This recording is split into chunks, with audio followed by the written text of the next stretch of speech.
teams, the flight surgeons who will greet the astronauts for their initial medical exams. There will be Navy helicopters and fast boats that will be deployed from the Mertha to move alongside the spacecraft. It will take about 15 minutes, perhaps a bit less, for the flight control team here in Mission Control to power down the vehicle. Once it splashes down and the airbags, the inflatable airbags, 5 of them at the forward bay cover at the top of the spacecraft, are inflated to ensure that the vehicle remains in an upright orientation in the Pacific. The airbags will be deployed. The vehicle will be powered down. That's not the end for Mission Control here in Houston. They will not hand over to the Exploration Ground Systems folks until the crew has been extracted from the vehicle onto a large raft that will be erected alongside the hatch to Integrity. That is called the front porch. Each of the crew members will leave the vehicle, Christina Koch first, followed by Victor Glover, then Jeremy Hansen, then Reid Wiseman. Once in the raft, they'll spend a few minutes as they get their land legs back before they're harnessed and hoisted one by one in alternating fashion to a pair of hovering Navy helicopters overhead. Christina Koch will be hoisted first into helicopter number 1, then Jeremy Hansen to helicopter number 2, Victor Glover to helicopter number 1, Reid Wiseman to helicopter number 2.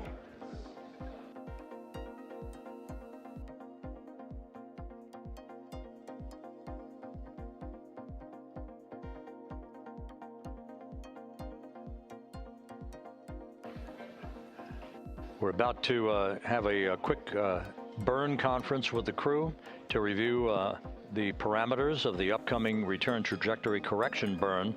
Again, a final opportunity to fine-tune Integrity's path towards its splashdown zone and to make sure the orientation of the spacecraft is correct for its angle of attack into the Earth's atmosphere.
Integrity Houston, 2 minutes to starfield maneuvers.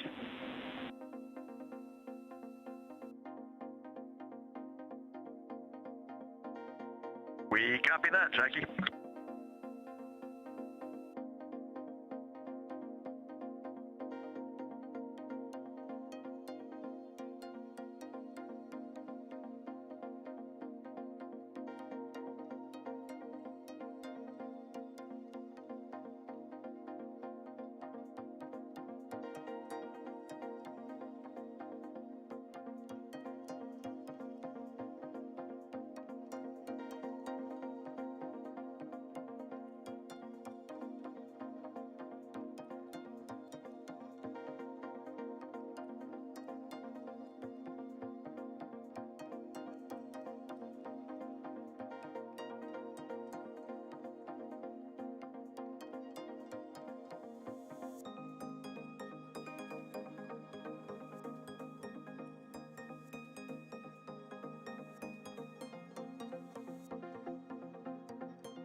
Integrity currently maneuvering to what is called the Starfield calibration orientation to set the calibration correct for our GPS system on board the vehicle, as well as other navigation aids that will be used during Integrity's plunge back through the Earth's atmosphere toward its splashdown site.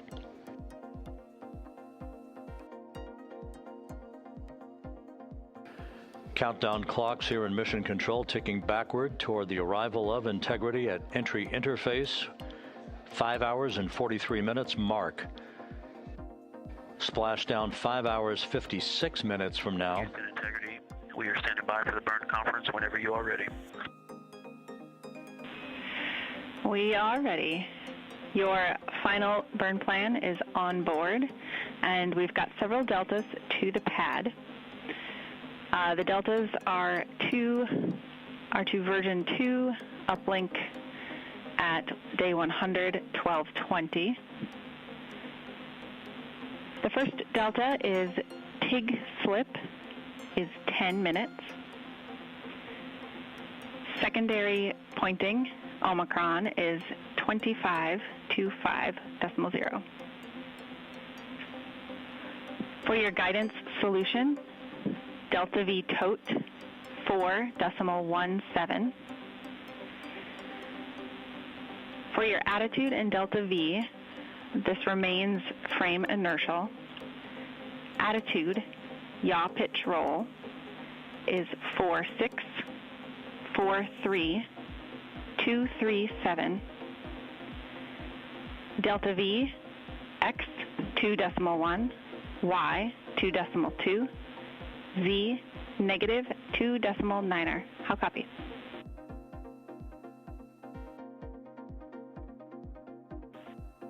Okay, Jackie, we caught the end material. Can you give us the trim number that you started with and Omicron, I believe, were the two? Or maybe TIG slip and Omicron. TIG slip is 10 minutes. Omicron is 25.0.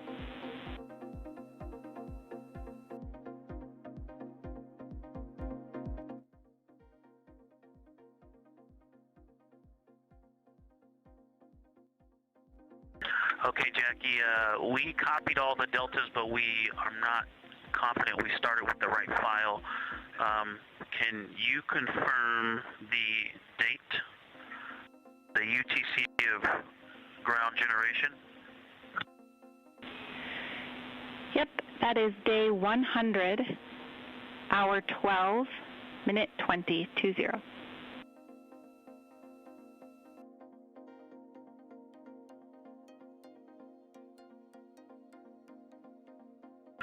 So Jackie, that ground generation date time is what we had as version 1, and you said version 2, so that's what's throwing us off. We were looking for a version 2, but we saved version 1 as version 2 to get ready for these deltas. Did you uplink a new burn pad, or were you just instructing us to save it as version 2? Yeah, sorry about that. These deltas we're reading you are called version 2, and the UTC we are expecting you to be referencing is the one I read off.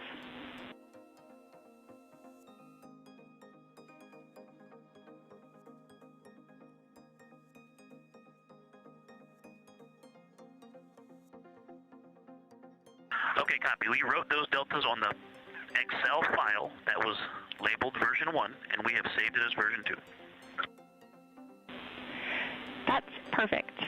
Couple of final notes for you. Under burn execution steps, step 8, OpNav pass. We are performing OpNav pass, and that did kick off automatically. And then in burn notes, we just want to clarify for the PCL message today, that is message 3.10.02.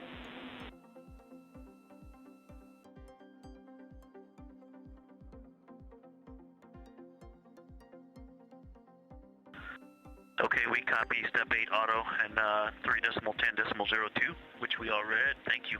Any other deltas to the steps, burn execution steps? No deltas. One final note, the cell in the burn notes that talks about if BFS engages does have about 2 rows worth of text, so you may need to expand it to see all of it.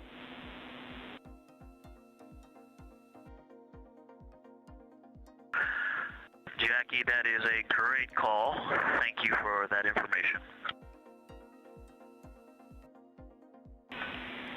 And that is everything we had for the burn conference.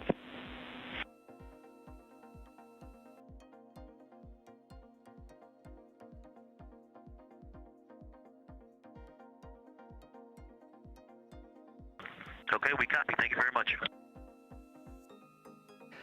This is Mission Control Houston. That exchange between Capcom Jackie Mahaffey here in Mission Control and pilot Victor Glover aboard Integrity, reading off all the critical numbers for the upcoming Return Trajectory Correction 3 burn.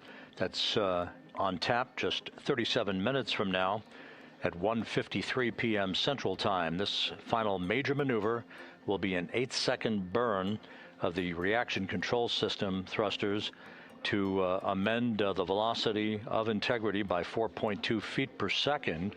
It also contains a number of angular adjustments to Integrity's orientation to fine-tune its precise orientation as it enters the Earth's atmosphere at the point of 400,000 feet above the Pacific Ocean, called entry interface. This is critical because we want Integrity to be in the right orientation to minimize heating on the heat shield of the vehicle. This needs to be extremely precise and will be fine-tuned one more time through what is called a crew module raise burn tonight at 6:37 p.m. Central Time, a 19-second burn that will fine-tune the angle of attack for one last time to make sure Integrity is entering the Earth's atmosphere in an orientation that will minimize the peak heating effects on the heat shield. As it is, the temperatures around the heat shield are expected to be somewhere between 4,000 and 5,000 degrees Fahrenheit. However, at the angle at which we are entering the Earth's atmosphere, it is a much more benign heating effect on the heat shield than what was experienced during the Artemis I mission.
Houston Integrity, are we go for secondary wastewater line dump?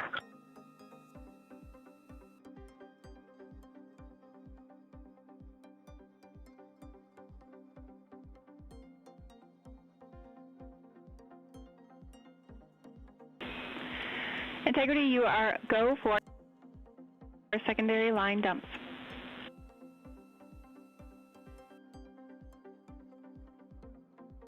We copy, thank you.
Integrity Houston, for the burn, SM prop helium isol valves are configured.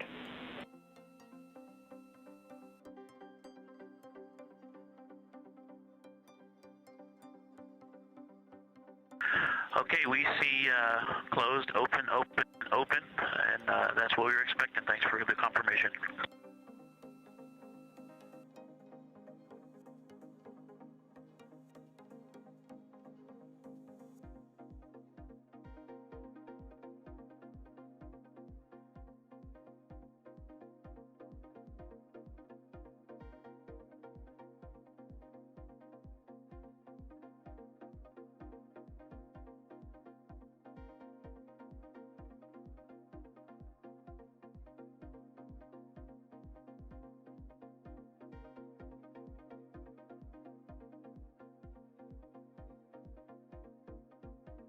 This is Mission Control, Houston.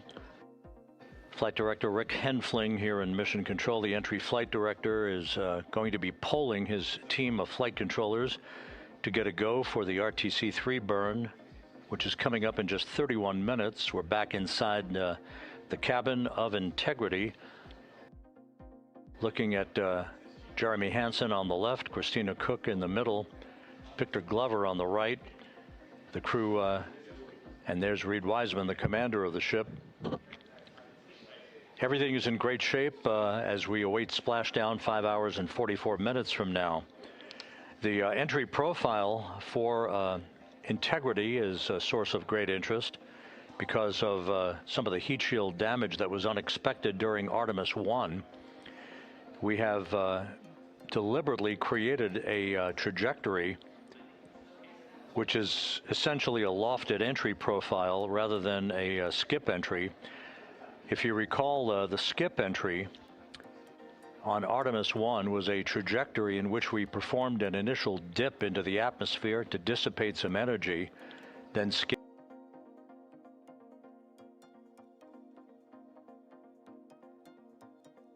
out of the atmosphere, sort of like throwing a flat rock against a lake, and then dipped a second and final time into the atmosphere before splashing down in the Pacific. However, that profile induced a longer entry range of some 3,178 nautical miles in length that induced a 20-minute duration of a higher total heat load on the vehicle. So after great analysis and the review of an independent review team, we decided to amend the entry profile to a maximum entry range of 1,775 nautical miles. In this case, we're going to be flying downrange from the point of entry interface to a splashdown zone just 1,701 nautical miles downrange, heading from southwest to northeast towards the coast of California. The 20-minute duration of the Artemis I entry has been reduced to just 13.5 minutes in duration for Artemis II, thus inducing a lower total heat load on the vehicle and mitigating any deleterious effects on the heat shield itself. The flight control team, the engineers, have tremendous confidence in this entry profile that will protect the heat shield from any excessive loads that may be imparted on it during this high-speed entry back into the Earth's atmosphere. Having said that, we still will be exposing the heat shield to temperatures some 4,000 to 5,000 degrees Fahrenheit as we enter peak heating at the point of entry interface and a communications blackout within a few minutes after that. Currently taking a poll in the room for a go for RTC-3. That'll be communicated to the crew momentarily. Integrity Houston, good final targeting, and we are go for the burn pending SAW positioning.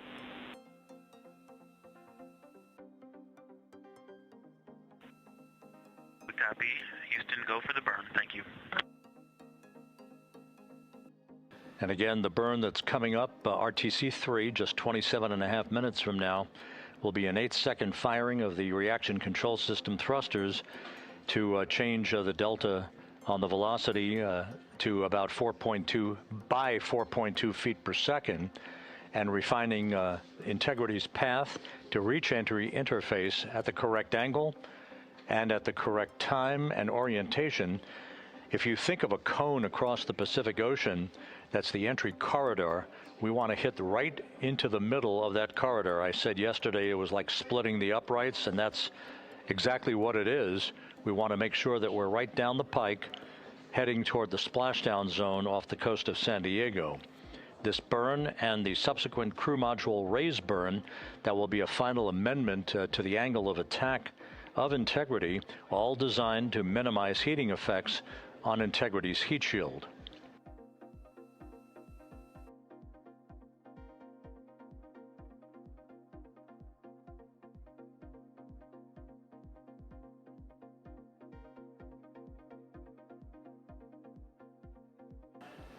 A short time ago, the Spaceflight Meteorology Group briefed the entry flight control team on the latest weather at the splashdown zone where the USS John P. Murtha is stationed, ready to begin recovery operations shortly after splashdown.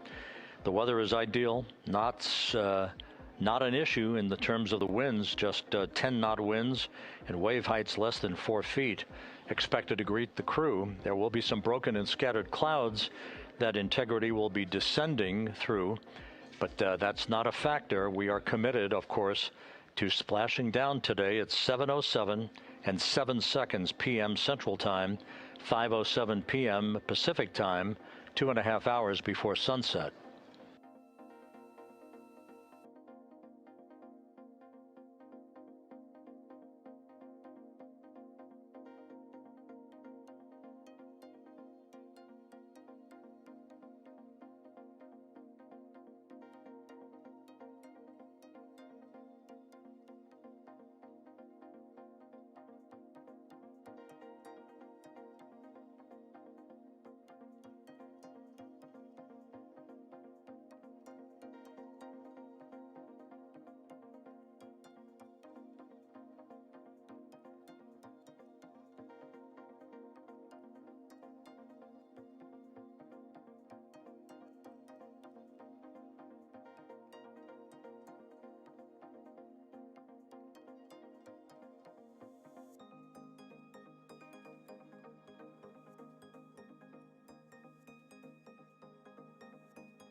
At this hour, Flight Dynamics reporting that Integrity is 45,534 nautical miles away from Earth, continuing to close in.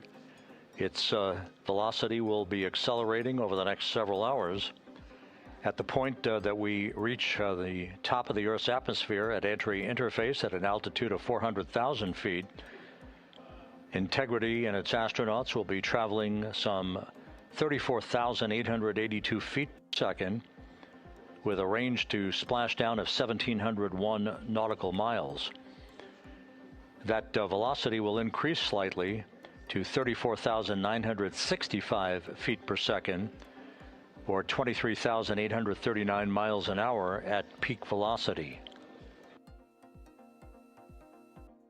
There will be a series of roll reversals. Those are computer-induced maneuvers that will occur after we complete the blackout period. Actually, there are 2 before, while we are in the blackout period, and 3 more afterwards. Those roll reversals designed to dissipate energy, reducing the speed through the laws of physics to bleed off excess energy as the vehicle points itself toward the splashdown zone prior to going subsonic and then inducing the beginning of the parachute deployment sequence. The crew is expected to pull just under 4 Gs during the maximum G loads on themselves and the vehicle. We have 3 spaceflight veterans and 1 first-time flyer in Jeremy Hansen. Unlike an International Space Station flight of 6 months or more in duration, these are well-skilled astronauts and test pilots. Christina Koch, of course, having returned to Earth, as did Reid Wiseman from his first flight in Soyuz vehicles for parachute-assisted landings in Kazakhstan. Victor Glover flew on a Crew Dragon vehicle.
For those keeping track, once again, one of the key periods during the entry into the Earth's atmosphere will be this 6-minute communications blackout that is predicted and is typical.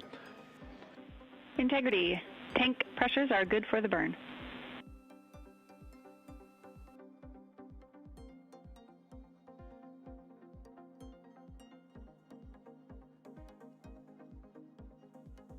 Copy that, Jackie. Thank you.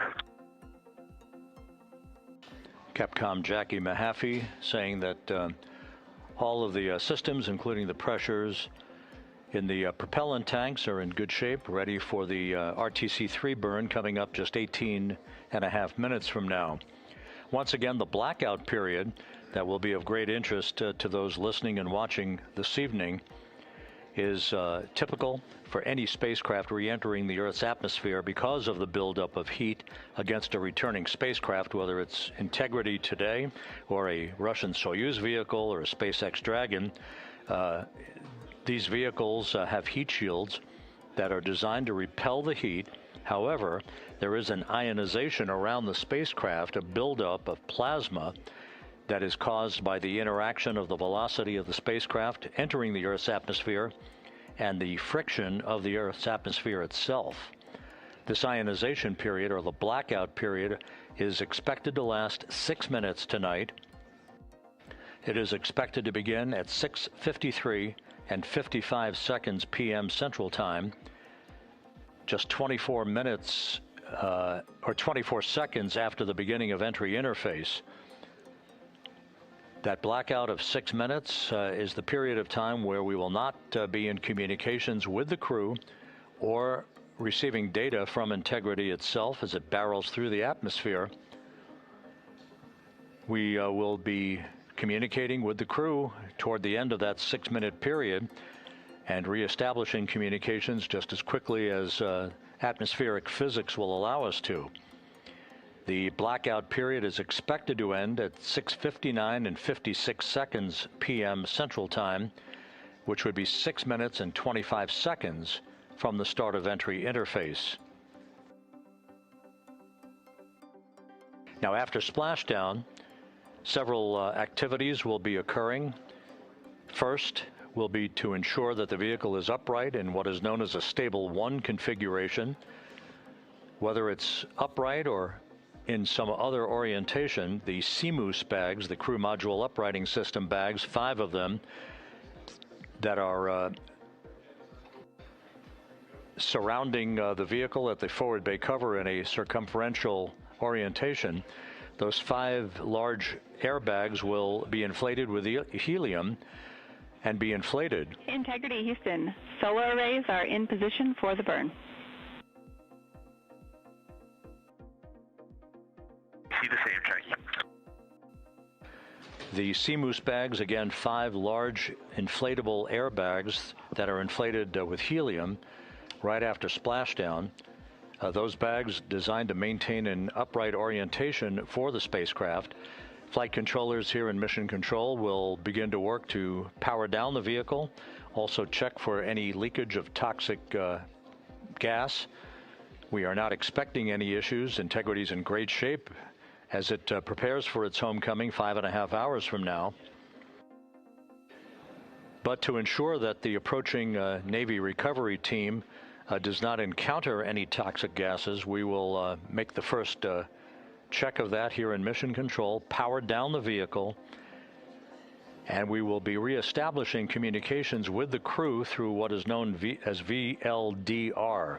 You'll hear that call. It is the very low data rate that takes over from the tracking and data relay satellite system communications that we'll be using during the descent towards splashdown.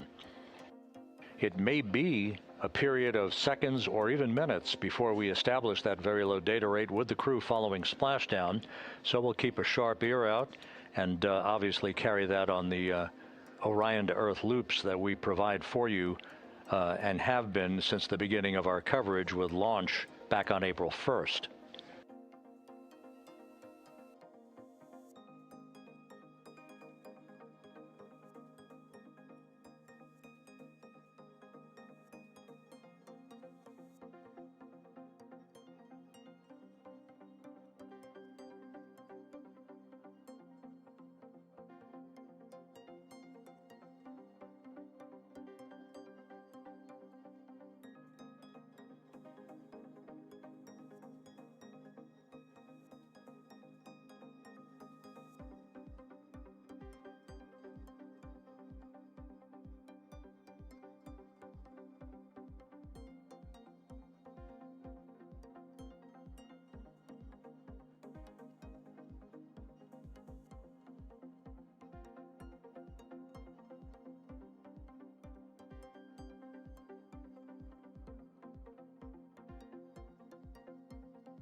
Here in Mission Control, the focus of attention is the upcoming Return Trajectory Correction 3 burn. That's coming up less than 13 minutes from now. We're a couple of minutes out from maneuvering to that orientation.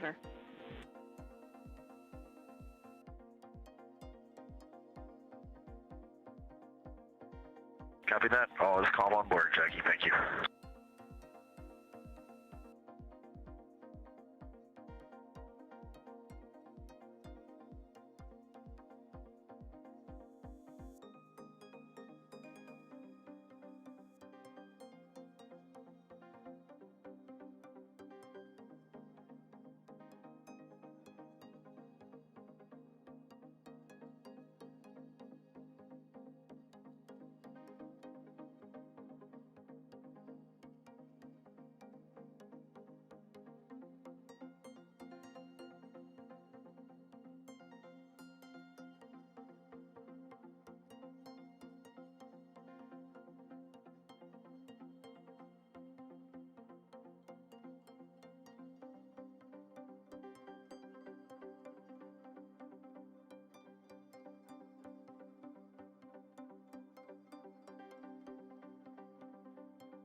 This is Mission Control Houston. While we wait for the burn, this view from the deck of the USS John P. Murtha showing some of the armada of helicopters. There will be Navy helicopters hovering over Integrity following splashdown. 2 of them to be employed in the hoisting of the crew members off of the front porch raft that will be erected alongside the vehicle following splashdown. 2 crew members, 2 astronauts for each of the 2 helicopters for the short ride back to the deck of the Murtha, where they will be brought into the medical bay for comprehensive post-flight medical exams. We'll have a lot more from the ship once we begin our NASA Plus coverage that will be simulcast with our continuing YouTube 24/7 coverage, the NASA Plus coverage beginning at 5:30 p.m. Central, 6:30 p.m. Eastern Time.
Continuing with the view of the crew in the cabin of Integrity, as we are almost 7 minutes away now from the return trajectory correction number 3 burn. Integrity systems are functioning in excellent shape. The weather at the splashdown zone out in the Pacific is go and is forecast to be go. We are committed, of course, to a splashdown, that return trajectory that will enable Integrity's astronauts to splash down at 7:07 p.m. Central tonight. That was guaranteed with the translunar injection burn back on April 2nd that took the vehicle and its 4 crew members out of low Earth orbit, following a 24-hour period of a high Earth orbit elliptical trajectory. At the low point of that trajectory, which was some 43,000 by 0 miles. At the low point, that's when Integrity's engine fired, the service module engine fired to break out of our Earth orbit and send humans en route to the moon for the first time since December of 1972. It also guaranteed what was known as a free return trajectory that the laws of orbital mechanics dictated would carry Integrity on a loop around the moon and its historic lunar flyby the other day, and then on the trip back to Earth, which will culminate with a splashdown this evening, 5 hours and 19 minutes from now.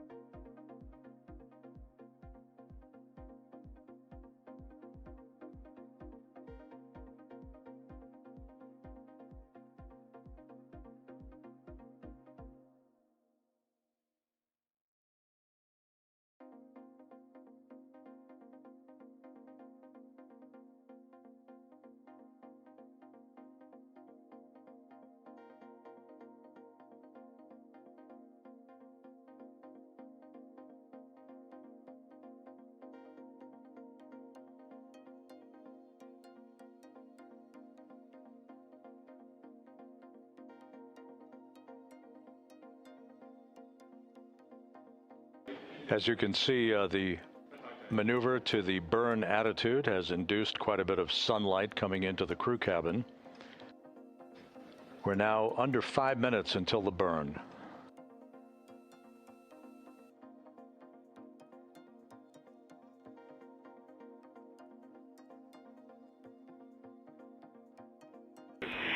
Integrity, Orion is in burn attitude.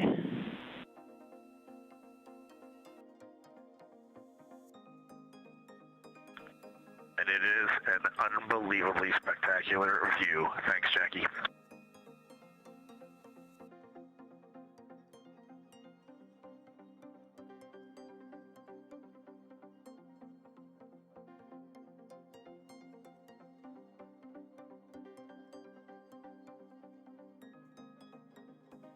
Reid Wiseman responding to Capcom Jackie Mahaffey, that attitude into the burn orientation for the return trajectory correction burn coming up in just under 4 minutes, has offered the crew yet another spectacular view of the Earth growing larger in their windows.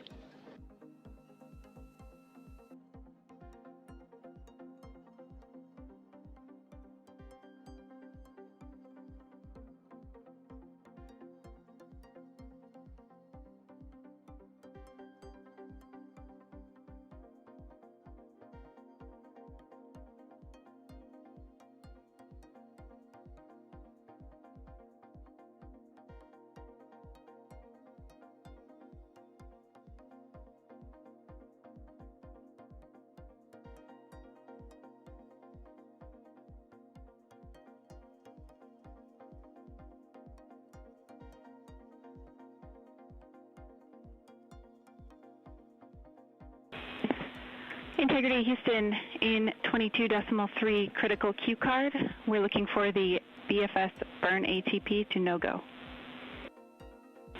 To go, excuse me. To go.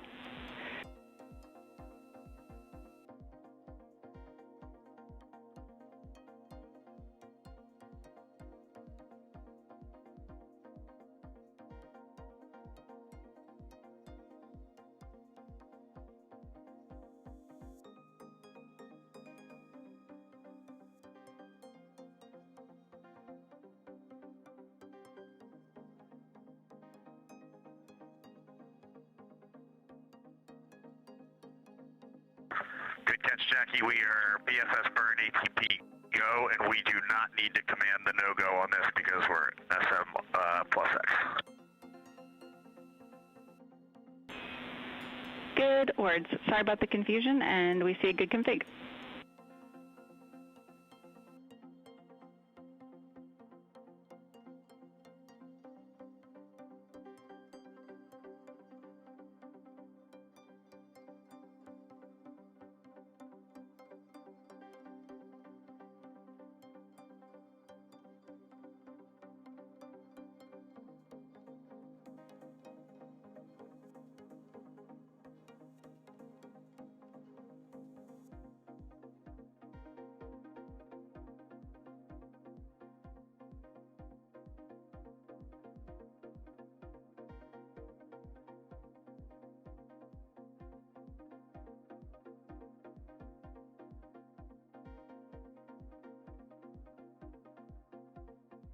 Coming up on 1 minute till the burn.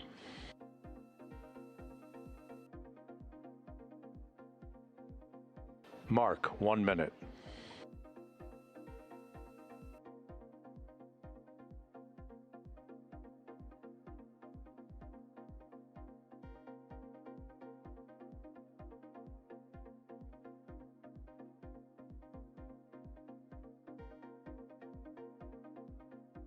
This is an 8-second burn with a change in velocity of 4.2 feet per second.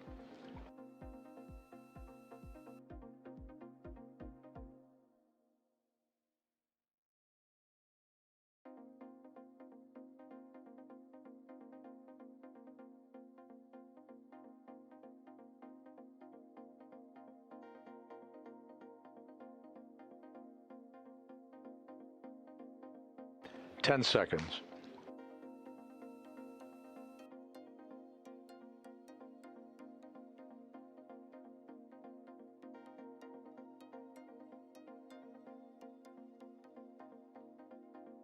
Burn underway. Good engine, good control. Burn complete.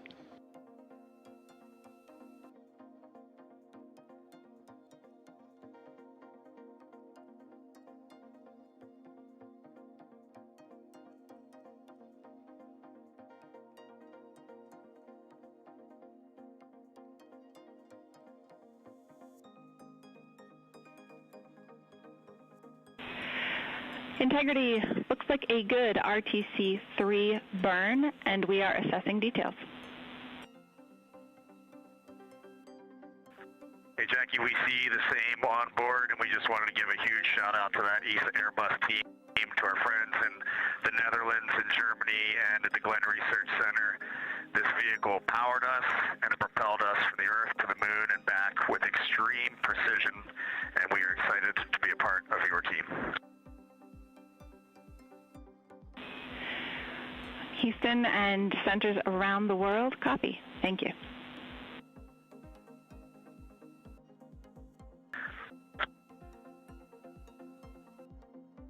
Commander Reid Wiseman with a shout out. Jackie, we are ready to reconfigure our F7 SIP switches for entry, if you can give us that go.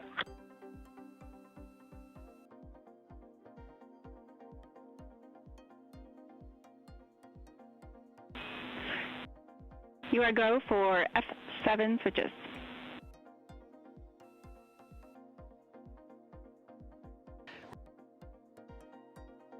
Reid Wiseman providing a shout out to the European engineering community, Copy the go. which built the European service module.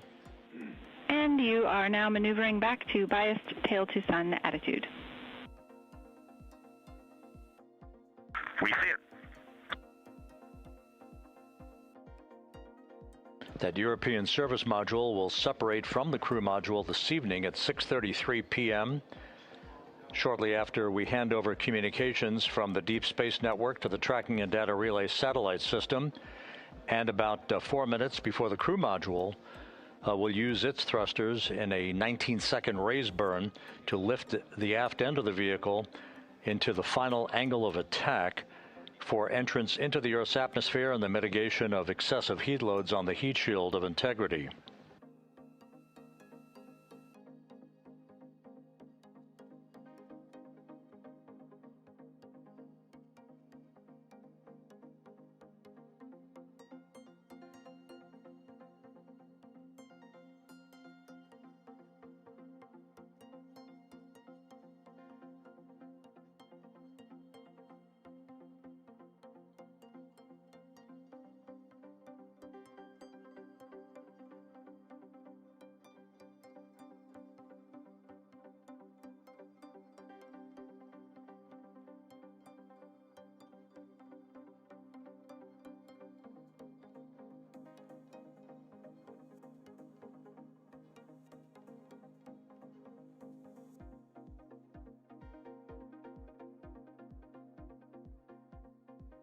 So with the final major burn having been successfully completed, The crew is now preparing to complete the configuration of the crew cabin, a final stowage capability, and an opportunity to put other items away that they will not need during the entry phase. They'll move into their entry checklist about 2 hours from now at about 4 p.m. Central Time. Events will start to accelerate in terms of time as we approach the point at which entry interface will begin.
We're going to need a copy of that photo when you guys get back.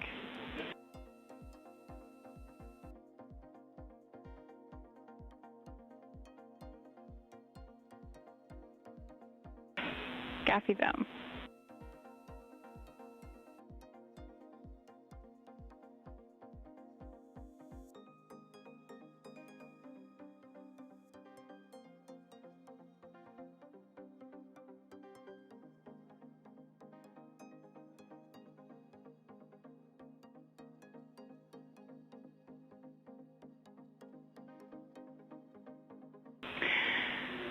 Integrity.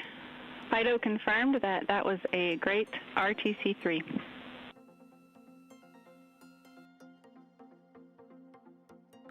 Outstanding. Thanks, Fido. And a second thanks to the team. That's awesome.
Integrity prop post-burn reconfig is complete.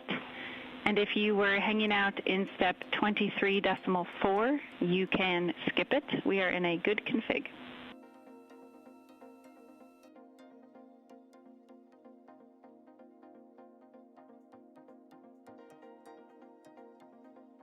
And Jackie, we were talking about seats. I'm in instruction 337 of 392, and then can you repeat that call? Yep, the prop post-burn reconfig is complete, and there is no need for the remainder of 23.4. You can consider that closed out.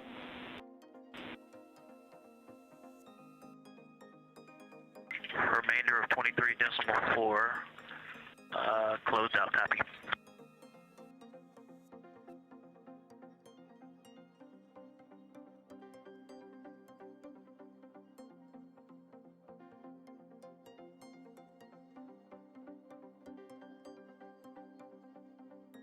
And Jackie, just confirm, I know you said the rest of 23.4. I'm not looking at this in steps, just instructions. Confirm that's the BFS configured for the burn subsequent steps as well.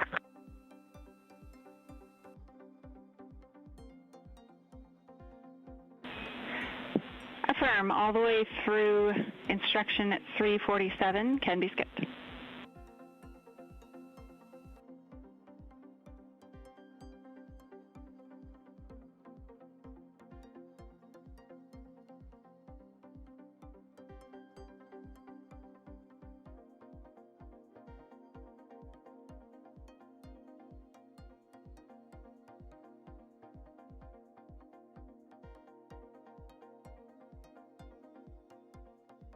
Okay, I see that takes us to step 24.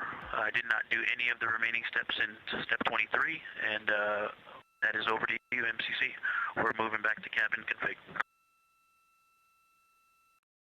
Houston copies and concurs.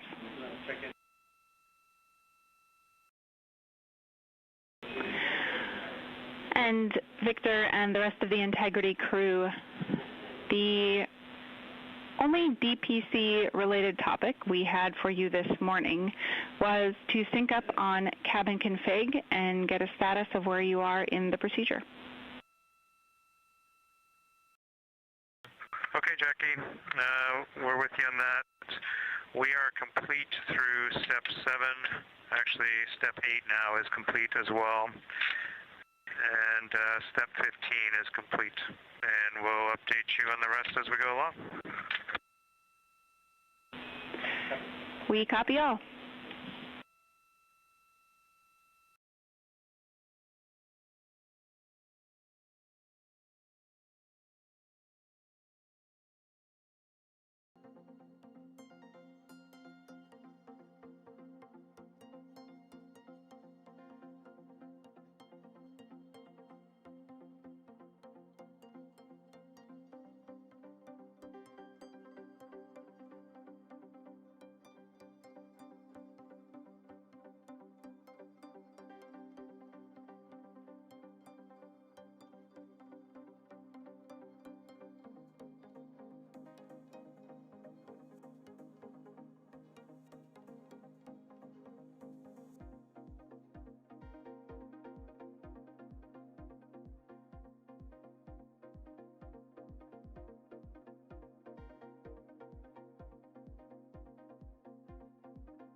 This is Mission Control, Houston. 8 days, 20 hours, 33 minutes into the flight of Integrity on the Artemis II mission. We are under 5 hours now from the splashdown of Integrity in the Pacific off the coast of San Diego, to wrap up this lunar flyby mission. Integrity systems are in excellent shape. The recovery team on the USS Merthyr out in the Pacific is at the ready. The ship is basically parked in the right position to be able to expedite a recovery of the crew following splashdown, and after the vehicle has been powered down, Navy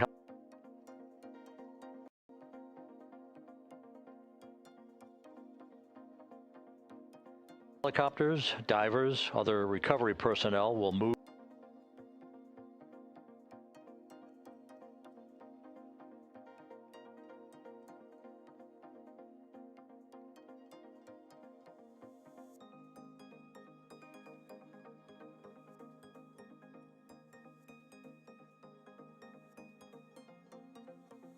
alongside the capsule to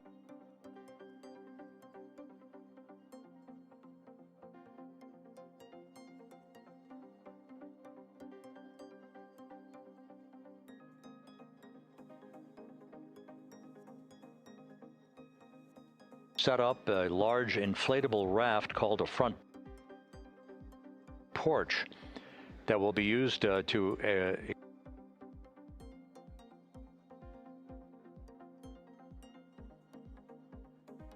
extract the crew members in one by one after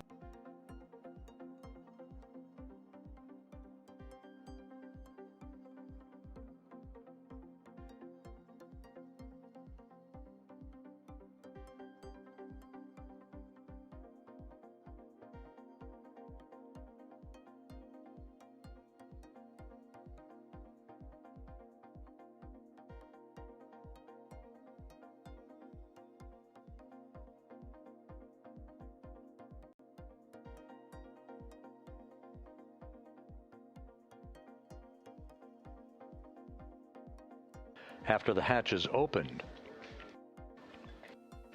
That process of extracting the crew is timelined at least and has been practiced to occur some 45 minutes to an hour after splashdown. The weather conditions out in the Pacific are ideal for today's splashdown. We're talking winds just 10 knots and wave heights less than 4 feet. You couldn't ask for better weather for this homecoming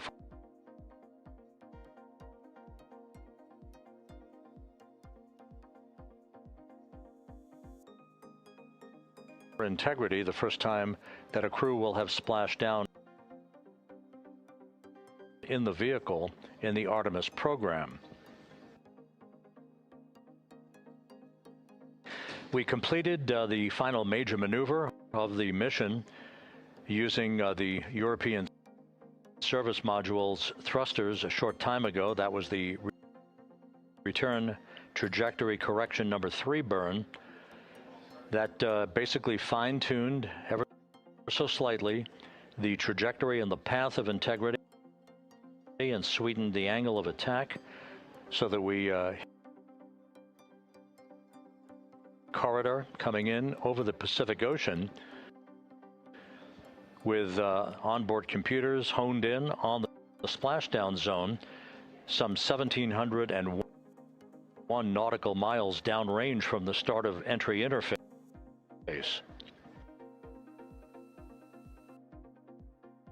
Splashdown is scheduled at 7:07 and 7 seconds p.m. Central Time, 5:07 p.m. Pacific Time, 2.5 hours before sunset at the splashdown site.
This is Mission Control Houston at a mission elapsed time of 8 days, 20 hours, 39 minutes into the flight of Integrity on the Artemis II mission.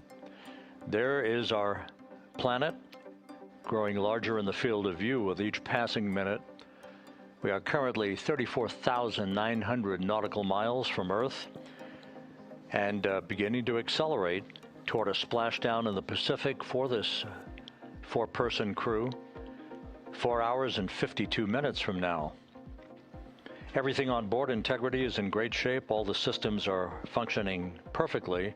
The crew is in the process of wrapping up their cabin configuration, stowing final items that they no longer need for the remainder of their journey. They will also move into an entry checklist in about an hour and 45 minutes, reviewing entry procedures and the latest uplink messages to them before we begin the process of getting the crew suited up prior to the crew module, service module separation. All is well aboard Integrity and the weather is go for splashdown. The USS John P. Murtha is in place in the recovery zone, ready to begin deploying its assets for imagery as well as for the recovery operations themselves.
Integrity Houston, for the TLT unconverged caution, we were running orb guide post-burn to look at post-burn targeting, and that particular sequence did not include running TLT. That is what triggered the caution. We have no concerns. Okay, outstanding. Thank you.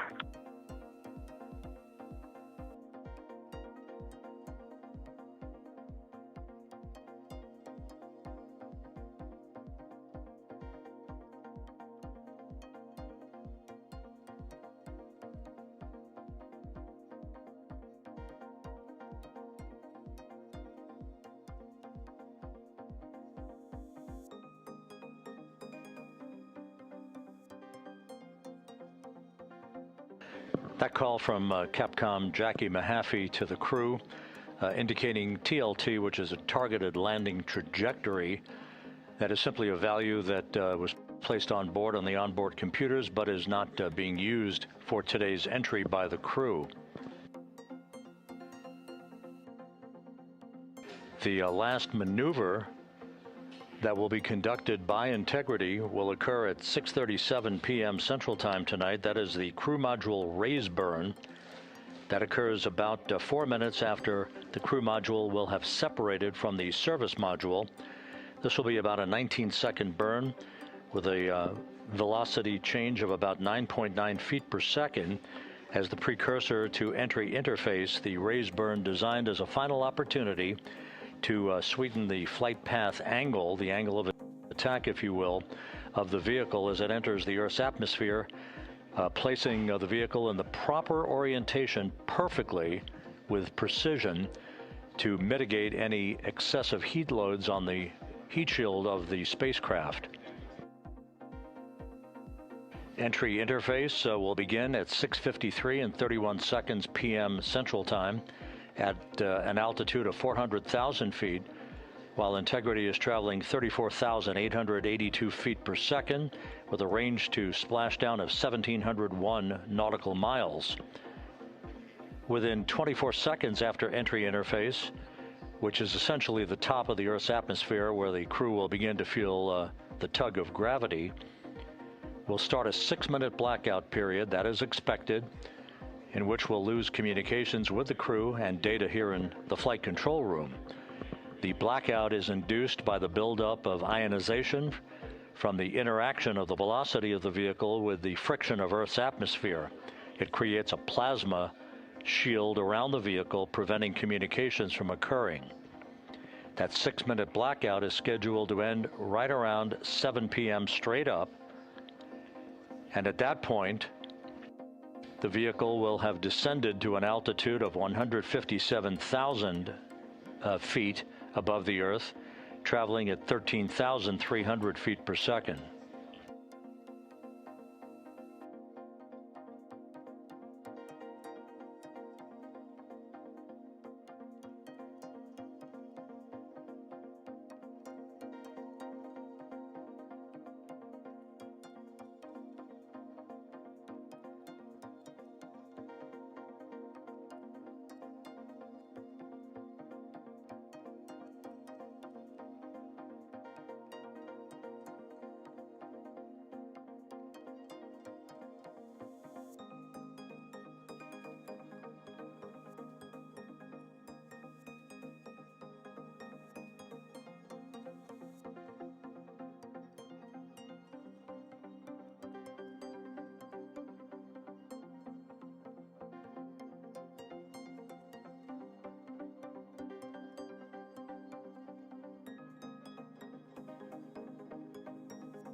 Houston Integrity, could you go off board on the cameras for a couple, please?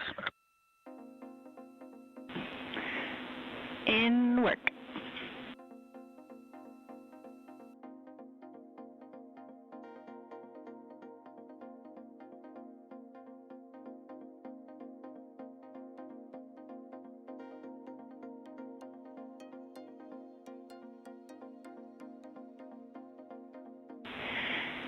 And Integrity, Cab 3 is not streaming.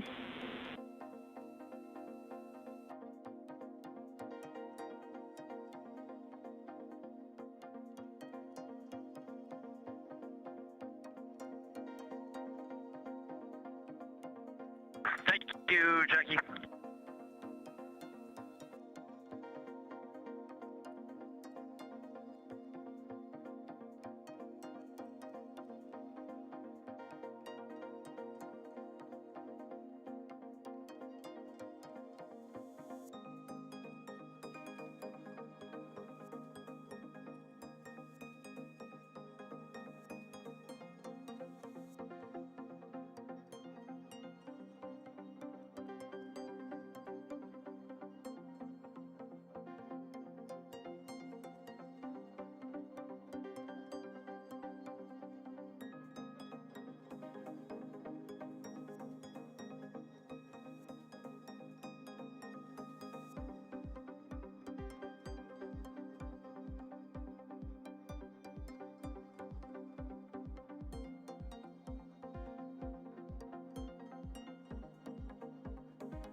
Houston Integrity, step 9 is complete. The seats are configured. Houston, copy seats.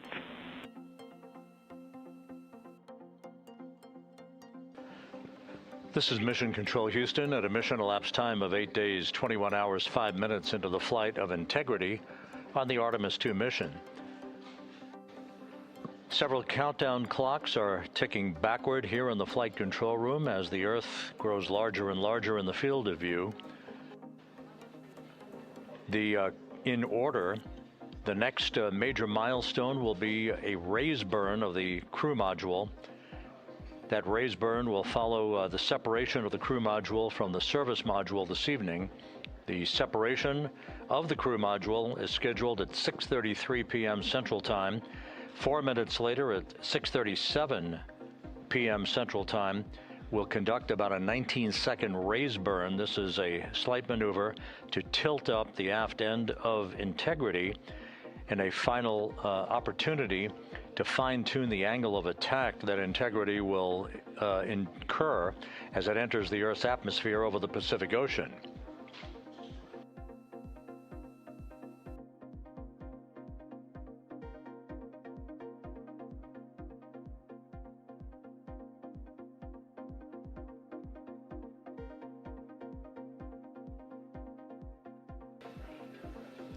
The entry path for Integrity today is portrayed here in this graphic.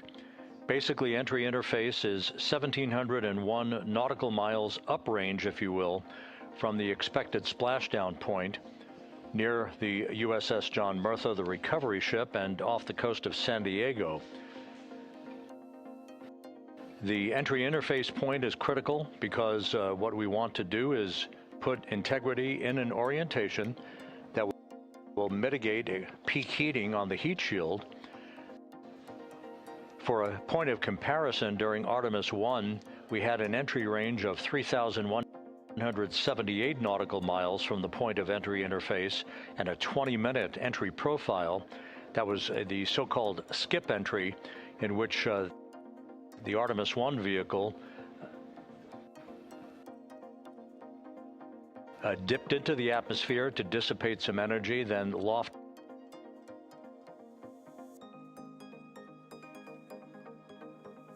or skipped out of the atmosphere, then dipped a second and final time back into the atmosphere before splashing.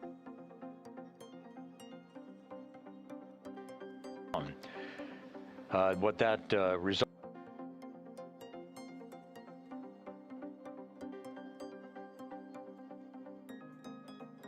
was a higher heat load on the heat shield, which caused unexpected char liberation. So rather than design the heat shield or replace it for Artemis II, we elected to go into a different trajectory profile. This one with a max entry range of 1,775 nautical miles, or in today's case, all of our maneuvers and orbital mechanics will take us 1,701 nautical miles downrange from the point of entry interface. This will only be a 13.5-minute entry profile for Integrity and its astronauts, and results in a much lower heat load on the heat shield. This is deliberate so that we have the lessening effect of charring on the heat shield, should there be any at all, and we do expect some. But this will more than protect the astronauts from the effects of peak heating, which will be some 4,000 to 5,000 degrees Fahrenheit during the maximum peak heating around the vehicle. That will also cause a 6-minute blackout because of ionization, as heat is repelled or thwarted from the heat shield while the vehicle flies in the direction of travel towards splashdown. The raise burn that places us in our final orientation for angle of attack into entry interface, that raise burn is scheduled at 6:37 p.m. Central Time. Entry interface itself is scheduled at 6:53 and 31 seconds p.m. Central Time. When we hit the top of the Earth's atmosphere at an altitude of 400,000 feet, traveling about 34,800 feet per second, we expect our peak velocity just a few moments later, and that peak velocity is forecast by flight dynamics to be 34,965 feet per second, or 23,839 miles an hour. Now, this all occurs after we begin the blackout period of 6 minutes. We will lose communications with the vehicle just 24 seconds after we enter the Earth's atmosphere, or entry interface, as you see there. This is an expected 6-minute blackout that will begin at 6:53 and 55 seconds p.m. Central Time and will last almost until 7 p.m. straight up Central Time. Once we regain communications with the crew following the blackout, we will continue a series of role reversals. These are gentle rolls to the left and back to the right, essentially bleeding off excess energy and excess heat on the vehicle as we approach the splashdown site. The vehicle is expected to go subsonic at 7:02 and 25 seconds p.m. Central Time. That's about 8.5 or almost 9 minutes after the beginning of entry interface. And at that point, we will be at an altitude of 59,000 feet above the Pacific Ocean. A series of parachute deployments will begin. The first of that will be the forward bay cover parachutes that will basically pull the top forward bay cover off the very top of the vehicle, allowing other parachute deployment activities to occur. The forward bay cover chute deployment is scheduled at 7:03 and 22 seconds p.m. Central Time at an altitude of 23,946 feet. The forward bay cover parachutes are used in conjunction with pyrotechnic thrusters to ensure the separation of that forward bay cover, protecting Orion and its parachutes during the heat of re-entry. Following that, there'll be the deployment of drogue chutes. These are 2 drogue parachutes, 23 feet in diameter. These drogue chutes will be deployed at an altitude of 23,483 feet. At this point, our velocity will have slowed from almost 24,000 feet per second to just 470 feet per second in a matter of minutes. 3 pilot parachutes will be used to lift and deploy the main parachutes from the crew module forward bay. Those main parachutes, 3 of them, are used to slow the crew module down to a splashdown at a speed that ensures astronaut safety. Each main parachute 265 feet in length from the crew module attachment to the top when inflated. The main chute deployment is scheduled at 7:04 and 44 seconds p.m. Central Time. Now that's just 11 minutes and 13 seconds after the start of entry interface. At this point, we'll be at an altitude of 5,445 feet above the Pacific. And splashdown to complete this mission is scheduled at 7:07 and 7 seconds p.m. Central Time, 5:07 p.m. Pacific Time, 2.5 hours before sunset. The crew will splash down in the Pacific southwest of San Diego at a gentle rate of just 19 miles an hour.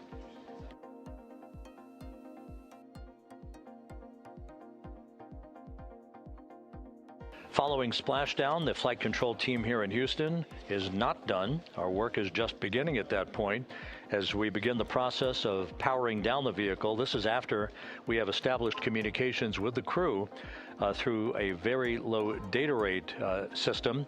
The communications link will no longer be active through the tracking and data relay satellite system, so we're going to be going to a very low data rate system. We hope to establish communications with the crew fairly rapidly. That's not guaranteed. It depends on the orientation of the vehicle. The likelihood is the vehicle will splash down upright in what's known as stable 1. Whether it's upright or in some other orientation, we'll begin the process of inflating 5 inflatable airbags that are positioned in a circumferential manner around the forward bay cover at the top of Integrity. These airbags will be inflated through helium.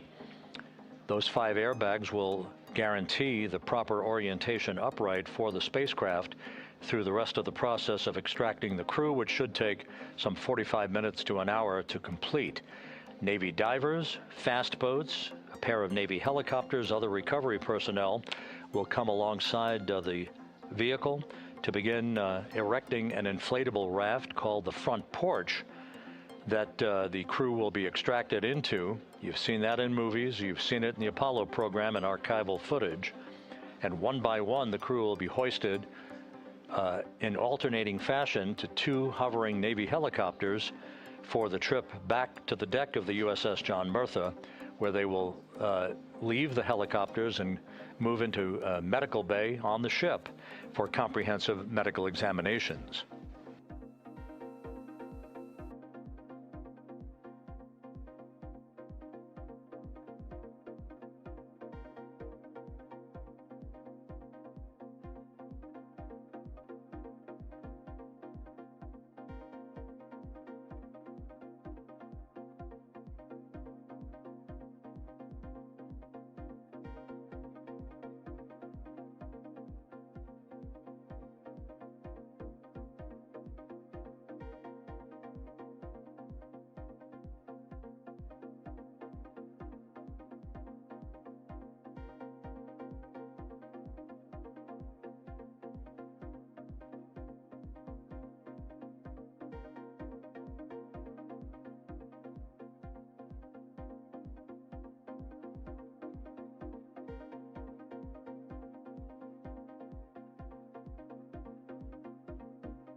As the astronauts aboard Integrity are in the process of stowing final items in the cabin before they move into their entry checklists, a final review of the procedures and the timelined activities for the rest of this mission.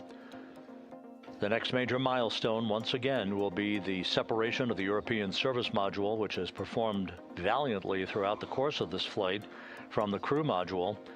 That pyrotechnic separation scheduled 3 hours and 41 minutes from now. Just 3.5 minutes after that will be the crew module raise burn. That raise burn is scheduled at 6:37 p.m. Central Time. It's expected to be about a 19-second firing of the crew module thrusters in one final opportunity to fine-tune the angle of attack for Integrity as it enters the Earth's atmosphere. Splashdown 4 hours, 14 minutes from now, southwest of San Diego, where the weather is forecast to be ideal.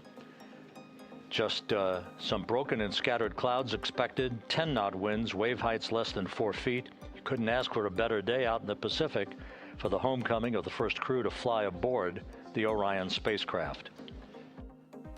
At a mission elapsed time of 8 days, 21 hours, 18 minutes into the flight, this is Mission Control Houston.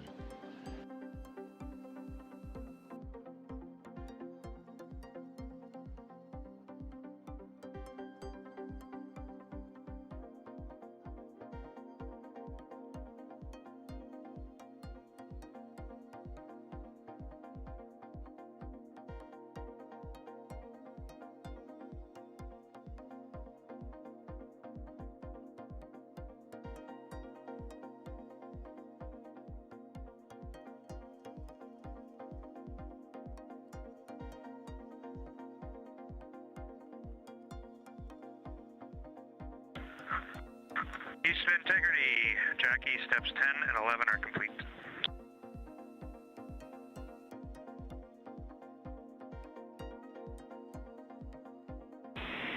Houston copies steps 10 and 11. You guys are on track, looking great.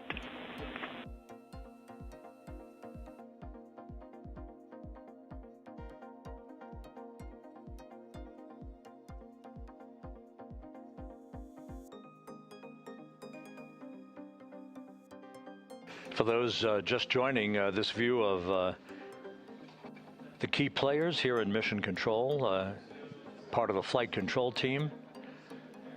Rick Henfling, second from the right, is the entry flight director for this mission. Seated to his left is Judd Freeling, who was the flight director for Ascent back on April 1st. Jackie Mahaffey is second from the left. She is the Capcom, whose voice you'll be hearing throughout the course of the afternoon and evening, talking directly to Integrity's astronauts through splashdown. Stan Love, a veteran astronaut, is on the far left of your screen. He was the Ascent Capcom. He's joining Mahaffey today as a second set of eyes on all the data that we'll be discussing and hearing from the crew during the course of their high-speed entry back into the Earth's atmosphere.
And this is Mission Control Houston. You can see one of the helicopters that will be involved in the recovery operations, having taken off from the deck of the USS John P. Murtha.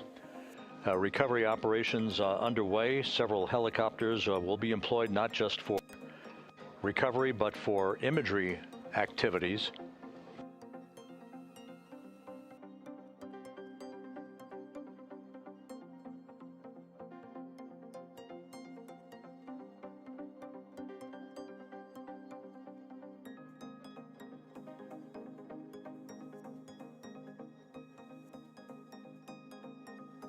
On the deck of the John P. Murtha, a view of multiple views, camera views, that are being provided to us courtesy of the USS John P. Murtha that we'll be utilizing throughout the course of the evening in our coverage. Once we start the NASA Plus coverage at 5:30 p.m. Central Time, 6:30 p.m. Eastern Time, that's a simulcast of our 24/7 YouTube coverage.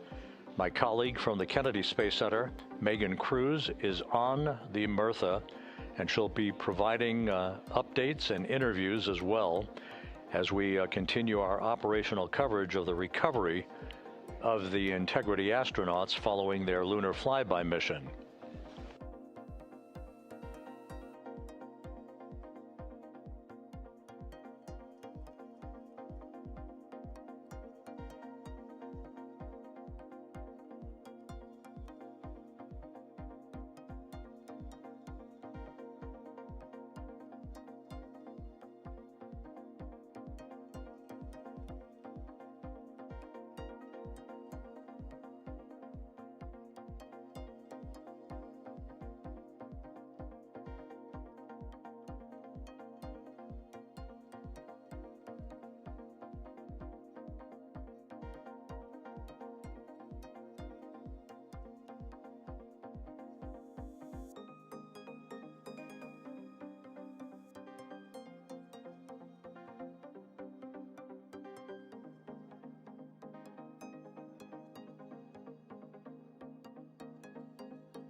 Houston Integrity for toilet configure for return.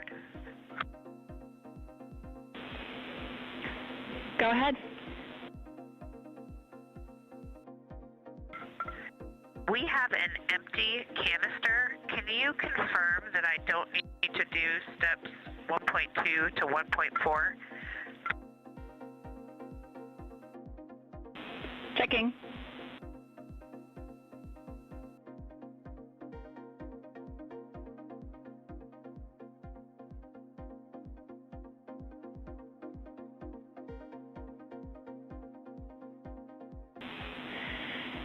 And Christina, we concur you do not need to perform the steps you listed.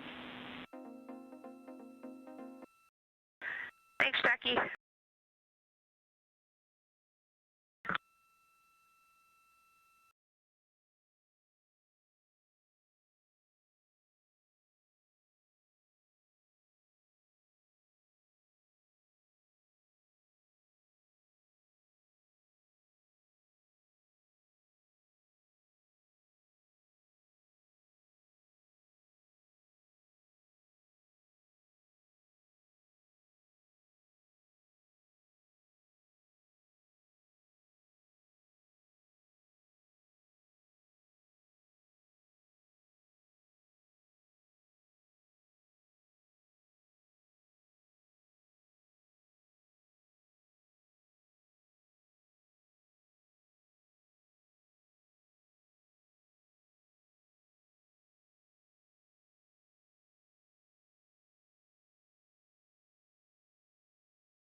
This is Mission Control Houston, 8 days, 21 hours, 38 minutes into the flight of Integrity on the Artemis II mission.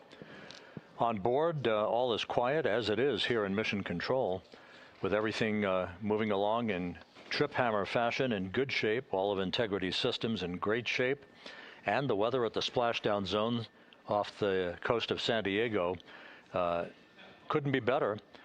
A forecast of go conditions with winds of just 10 knots, wave heights less than 4 feet, ideal conditions for the recovery of Reid Wiseman, Victor Glover, Christina Koch, and Jeremy Hansen following their splashdown, which is just 3 hours and 53 minutes from now.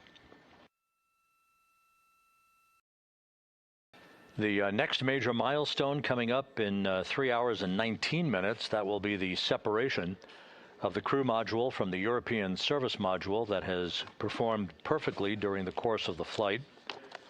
The service module separation from the crew module scheduled at 6:33 p.m. Central Time.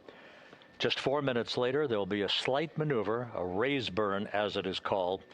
This will tilt the aft end of the crew module upward ever so slightly in one final opportunity to refine the flight path angle, the angle of attack, if you will, as Integrity enters the Earth's atmosphere at the point called entry interface. That is at 6:53 and 31 seconds p.m. Central Time, or some 16 minutes after the raise burn itself.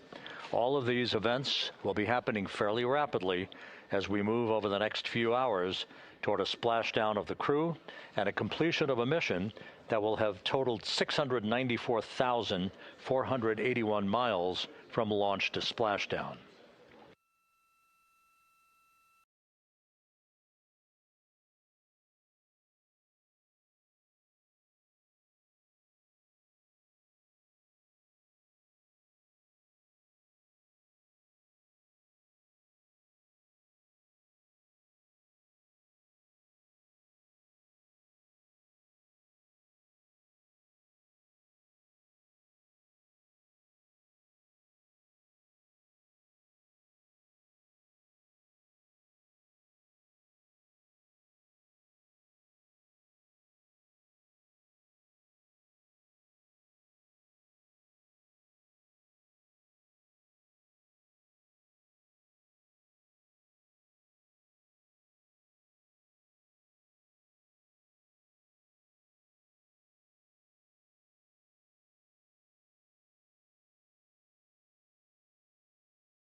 Houston Integrity for timeline.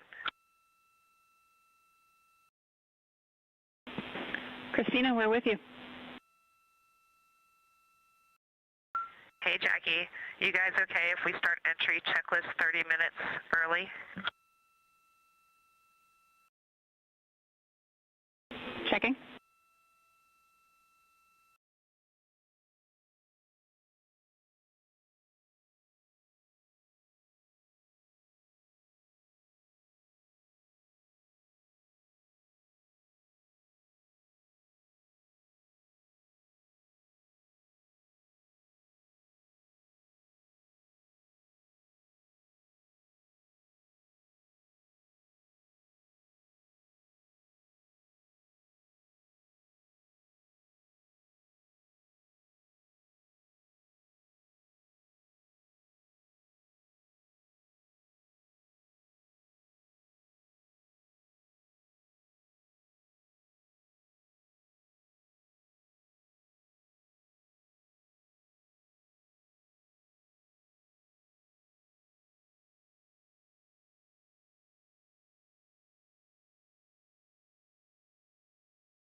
And Integrity Houston for entry checklist.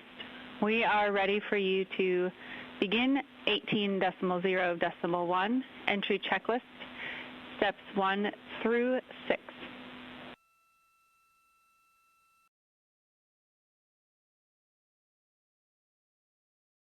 Copy. We're go entry checklist 1 through 6.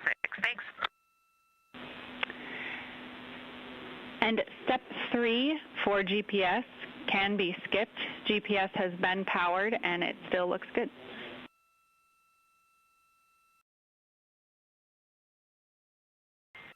Copy. Step 3 is a skip.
This is Mission Control Houston at a mission elapsed time of 8 days, 21 hours, 50 minutes into the flight of Integrity on the Artemis II mission.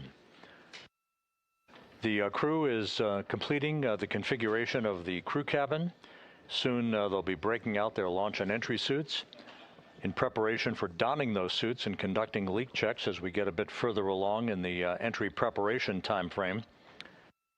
Meanwhile, we're looking forward to the next major milestone. That will be the separation of the crew module from the European service module 3 hours and 7 minutes from now. That's scheduled to occur at 6:33 p.m. Central Time, 7:33 p.m. Eastern Time. 4 minutes after that, we'll conduct a raise burn. This will be about a 19-second firing of Integrity's thrusters with a change in velocity of 9.9 feet per second. That will adjust the angle of attack of the vehicle by gently tipping the aft end of Integrity higher, if you will, like sitting in a reclining chair and basically leaning back a bit. This angle of attack adjustment is specifically designed and pre-planned to enter the Earth's atmosphere at entry interface later this evening at the proper angle to minimize heating effects on Integrity's heat shield.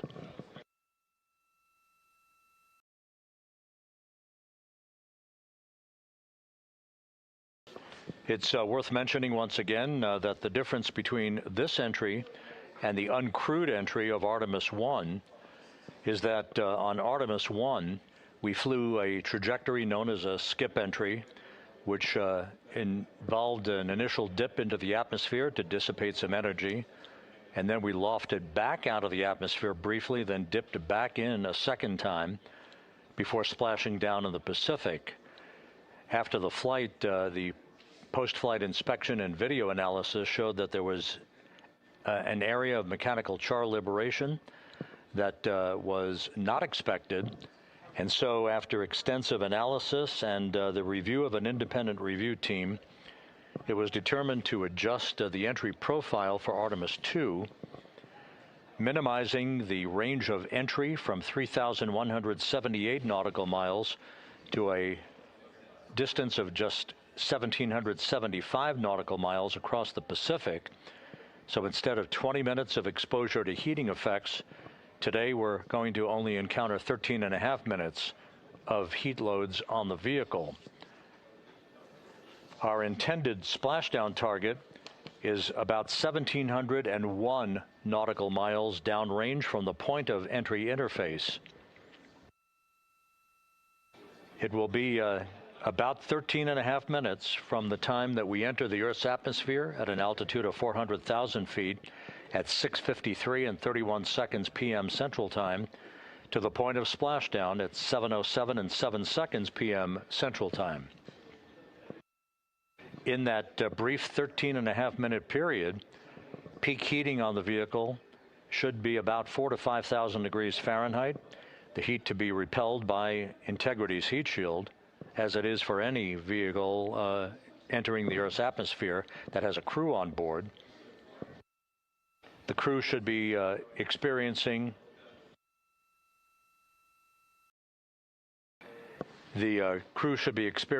a G load on their bodies of about 3.9 Gs at peak loads on the crew members, feeling the tug of Earth's gravity for the first time in 9 days.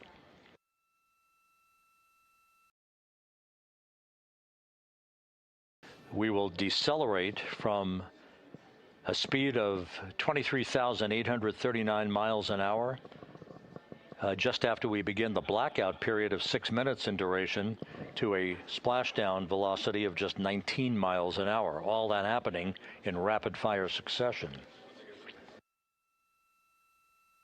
Splashdown now 3 hours and 36 minutes from now, 7:07 p.m. Central Time, 5:07 p.m. Pacific Time. The USS John P. Murtha is on station. Some of the airborne assets, helicopters, and fixed-wing aircraft are taking off in sequential fashion from the deck of the ship. These are imagery assets. the actual Navy recovery helicopters that will hoist the crew out of the front porch inflatable raft that will be erected alongside the hatchway to Integrity. And there's a view, a live view from the deck of the USS John P. Murtha. It is a bit overcast. We do expect those clouds to lift a bit over the next few hours. We should have some broken and scattered clouds. It won't be crystal clear blue skies out there in the Pacific, but the weather is go and forecast to be go by the Spaceflight Meteorology Group. The Navy helicopters will be hovering over the spacecraft once it is powered down, and once it is guaranteed to be uprighted through the inflation of the 5 crew module uprighting system airbags that will take place shortly after splashdown. The Navy divers and a Navy flight surgeon will pull alongside the spacecraft to begin the process of erecting the front porch. Then they will open up the hatch and begin to extract the crew members one by one. They'll have an opportunity to get their land legs back a bit before they're hoisted one by one in harnesses up inside the 2 awaiting helicopters. They'll be hoisted up in alternating fashion. So there'll be two crew members for each helicopter for the short ride back to the Murtha. Once they arrive on the deck of the ship, they'll be brought into medical bay for comprehensive medical exams. That is all part of the post-flight medical evaluation of these crew members as they complete their mission around the moon and back to Earth.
Integrity Houston for entry checklist.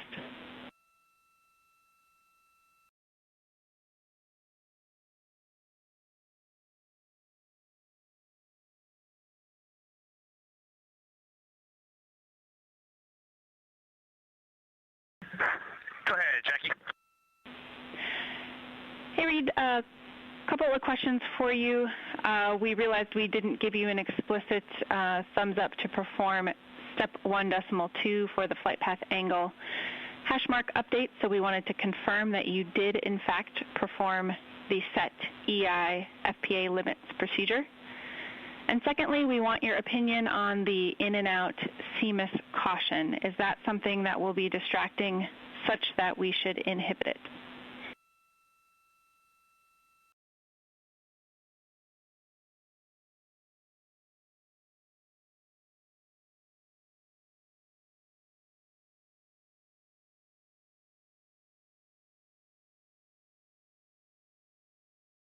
Okay, we are going to go execute 1.2. We had skipped that, and we would prefer to inhibit the CMIS caution on board. Okay, we copy, and just to close the loop on that, that will mean on flight.landing you would not have a yellow or down arrow indication if that does stay below the threshold.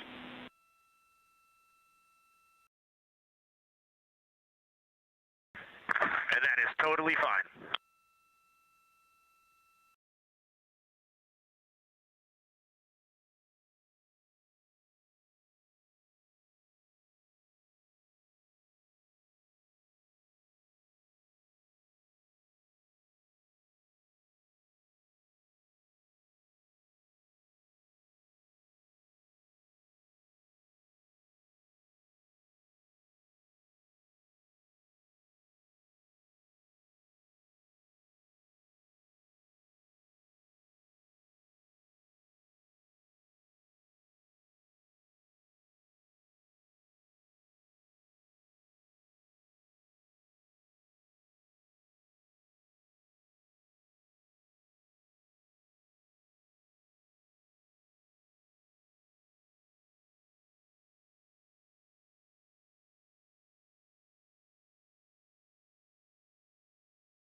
Houston Integrity for toilet deactivation.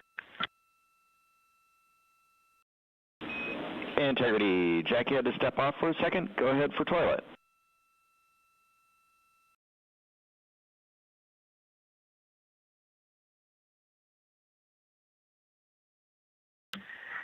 Yes, sir. Hey, Stan. Great to hear your voice. We are ready for MCC to deactivate the toilet. Houston copies. Putting that in work.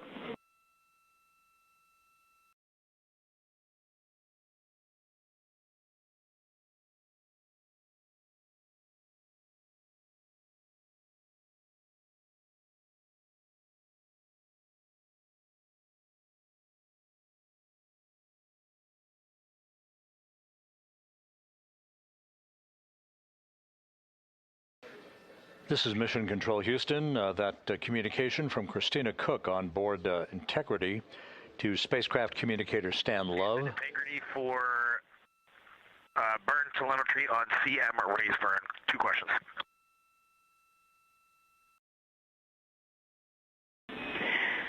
Go for CM raise questions. Hey, Jackie, we see a Delta V tote on our display of 9.9, which is fairly close to the 8.5 on the entry pad, but our TGO on the display is 44 seconds, and the entry pad estimated 19 seconds. Can you all take a look at that for us?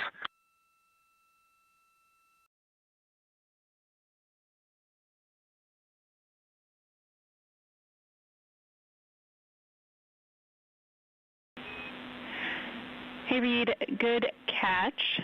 The explanation there is that Delta V is about what we expect update-wise, but the TGO calculation is not understanding that you will not have the SM when you burn CM raised. So it's doing a different mass calculation there. I remember that class in November of 2023 in Building 5 on the 3rd floor. Thank you very much.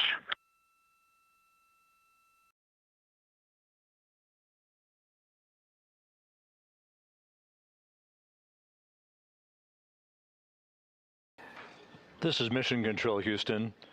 Commander Reid Wiseman inquiring about the values for the upcoming crew module raise burn. Again, as we've explained, this burn that's scheduled 2 hours and 51 minutes from now is designed to tilt the angle of attack a bit upward, basically raising the aft end of the vehicle prior to entry interface, to improve the angle of attack and minimize heating effects on the heat shield for the Orion vehicle. The crew module raise burn will occur about 4 minutes after the service module is separated from the crew module, and we're expecting about a 19-second burn. Integrity, Houston, the toilet is unpowered.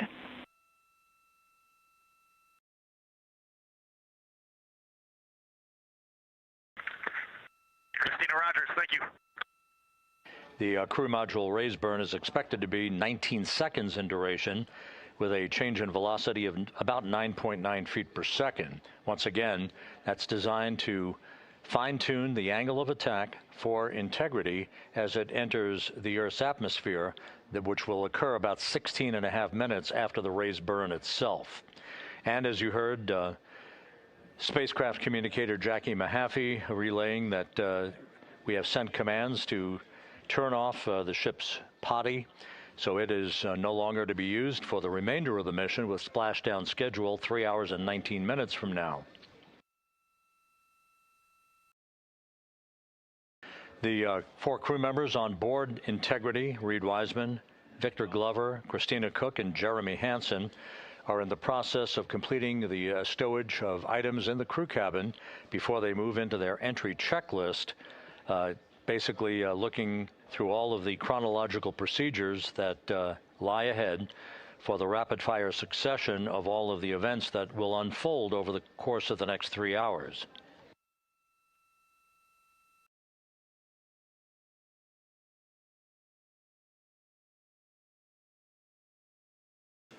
Integrity is about 25,000 nautical miles from Earth, continuing to accelerate towards a splashdown in the Pacific 3 hours and 18 minutes from now.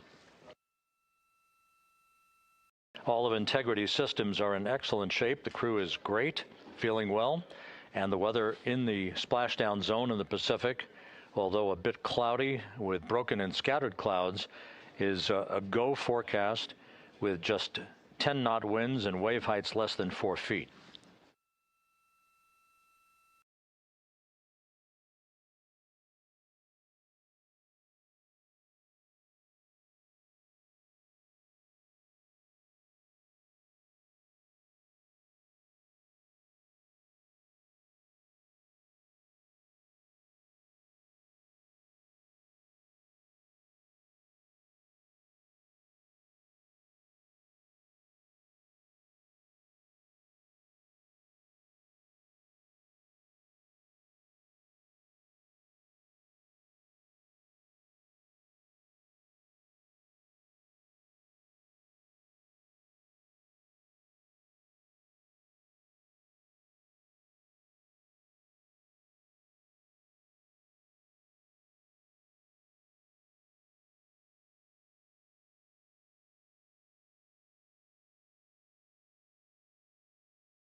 Views from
Integrity, Houston, for a post-RTC3 tracking update.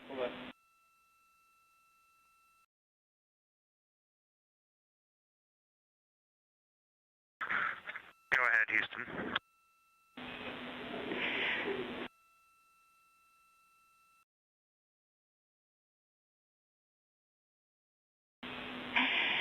Hey, the post-RTC3 tracking looks great.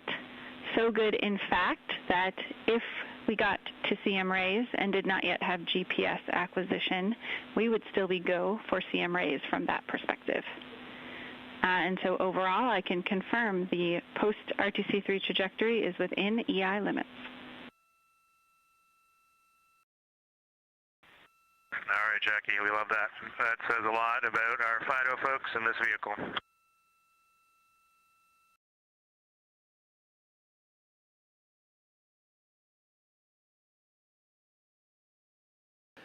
This is Mission Control Houston. A tip of the hat from Canadian Space Agency astronaut Jeremy Hansen to the flight dynamics folks and the guidance, navigation, and control officer.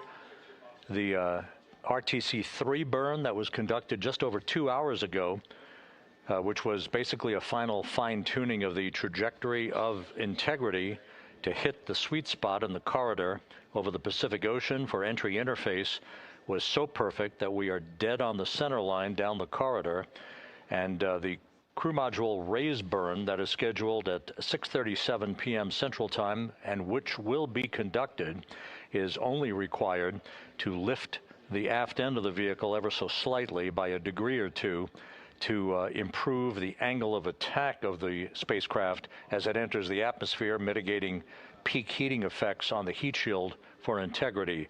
But our trajectory is dead set, right on the money, right down the pike, heading for a splashdown 3 hours and 10 minutes from now at 7:07 p.m. Central Time, 5:07 p.m. Pacific Time.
Houston Integrity com check from seat 1. Seat 1, have you loud and clear coming down on both OE 1 and 2? How me on 1? Gotcha, loud and clear on 1, Jackie. We're going to stay in this config on both 1 and 2, and Reid and Victor are in our seats, slowly proceeding along.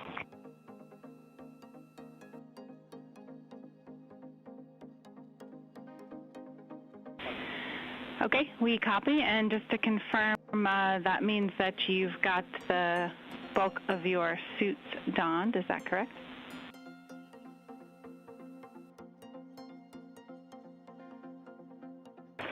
Just for Reid and Victor, A-firm. We're not gloved, not helmeted yet. Copy all. Thanks.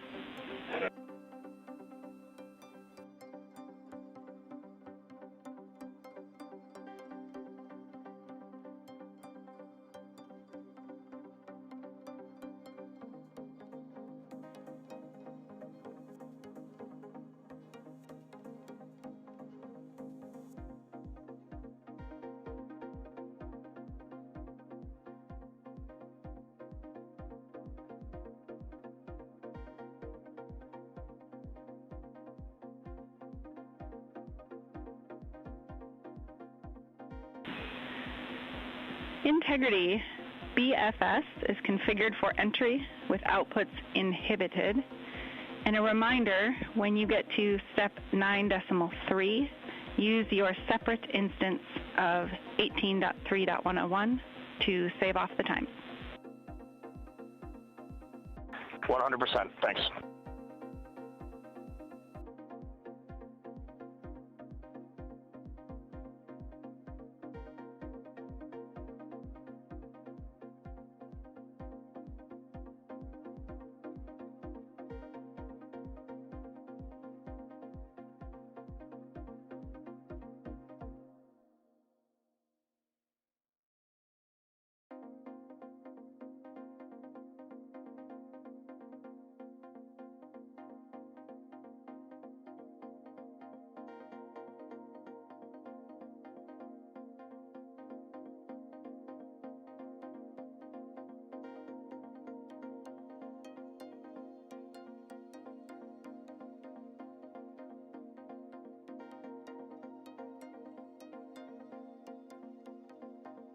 Houston Integrity com check from C2. Victor, have you loud and clear? I'm coming up on 1. How me?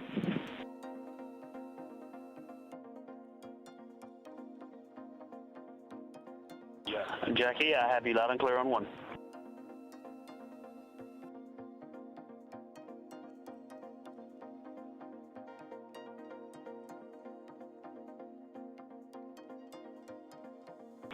You are loud and clear on 2, Jackie.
raise burn, a 19-second burn of Integrity's thrusters to induce a change in velocity of 9.9 feet per second, slightly raising up the aft end of the vehicle to improve its angle of attack as it enters the Earth's atmosphere, and in the process mitigates the peak heating effects on the heat shield of the vehicle. Out in the splashdown zone, out in the Pacific Ocean, the weather is forecast to be go by the Spaceflight Meteorology Group here at the Johnson Space Center. Winds of just about 10 knots and wave heights less than 4 feet, which should be ideal for the recovery forces that are being deployed from the USS John Murtha to recover the crew, extract them, hoist them into 2 Navy helicopters, and fly them back to the deck of the Murtha to be brought into medical bay for post-splashdown medical checks. We now have a report from the environmental systems officer here that we have good suit leak checks. All 4 suits have passed the leak check, so we are in good shape here for entry and splashdown coming up just over 2.5 hours from now. One data point, just an update on some numbers that we've just received from Flight Dynamics, and these are unofficial and will not become official until post-flight.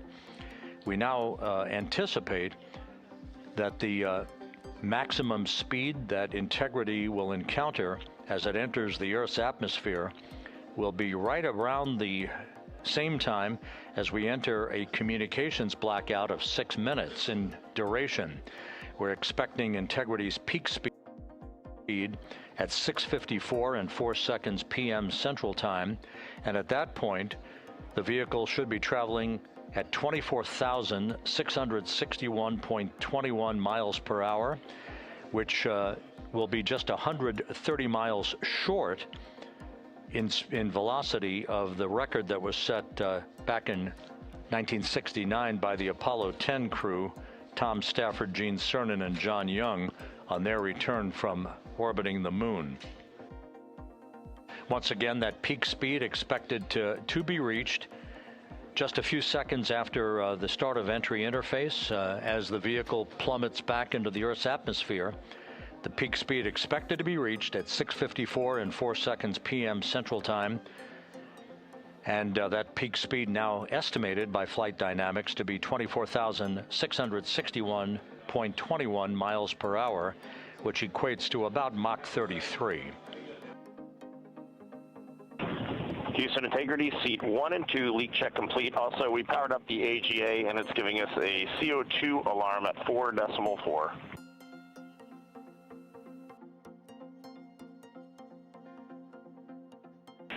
We copy leak check. We saw it as well. And copy CO2 at 4.4. We are discussing. We also on the AGA have a bit A of 16. We've seen that in the past. Should go away.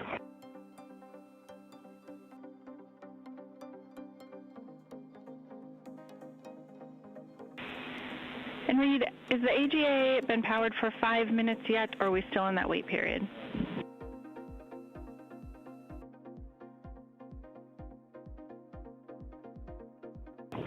We are in the wait period. We expect that bit will go away. We copy, and that bit can also indicate that we cannot trust the other values, so we'll check back with you after the 5 minutes on the CO2 levels. A-firm.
This is Mission Control Houston. Mission elapsed time of 8 days, 23 hours, 2 minutes into the flight of Integrity on the Artemis II mission.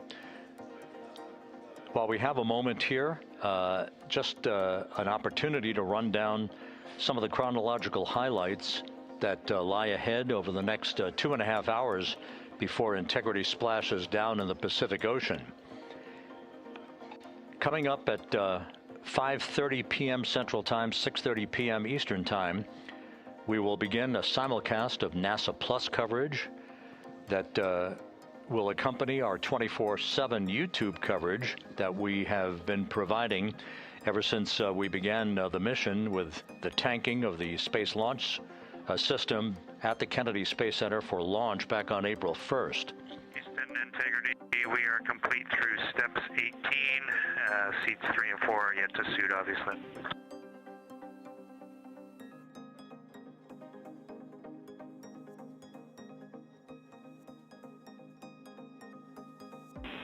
Jeremy, we copy you completed 16 through 18, and confirm for us whether you needed any adjustments of CIAS in step 17.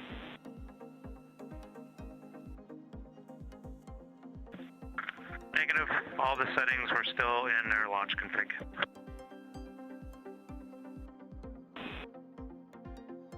Houston copies.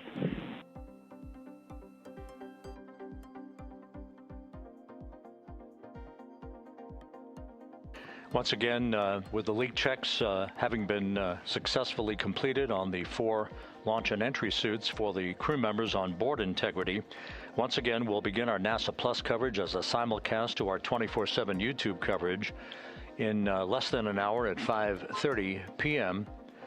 Central Time, 6:30 p.m. Eastern Time. At 6:15 p.m., we're going to hand over communications from the Deep Space Network to the Tracking and Data Relay Satellite System as Integrity continues to approach the Earth.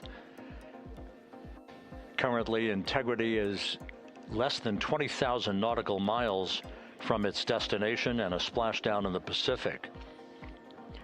We will separate the European service module from the crew module at 6:33 p.m. Central Time. And just 4 minutes later, we'll conduct a raise burn, a 19-second burn of the Integrity thrusters to slightly tilt the vehicle's orientation upward, with the aft end being tilted upward. That will also change the velocity by 9.9 feet per second and complete the orientation of the vehicle for its angle of attack as it enters the Earth's atmosphere. Entry interface, where we reach the first traces of Earth's atmosphere and where most of the dynamic operations will then begin. Entry interface is scheduled at 6:53 and 31 seconds p.m. Central Time, where Integrity will be at an altitude of 400,000 feet above the Earth, traveling at about 34,882 feet per second with a range to splashdown of 1,701 nautical miles.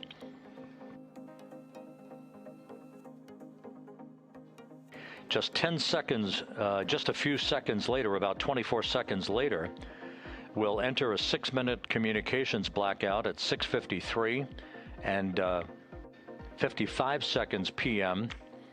That communications blackout will be due to the buildup of plasma around the vehicle, the ionization of the interaction of the velocity of Integrity with the friction of the Earth's atmosphere.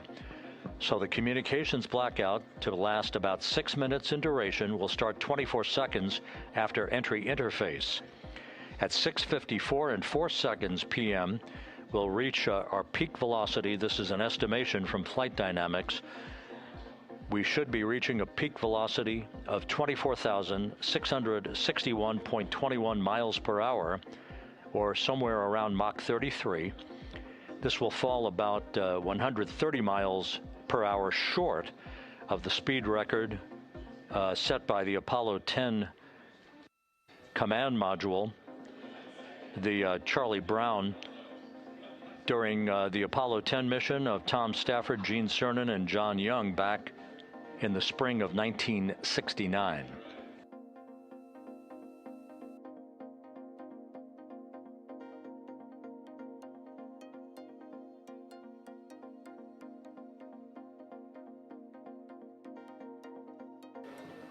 Once the communications blackout ends, which is expected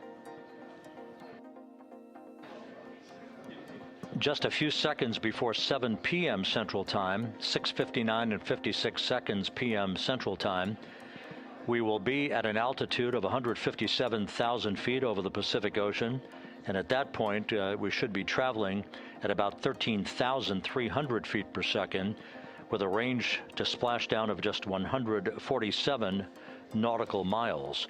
There will be a series of roll reversals, first to the left, allowing Integrity to bank to the left. These are computer-commanded, not crew-commanded, but computer-commanded roll reversals to bank the vehicle first to the left, then to the right. That bleeds off excess energy and helps to reduce the speed and the heating effects on the vehicle during the final phase of flight. Starting at 7:03 and 22 seconds p.m. Central Time, we'll begin the series of chute deployments. In all, there are 11 parachutes associated with this mission. The first 3 will pull off the forward bay cover from the top of the vehicle. The forward bay cover chutes are 3. That'll be followed by the deployment of the drogue chutes at 7:03 and 23 seconds p.m. Then 3 pilot parachutes will pull the main parachutes, 3 of them, from the forward bay cover. The forward bay housing all of the parachutes at the very top of Orion. The main chute deploy is scheduled at 7:04 and 44 seconds p.m. The vehicle will have slowed to just a very glacial speed of 198 miles per hour, feet per second, I should say, at that point, at an altitude of 5,400 feet above the Pacific Ocean. The splashdown velocity, of course, will be 0. 19 miles an hour is the velocity that the crew will feel under the 3 main parachutes as they splash down in the Pacific, southwest of San Diego. So a number of major milestones lie ahead. Splashdown time is currently estimated at 7:07 and 7 seconds p.m. Central Time, 5:07 and 7 seconds p.m. Pacific Time. That will conclude a total traveling distance from launch to splashdown of 694,481 statute miles.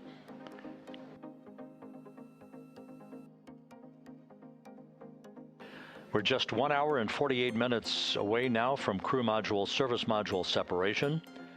The crew has donned their launch and entry suits. They've conducted leak checks. Everything is in order, and the weather is go at the splashdown site. Some of the flying assets that will collect imagery of the descent of Integrity towards splashdown have already been deployed from the deck of the USS John Murtha. The actual recovery team members will be deployed in helicopters and fast boats a bit later on as we approach splashdown, and of course after splashdown itself. Once the vehicle splashes down, we'll be deploying the 5 inflatable airbags at the top of the vehicle with helium. That will ensure that the vehicle is upright throughout the course of the recovery operations. The team here in Mission Control will check all of the systems on Integrity, make sure that we are not leaking any toxic gases from the spacecraft, and that will be the signal for the start of the power down of Integrity systems and the ability of the first members of the recovery team to approach the vehicle to set up the inflatable life raft called the front porch, which will be used to bring the crew members out of the vehicle into that front porch one by one after the hatch is open to Integrity. We expect the extraction of the crew to be some 45 minutes to an hour after splashdown, which would be about 30 to 45 minutes after the vehicle is powered down.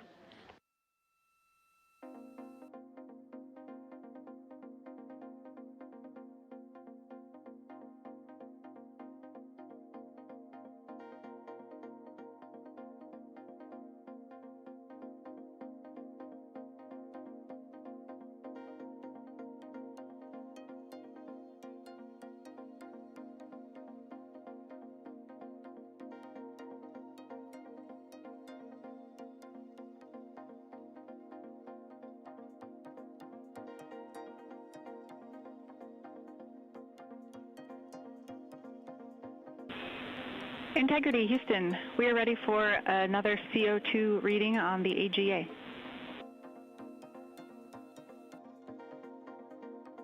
It is 5.1.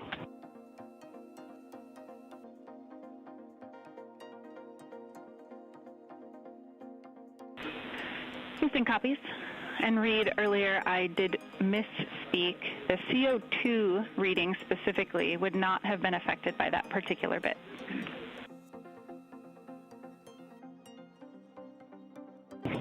Okay, sounds good. We just know we're in an ARS suit, and that's very likely contributing to that.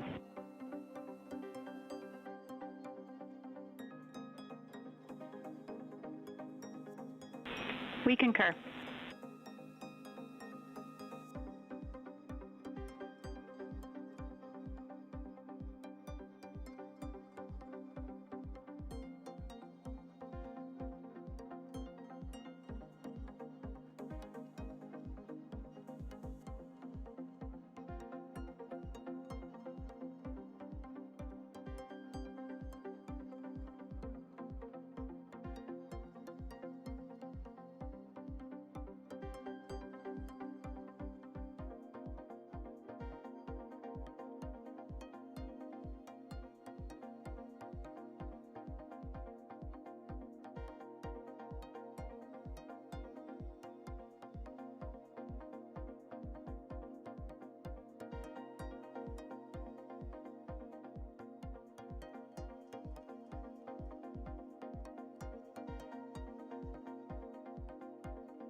Integrity, Houston, for CO2.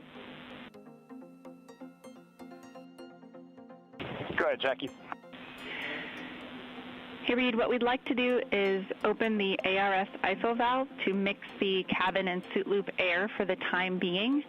And we would just need a call from you all when Christina and Jeremy are getting in their seats and are a few minutes out from leak checks, and we'll get that back into a good config for you to start the next leak check.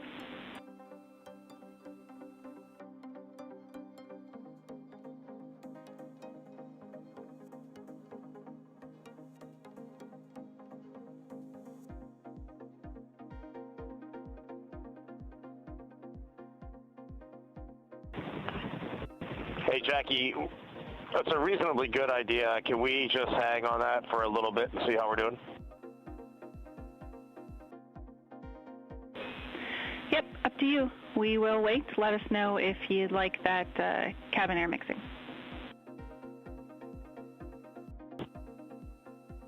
Is there a CO2 number where you guys would advise on that?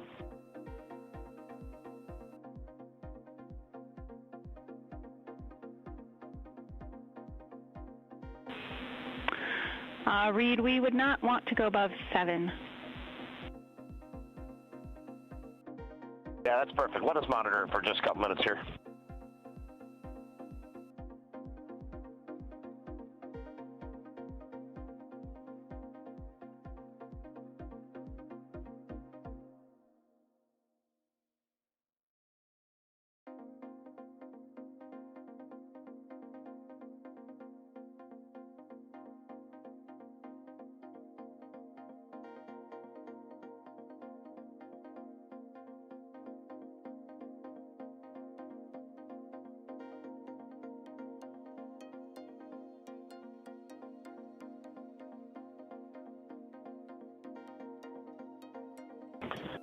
Houston, cabin entry config is complete, and Christina and Jeremy are about to start suit on. Excellent on cabin config and copy suit down. That call from Commander Reid Wiseman aboard Integrity indicating that following the successful leak checks on the 4 launch and entry suits, the crew will begin to actually don those suits now, and then they'll climb into their respective seats, both on the flight deck and the mid deck of the Integrity, in preparation for crew module service module separation that's scheduled 1 hour and 40 minutes from now.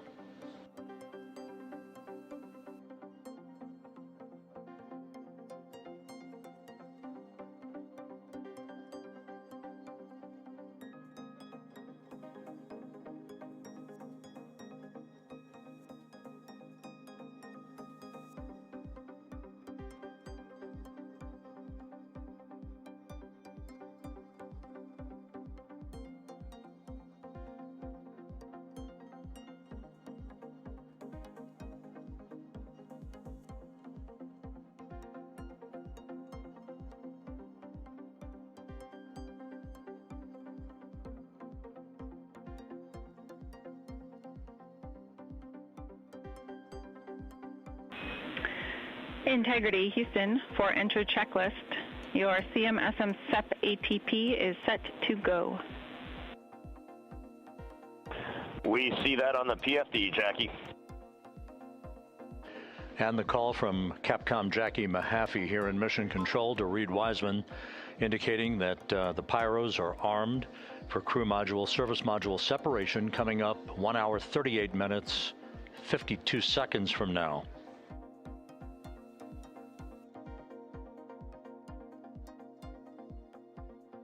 Integrity now squarely facing the planet Earth, 17,600 nautical miles away, headed for a splashdown 2 hours 12 minutes from now.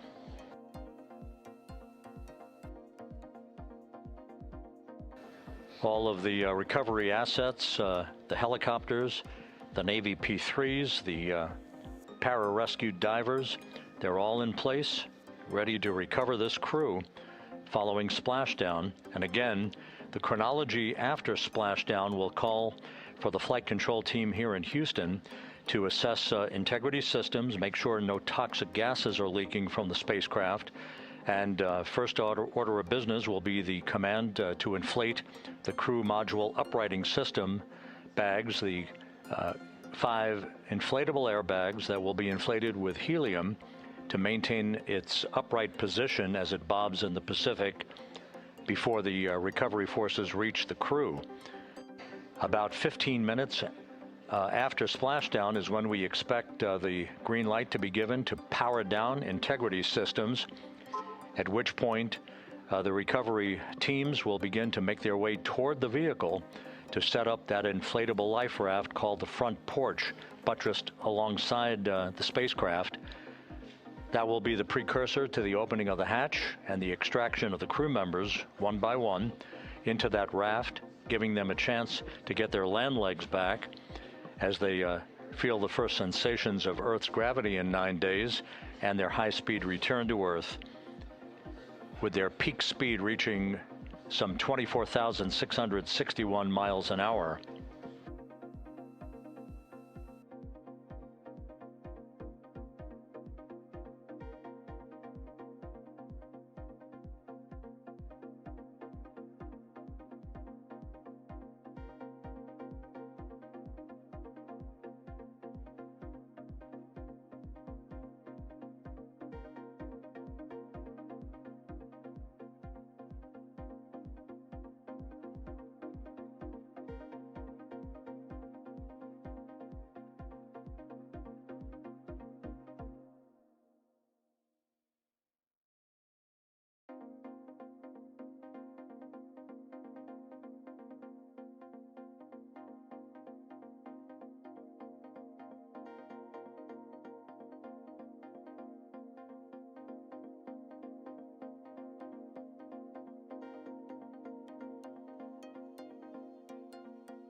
Houston, Christina's got an amazing view of home planet out the side hatch window, and it's lighting up the cabin, and it's just a great blue hue to it. It's beautiful.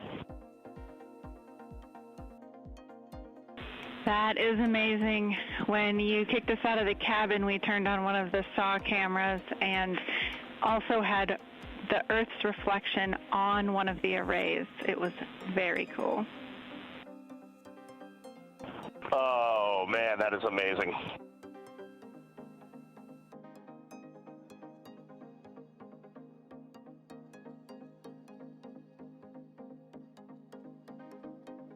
This is Mission Control Houston. Commander Reid Wiseman reveling about the view of the Earth from a distance of less than 17,000 nautical miles now. The cabin audio cable and boom mic are in F3 large stowed. We copy. The view that Reid Wiseman is describing is the view you're looking at right now as the Earth grows larger in the field of view with each passing moment.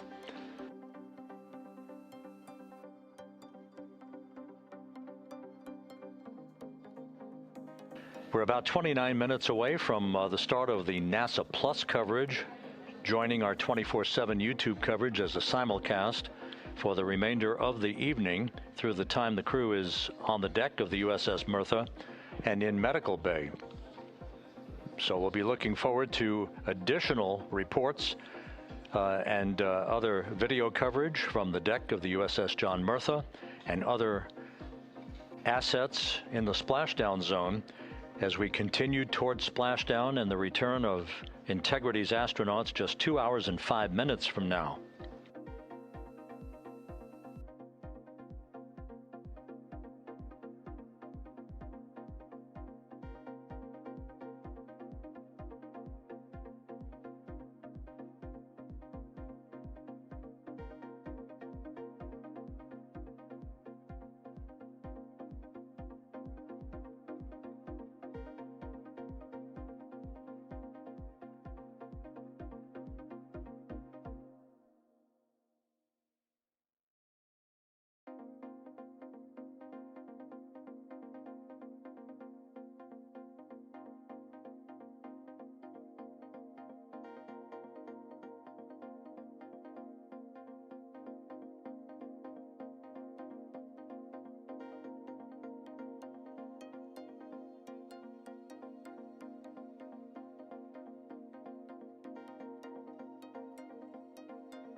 Couple of minor updates, just tweaks by a second or so for some of the key activities that will be coming up.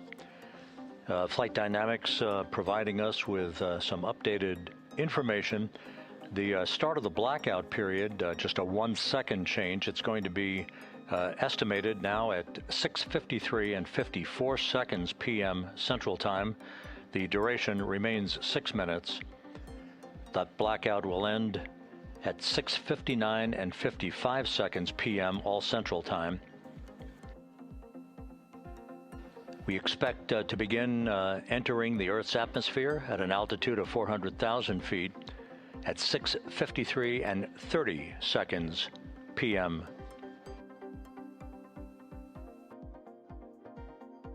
And 1 second difference now in our splashdown time, if everything unfolds the way we believe it will. Splashdown now scheduled at 7:07 and 8 seconds p.m. Central Time, 7:07 and 8 seconds p.m. Central Time, 5:07 and 8 seconds p.m. Pacific Time at the splashdown zone off the coast of San Diego.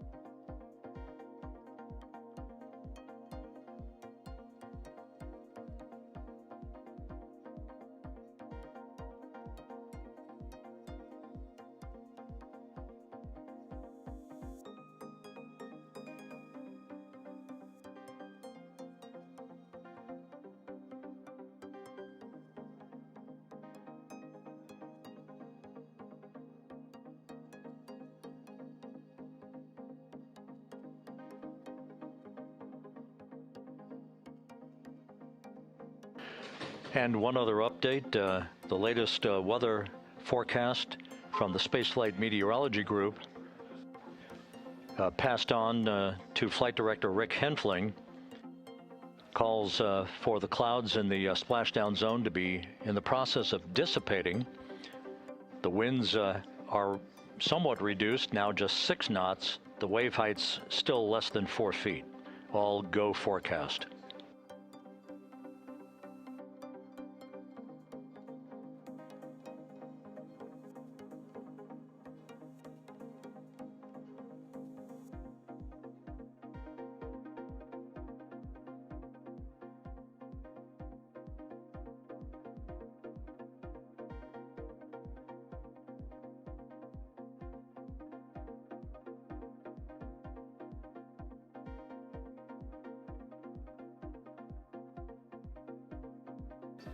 So once again, the stage is set as Integrity continues its inexorable march toward a splashdown in the Pacific 2 hours from now. 16,000 nautical miles away from the Earth.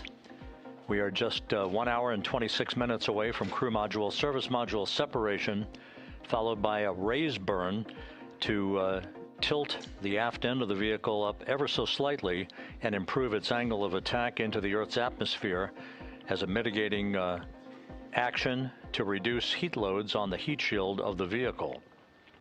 This is all pre-planned, pre-flight. There's no differentiation between what we had designed this mission to do. We are expecting to reach the first traces of Earth's atmosphere at entry interface and 400,000 feet above the planet 1 hour and 45 minutes from now.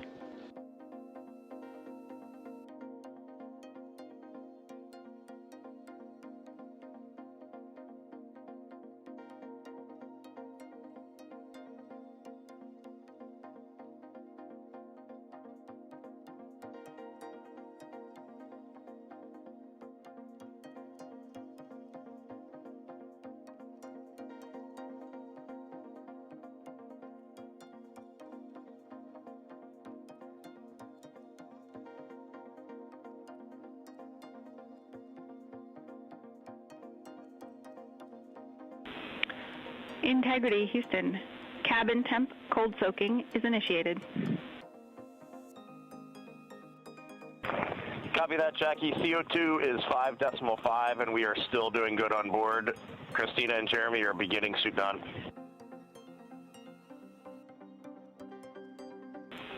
Houston copies all.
Integrity Houston for entry checklist. Go ahead, Jackie. Reid, with this time to EI, we expect you're about to be stepping into steps 9 and 10 in the entry checklist. In step 10 for the SIP switch config, there are no deltas. No deltas to step 10. Copy all.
This is Mission Control, Houston. Once again, a great view of the planet Earth from Integrity from one of the solar array wing cameras. Now just 14,000 nautical miles from splashdown. Splashdown schedule for 7:07 and 8 seconds p.m. Central Time, 5:07 and 8 seconds p.m. Pacific Time. At a point to the southwest of San Diego in the Pacific Ocean, where the USS John Murtha is on station and where recovery team assets are being deployed to the predicted splashdown site to complete the mission of Integrity's astronauts and their lunar flyby. With the Earth growing larger in the field of view, the next major milestone, just 1 hour and 13 minutes from now, will be the separation of the crew module from the European service module. Houston copies. The separation of the crew module will set the stage just 3.5 minutes later. One question. Go ahead. When I was looking at the BFS-SM SEP, it was the exact same time as our predicted SM SEP. Can you just confirm we don't need that to be a touch later?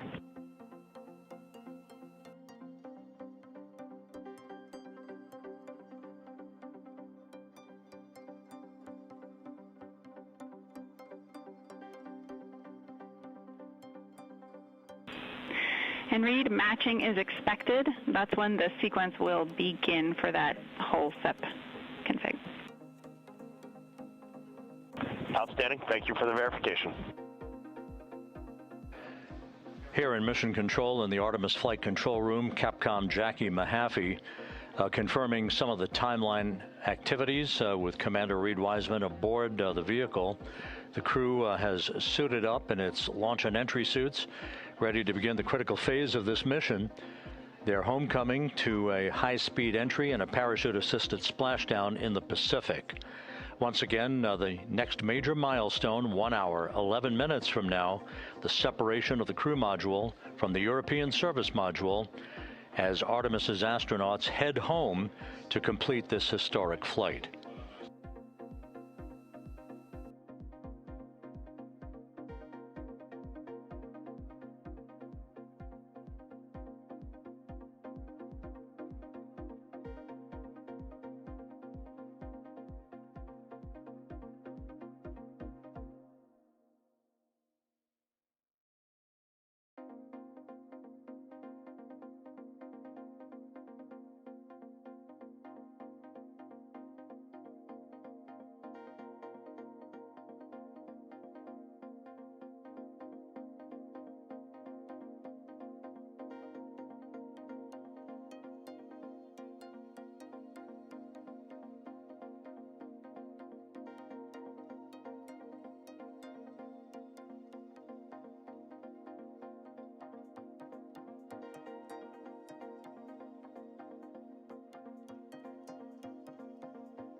Artemis II mission is a test mission of the Orion space capsule.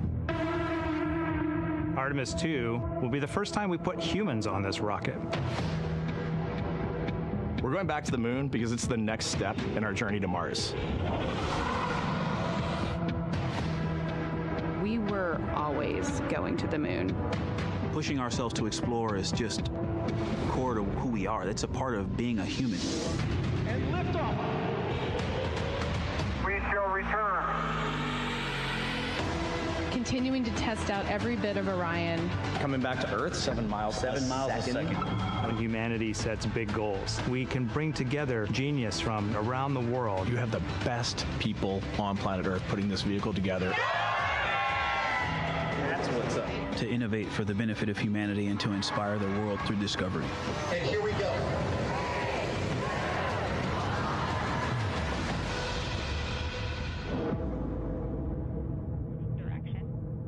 19th, 1972, 2:25 p.m. Eastern Standard Time.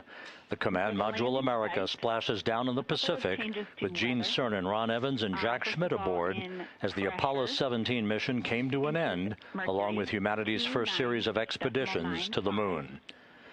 Today at this hour, you are looking live at our planet from the Integrity spacecraft, heading for a splashdown in the Pacific off the coast of San Diego just 1 hour and 35 minutes from now.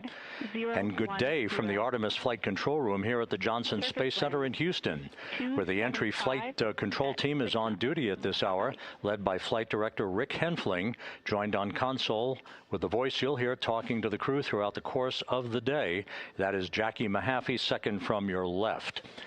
Everything has gone extremely well as we are closing in on the return of Artemis's astronauts from their flight around the moon and historic lunar flyby that will culminate with that splashdown in the Pacific off the coast of San Diego just 1 hour and 35 minutes from now. And with that, it's a good entry pad, and we can continue in the procedure. Integrity. You're looking at a live view inside Integrity. Reid Wiseman on the left doing a fist bump with pilot Victor Glover on the right, and down in the middeck area just below their feet, suited up in their launch and entry suits, are mission specialists Christina Koch and Jeremy Hansen of the Canadian Space Agency. A number of milestones yet to unfold before splashdown just over an hour and a half from now. Earlier today, the crew woke up at about 10:35 a.m. Central Time. They completed the final major maneuver of the flight, that being the return trajectory correction 3 burn. It was an 8-second burn that fine-tuned its trajectory to enter a corridor over the Pacific Ocean a short time from now. That will be the point of entry interface where the crew will reach the first traces of Earth's atmosphere at an altitude of 400,000 feet. The crew moved into its entry checklist just after 4 p.m. Central Time, suited up in those launch and entry suits, conducted leak checks, and now are in the final stages of their entry checklist. Instruction 115 of entry checklist. SM separation ATP is go. Houston copies. The next major milestone on the route home. Fully zipped, and they're working on EBS and then seating up. We copy. Thanks for the status. Jackie Mahaffey talking to Reid Wiseman aboard Integrity. The spacecraft now about 12,000 nautical miles from the Earth's surface. The next major milestone on tap for the crew will be the handover of communications from the Deep Space Network to the Tracking and Data Relay Satellite System. The Deep Space Network came into play after the translunar injection burn back on April 2nd that propelled Integrity toward its lunar flyby. We'll be back on the TDRS network here in about 41 minutes. Following that, the next activity will be the pyrotechnic separation of the crew module from the European service module. That is scheduled at 6:33 p.m. Central Time, followed 4 minutes later by one final critical maneuver. That will be a 19-second burn of Integrity's thrusters in what is called the crew module raise burn. Now, what that does is it basically acts If you were sitting in a reclining chair, you'd basically tilt yourself back. It raises the aft end of Integrity ever so slightly, and that is the final opportunity for us to fine-tune the angle of attack of Integrity through the area of peak heating at entry interface that will come a bit later on, about an hour and 18 minutes from now. So after the raise burn, we will be in the final orientation that will minimize any peak heating on the heat shield of Integrity and prior to the time the crew enters the Earth's atmosphere at an altitude of 400,000 feet. Entry interface. This is the critical time where the crew will reach the first traces of Earth's atmosphere at an altitude of 400,000 feet, traveling 34,882 feet per second. Just 24 seconds after entering the Earth's atmosphere, we will experience a communications blackout expected to last 6 minutes in duration. This is planned, and it is caused by the interaction of the velocity of Integrity with the friction of Earth's atmosphere. There will be a buildup of plasma around the vehicle, and that ionization will prevent any communications with the crew and any receipt of data by flight controllers here in Mission Control. That blackout is scheduled to begin at 6:53 and 54 seconds p.m. Central Time. Again, a 6-minute blackout that will end, if all goes as planned, at 6:59 and 55 seconds p.m. Central Time. At that point, we expect to regain communications with the crew and a reacquisition of data through the Tracking and Data Relay satellite system. We will have a series of roll maneuvers. These are computer commanded that will roll the vehicle slightly to the left, then back to the right. That will bleed off excess energy as we begin our peak period of velocity. We expect to reach a maximum velocity of 24,661.21 miles per hour, equivalent to about Mach 33 times the speed of sound, shortly after we enter that blackout period. Once we exit the blackout period, of course, we're in the denser regions of the Earth's atmosphere, and then we get set up for the parachute deployment sequence. First, the deployment of 3 forward bay cover chutes that will pull essentially the top forward bay cover off the very top of the Integrity vehicle. That will be followed by the deployment of drogue chutes, and then the final deployment of a series of 3 main parachutes at 7:04 and 44 seconds p.m. Central Time. From that point on, it is about 3 minutes or so until splashdown. Splashdown scheduled at 7:07 and 8 seconds p.m. Central Time at a gentle speed of 19 miles an hour. So just to give you some perspective, at the time that we enter the Earth's atmosphere, we're traveling somewhere around Mach 32. We will splash down at a speed of about 19 miles an hour. The G-forces that will build on the crew members inside Integrity will build to about 3.9 Gs. That is what is expected and what they have trained for and what the spacecraft is designed to support.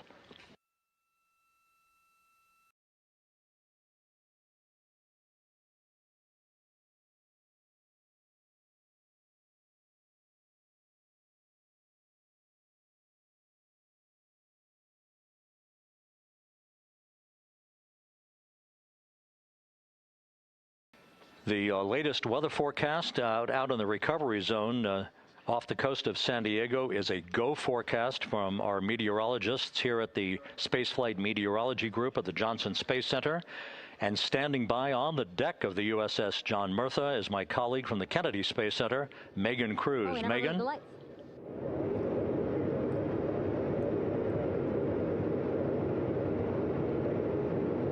Hey there, Rob. Yeah, welcome to the bow of the USS John Murtha. This is where we will report out live updates from the ship as NASA and the U.S. military work to recover our Artemis II astronauts in just about an hour and a half. How exciting. Now, right now, as you can see, we are out in the Pacific Ocean. We are just west of San Diego. We're actually staged about 6.5 miles away from where we expect Orion to splash down. And then we will incrementally move closer. So at the time of splashdown, we'll be about 5 miles away, and then we will will move to 3.2 miles away. At that point, we'll pause, make sure that all the debris that might be coming down with Orion, because basically some parts of like the parachute system, they're jettisoned off Orion during descent. So we'll just want to make sure that those all land in the water and that we are safe to move even closer. So we will make sure that we can move a little closer, and at that point we will move to a mile away from Orion. And at that point the ship will circle the capsule while NASA and Navy recovery forces work to get our astronauts out, and we should have great views of the bow from here. But also we have a ton of cameras all around the ship. For example, we actually have some cameras right to the left of me here on the bow. These are very strong, stabilized cameras. We can really get up close to make sure that we are sharing all the images we have available to you.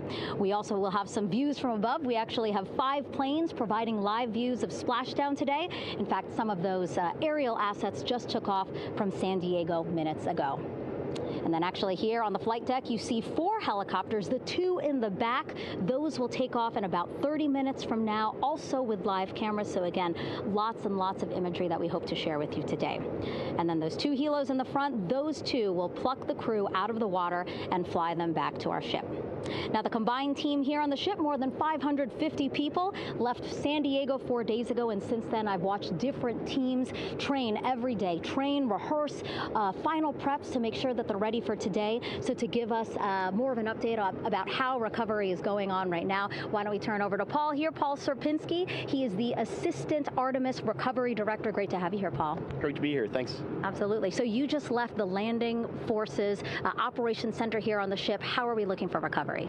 Right now, it's looking great. When I left, they were just about to get into weather briefing with Mission Control Center in Houston, but listening to the loops this morning and everything that's been going on, the reentry trajectory correction burn, the return trajectory correction burn went great. They were right on the money, right down the middle where they should be coming back.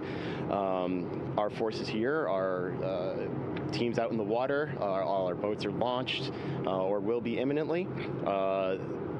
So yeah, it's just coming along great. Yeah. It's really nice to see. We did see some of those boats float behind us. We were hoping to give you a live view, but of course they floated right out of the camera shot as you came to us. But so basically the team right now here on the ship, basically like monitoring mode, but really things will pick up about 15 minutes after splashdown. Yeah, so a couple minutes before splashdown, things start happening really, really fast. Mm-hmm. Some events during the re-entry, they're maybe a second or 2 apart, and so it just takes a whole lot of effort and a lot of updates back and forth between us and Houston to try to keep track of everything that's happening, all in real time. And then after splashdown, that's when the recovery team really kicks into high gear. We have our boat teams, our boat crews going out, our divers doing hazardous assessments as they get progressively closer to the capsule, making sure it's safe for all of our people to go in, and it's also safe for the astronauts to come out, because really at the end of the day, that's what we're here for, is we're to make sure that the astronauts get home safe after their tremendous journey to the moon and back. But then also we have, like you mentioned on a minute ago, all of our imagery helicopters are taking imagery, camera shots of it as it's coming in all the way through splashdown. I mean, they'll see it as soon as it crosses the horizon, all the way to the ocean here. And then afterwards, we have to recover actually Orion to bring it into the well deck of the ship. Absolutely, yeah. And so once the astronauts are safe on board, then those same dive teams are going to transition into securing the capsule. They'll position some equipment around it to kind of facilitate that. The ship will move into position. We'll attach a really big winch line to it, and then a bunch of tending lines. We'll pull the capsule around behind the ship and then start to slowly bring it in. And then, Orion comes in, goes hard down, and everyone cheers. Yeah, great day. Great day, exactly. Lots to coordinate, a lot to manage. Basically, planning for this recovery, Artemis II recovery, started a month after Artemis I launched. That was the uncrewed test flight of the Space Launch System rocket, as well as the Orion spacecraft. That was November 2022, a month later, all the planning for this. How does it feel to be so close to welcoming our friends, our astronauts, home?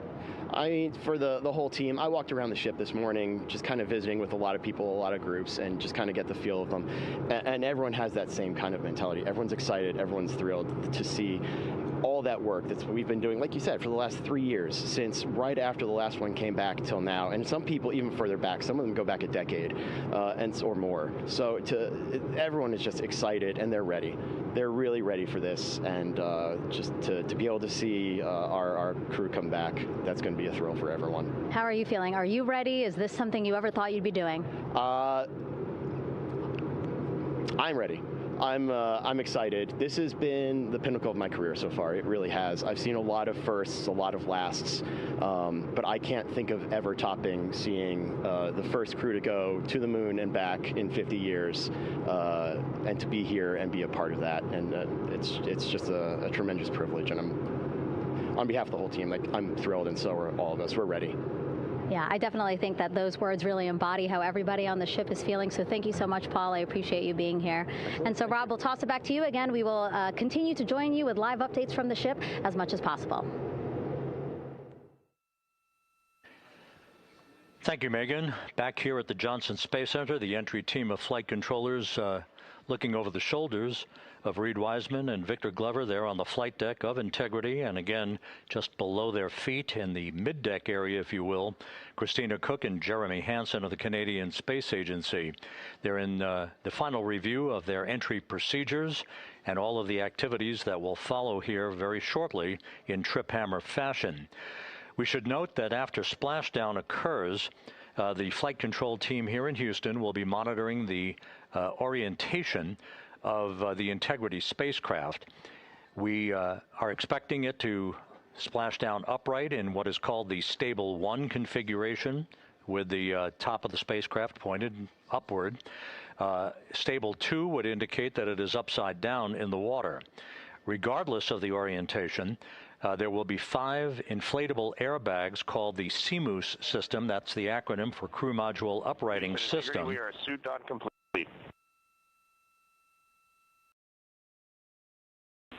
Houston copies.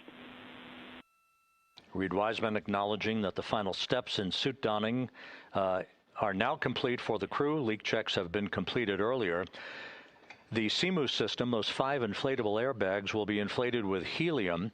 Those airbags will ensure that the vehicle remains upright. While that activity is going on, the flight control team here will be checking the systems on Integrity, also making sure that there's no leakage of toxic gas from the spacecraft. It should take about 15 minutes from splashdown to the power down of all of the systems on Integrity. And at that point, assuming everything is in a nominal fashion, then the green light will be given for the Navy recovery teams to begin to make their way closer to Integrity to begin the erection of a large inflatable life raft called a front porch that will be buttressed up alongside the hatchway to the spacecraft. That life raft will be used to bring the crew members out of this vehicle once the hatch is open, one by one. They'll get their land legs back after 9 days of weightlessness before they're put in harnesses to be hoisted one by one in sequential fashion, in an alternating fashion, to the 2 hovering Navy helicopters overhead. Houston Integrity for a status. Go ahead. Seats 3 and 4 are connecting umbilicals. We're going to be stepping into leak check soon. 1 and 2 will be seated. 3 and 4 will be free float, and we'll configure EPROC accordingly. Houston copies all. Reid Wiseman talking about the current procedures with the suiting of the crew members and subsequent leak checks, a final leak check for all 4 crew members. Everything is actually running a few minutes ahead of schedule. So once the life raft is inflated next to the Integrity spacecraft and the recovery teams have arrived alongside of the vehicle, the hatch will be open and the crew members will be brought outside into that front porch, as it is called, one by one. They then will be hoisted into the hovering helos overhead And those helos then will turn around once the 4 crew members are on board, 2 for each helicopter, and will head back to the ship. That should be about a 10 to 15-minute transit. Once the helicopters land on the deck of the USS John Murtha, the crew members will be exiting those helicopters and brought into medical bay on the deck on the ship itself for comprehensive medical exams. They will spend a period of time yet to be determined on board the USS John Murtha before they are flown by helicopter to the shore in San Diego, to the San Diego Naval Air Station, and ultimately will board a NASA jet for the flight back to the Johnson Space Center here in Houston. Just to recap some of the key times that are coming up. We are expecting the separation of the crew module from the service module just 43 minutes from now. That is expected to occur at 6:33 p.m. Central Time, 7:33 p.m. Eastern Time. That will be followed just 4 minutes later by the crew module raise burn, the use of Integrity's thrusters one final time in a 19-second burn to slightly tilt the vehicle up into the correct orientation or angle of attack to ensure that it enters the Earth's atmosphere at the right angle, if you will. That will help deflect the buildup of heat against Integrity's heat shield. This was a deliberate move, a change in the procedures from the Artemis I mission that resulted in unexpected char loss on the Avcoat heat shield that had not been intended based on the entry trajectory for the Artemis I mission. What we're doing is we deliberately changed the trajectory of the entry from a skip entry that was about a 3,000-mile transit across the Pacific Ocean. We are expecting now from entry interface to the point of splashdown to have a range of just 1,701 nautical miles, and that in of itself will reduce the exposure time of heating on the heat shield of the spacecraft. Once the raise burn is complete, then the stage is set for entry interface at 6:53 and 31 seconds p.m. Central Time. That means that Integrity will be entering the Earth's atmosphere at an altitude of 400,000 feet, traveling at about 34,882 feet per second, heading for its splashdown site off the coast of San Diego, as you just heard from Megan Cruz on the deck of the USS John Murtha. Splashdown once again under those 3 main parachutes is expected at 7:07 and 8 seconds p.m. Central Time, 5:07 p.m. Pacific Time, 2.5 hours before sunset. The actual total distance traveled for Integrity from launch to splashdown is estimated at 694,481 statute miles. Now that includes the first high elliptical Earth orbit following launch that enabled Integrity to move to 43,000 miles above the Earth at its apogee and enabling a 24-hour period of systems checkouts before the flight control team here and the mission management team gave approval for Integrity to conduct its translunar injection that propelled it on its way to the moon and its historic lunar flyby. So the total distance we expect this vehicle to have traveled at splashdown, 694,481 statute miles.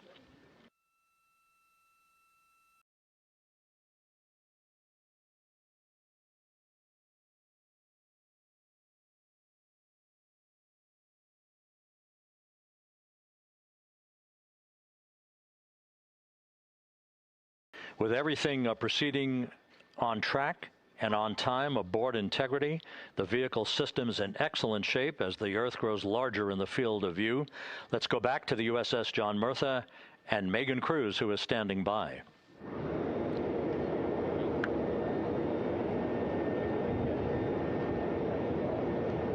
Hey, yeah, Rob, welcome back. Again, we are out in the Pacific Ocean, staged just about 6.5 miles from where we expect Orion to splash down now in just over an hour. How exciting, and the weather awesome conditions here. I know you see some wind blowing around my hair, but really nothing to speak of when it comes to having to recover our astronauts, as well as no waves here, really. So yeah, we're expecting a really great day. Also, hopefully, some really great views. You can see behind me that some of the clouds are starting to break up, so that's really exciting. And now, of course, this ship has a lot of people ready and excited to welcome our crew back home, including Dr. Rick Schuring here. He is a NASA flight surgeon. Great to have you here, Rick. You too, Megan. It is a blessing to be out here this day with our teams. We've trained 3 years for this, nonstop with the U.S. Navy, and along with EGS, and we've so looked forward to this day. And you know, just by God's grace, everything's parting, the skies and everything. The crew's doing great. Looking forward to come back, and our teams are ready. So this is one of those days you've dreamt about, and now it's finally here, and we're ready, and just thankful to be a part of it. Yeah, and you play a really integral role. When was the last time you spoke to the crew, and how are they feeling in this last hour before splashdown? Sure. Yeah, so the crew woke up, when they splashed down, they will have woken up about 8.5 hours ago. Me and my fellow crew surgeons, Doctors Chris Hansen, Rafi Kumjian from the Canadian Space Agency, spoke with them about 6.5 hours ago, just to double check on how they were doing, if there's any medical issues, you know, how they slept, and then kind of go over their landing day protocol for their medications, for what we call a fluid load, to try to replace some of the fluid and electrolytes that they've lost with just a normal space adaptation. Once they got to space, they kind of have to replace some of that fluid to help them with the whole landing kind of readaptation to 1G, which they haven't done for the last 10 days. And then just kind of let them know how things are going to play out, you know, out with the open water teams all the way until we finally get to the med deck. So they were very pumped up, very hurried though. They had a lot of cabin configuration, a lot of things to get ready. So they're excited, but also very focused on the job that they had to do. So like again, we've trained a long time for this, and we're ready. And you said some medications. I mean, those are kind of just to mitigate the effects of, obviously, their more than 695,000-mile journey back to Earth. It's just like anti-nausea medication, right? Yeah, exactly, Megan. The you know, astronauts are very healthy, fortunately, and even when they come back in reentry, you know, the human system is very kind of dynamic. It has to readapt very quickly, and one of the most common responses they get is just some stomach awareness, to some nausea, even to some vomiting. And you know, with our crews that land out in Karagana, the Soyuz crews or our SpaceX crews, you know, they all kind of experience the same thing. This will be the first time we're landing in water since December 1972, and I worked with all the Apollo astronauts years ago, and they all told me that, you know, landing in the water, especially in the Pacific, can be very provocative. So we take steps to give them medicines to really mitigate some of that nausea, vomiting, help them feel a little bit better, and also sometimes just use a little anti-inflammatory medicine just to help with coming back to 1 Earth, or 1G. The effects of microgravity, especially as you age and you have a little arthritis, you feel great in microgravity, and everyone kind of curses coming back to the ground like, oh dang, 1G, but so that helps a little bit. But for the most part, the main thing is just replacing that fluid and then trying to help them with that transition back to 1G, and then we're ready to go. Yeah, and their health is assessed almost immediately after they splash down. Yeah, so we have Dr. Jesse Wang, and we have our independent duty corpsmen, who are the Navy version of paramedics, extremely highly trained, highly experienced Navy medics and divers, who will go out there, open the capsule about 28 minutes after splashdown, and do the first initial assessment. So Jesse and his team will go out there and look at each crew, kind of do their assessments, get vital signs, report back to Drs. Haas and Kumji and I back in the med bay, let them know how they're doing, and then you know, if they've got the normal kind of space adaptation kind of things, we expect that they're good to go on that. If anything, you know, didn't go the way we want, they're all prepared for that as well. And Jesse and his team, I mean, you know, this is their full-time job, taking care of, you know, sailors and folks who might be injured. We don't expect any injuries, but coming back, you know, going 25,000 miles an hour down to, you know, 20, you know, miles an hour is still a dynamic process. I've heard it described as, you know, kind of like a car crash. And then the crew will be ready to go, and Jesse and his team will make that transition to get them out to the front porch, do assessments on them again, call it to our med bay, and then once we have that and they're all good to go and the crew's feeling okay, we'll hoist them up in the helos. It's about a 3-minute flight back to the flight deck, and that's where me and the astronaut chief, Scott Tingle, will actually meet them. I'll get eyes on them, make sure they're all good, just take very slow transitions, and then one by one we'll either get them out with the SMTs, the SAR med techs under each arm, just kind of just walk them very slowly to med bay, which actually helps them acclimate back to 1G. Or if they really don't have their sea legs back yet, then we might put them in what we call a stair chair, which will be right behind them, and then just very slowly kind of get them back into med bay to start our full assessments with the team. Yeah, so a really great team here to support them as soon as they get back, and also all throughout the mission, of course. You talked a little bit about this, but obviously, we have seen astronauts return from the International Space Station for over 25 years, so we kind of know that that journey, how it affects the body. But yes, we're talking about humans returning from the moon for the first time since 1972. How is this different from your perspective? So it's different in one very significant respect. On Apollo, for exercise, they had something called the Apollo Exergenia, which was basically just a little canister with some ropes, and they would have some resistance and kind of do that. And the Apollo astronauts really liked that. They liked the ability to exercise, because you decondition from a musculoskeletal standpoint, you lose your strength and your stamina very quickly. We had something called the Orion flywheel, which was able to impart much greater loads in terms of resistance, so they're able to do squats, deadlifts, different things, not dissimilar to what the ISS astronauts do, but with a lot less room to do it. And they also did rowing activities for cardiovascular health, and the crews loved it. But for the lunar crews, the future lunar crews, maintaining that physical conditioning, which our astronaut strength conditioning rehabilitation specialists, affectionately known as the ACERs, back in Houston, really work hard to get them in the best shape they're going to have to be in to get to the moon. That device hopefully will maintain that. And Apollo only had about a 4.3-day journey to the moon. Our astronauts are going to have about a 10 to 14-day journey. Right. So maintaining that physical fitness, that strength and stamina is going to be crucial for the success of being able to do those very physically demanding lunar EVAs. Right. So we're very excited about what the astronauts have said about the device and what they have to say about the role exercise plays, going to the moon. And also the mental benefit. Sure. They just really like sweating, breaking the sweat, and actually just feeling like they're just getting a workout. Right. Thank you so much, Rick. I really appreciate it. I know they're going to be in good hands, so we'll let you get back to it. Thank you so much. Megan, thanks for the time. Back to you, Rob. Okay, Megan, back here in Mission Control in Houston, everything is moving along in order. This view of Reid Wiseman on the left, Victor Glover on the right. We have good suit leak checks. Everything aboard Integrity is in excellent shape. The vehicle, with the Earth growing larger and larger in the field of view, we're now just about 8,200 nautical miles away from Earth and closing in for a splashdown just 1 hour and 5 minutes from now.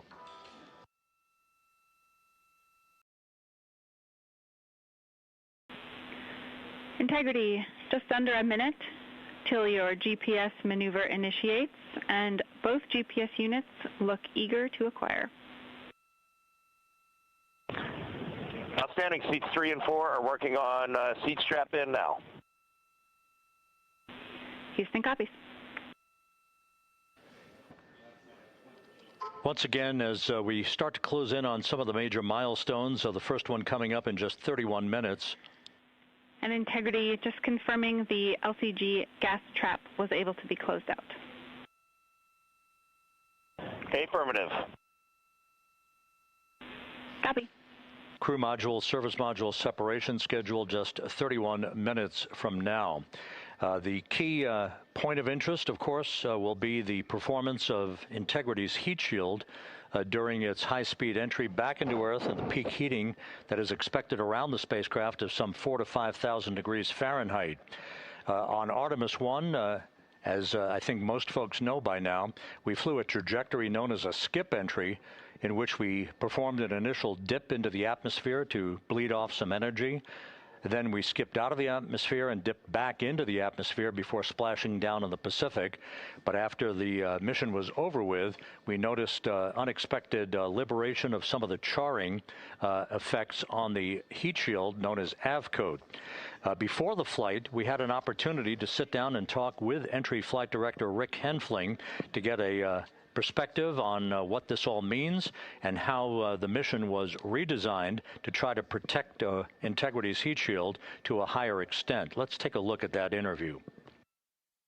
Returning from the moon is a lot different than deorbiting from low Earth orbit. When we return from the moon, we expect to achieve velocities upwards of 36,000 feet per second. And in order to slow down to a nice, graceful splashdown in the Pacific Ocean, the flight crew is going to experience between 3 and 4 times the force of Earth's gravity. On Artemis I, pressure buildup inside the char layer of the heat shield resulted in the char losses we saw. NASA established a Tiger team whose job was to investigate the cause of the problem and then make recommendations on how to fly the Artemis II mission safely and successfully. And so for Artemis II, we are going to fly a profile that ensures the spacecraft will not see that same type of pressure profile. And so the char losses seen on Artemis II will not be like the ones that we saw on Artemis I. Rick Henfling indicated that the orientation of the spacecraft and the shortening of the distance of transit to the splashdown zone from the point of entry interface when we reach the top of the Earth's atmosphere, which will be coming up at 6:53 and 30 seconds p.m. Central Time, should do the trick in minimizing the deleterious forces against that heat shield that were noticed on the Artemis I mission. We think we see a beautiful sunrise over the west coast of Australia.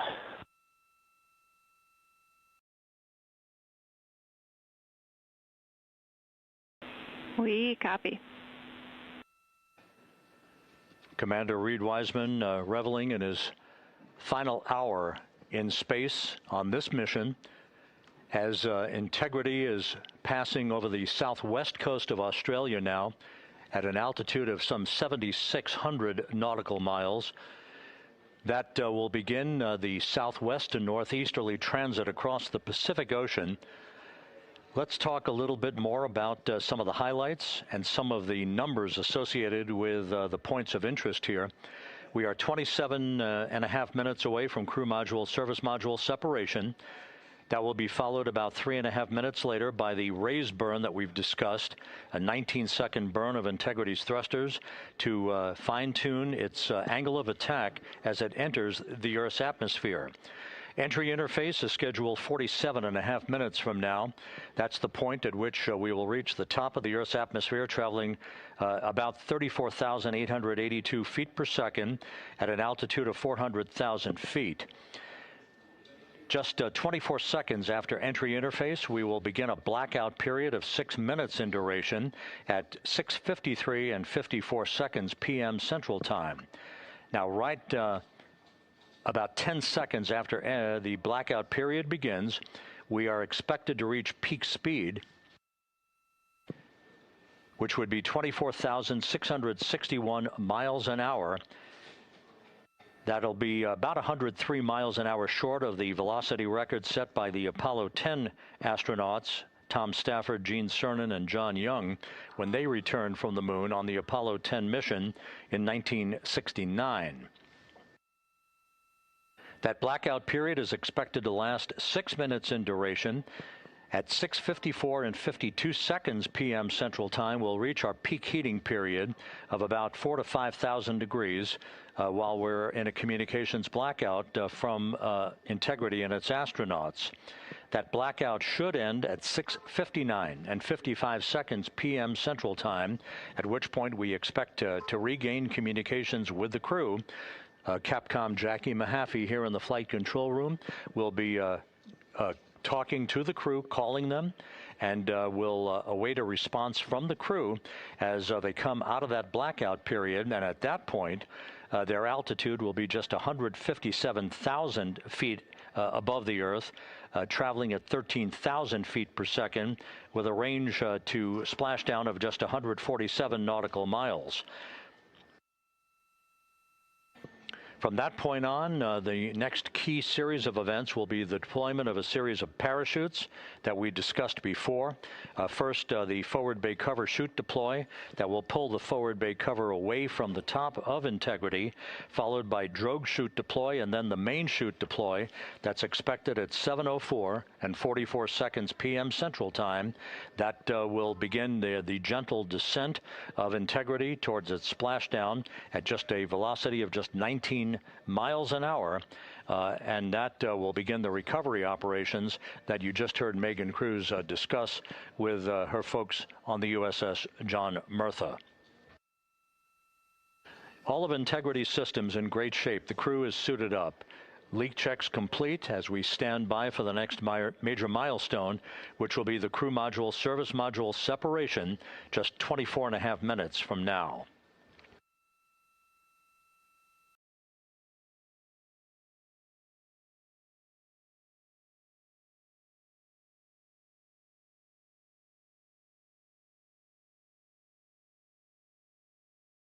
All of the activities from the start of entry interface to the point of splashdown will be quite rapid fire, just 13.5 minutes from the point at which we begin descent into the Earth's atmosphere till splashdown.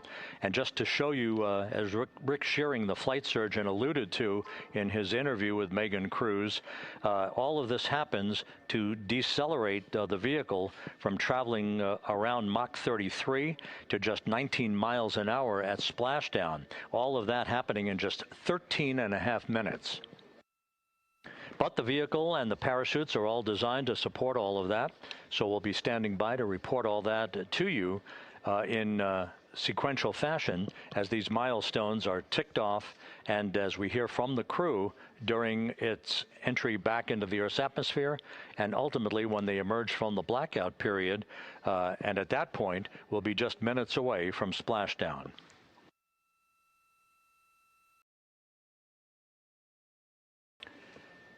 So with all of those preparations ongoing, we can return here briefly for another report from the USS John P. Murtha and Megan Cruz. Megan?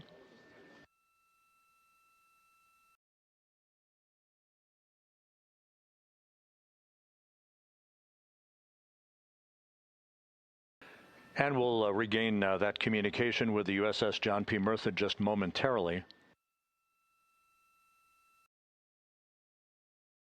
In the meantime, everything is on track aboard Integrity, the flight control team here in Houston, led by Entry Flight Director Rick Henfling.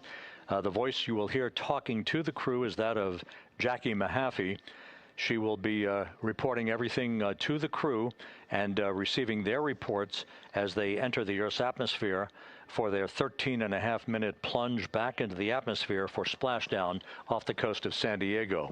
Now we have the ship back with us and Megan Cruz aboard the USS John P. Murtha. Megan? 11 balloon, right?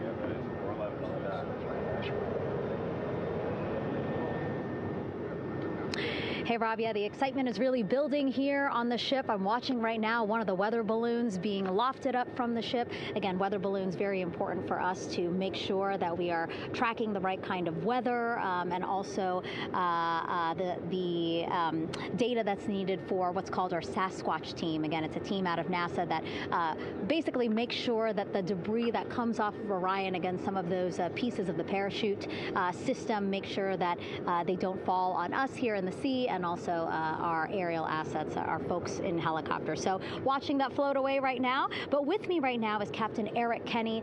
He's the commanding officer of the John P. Murtha naval ship. Thank you so much for being here. There are so many moving parts that you have to keep an eye on. That's absolutely right, yeah. But first of all, on behalf of the crew of USS John P. Murtha, Megan, thanks for having me on today. Happy to tell you what we're doing and excited to get the interview started. Yeah, absolutely. Why don't we actually take a look at the flight deck here? We'll start there.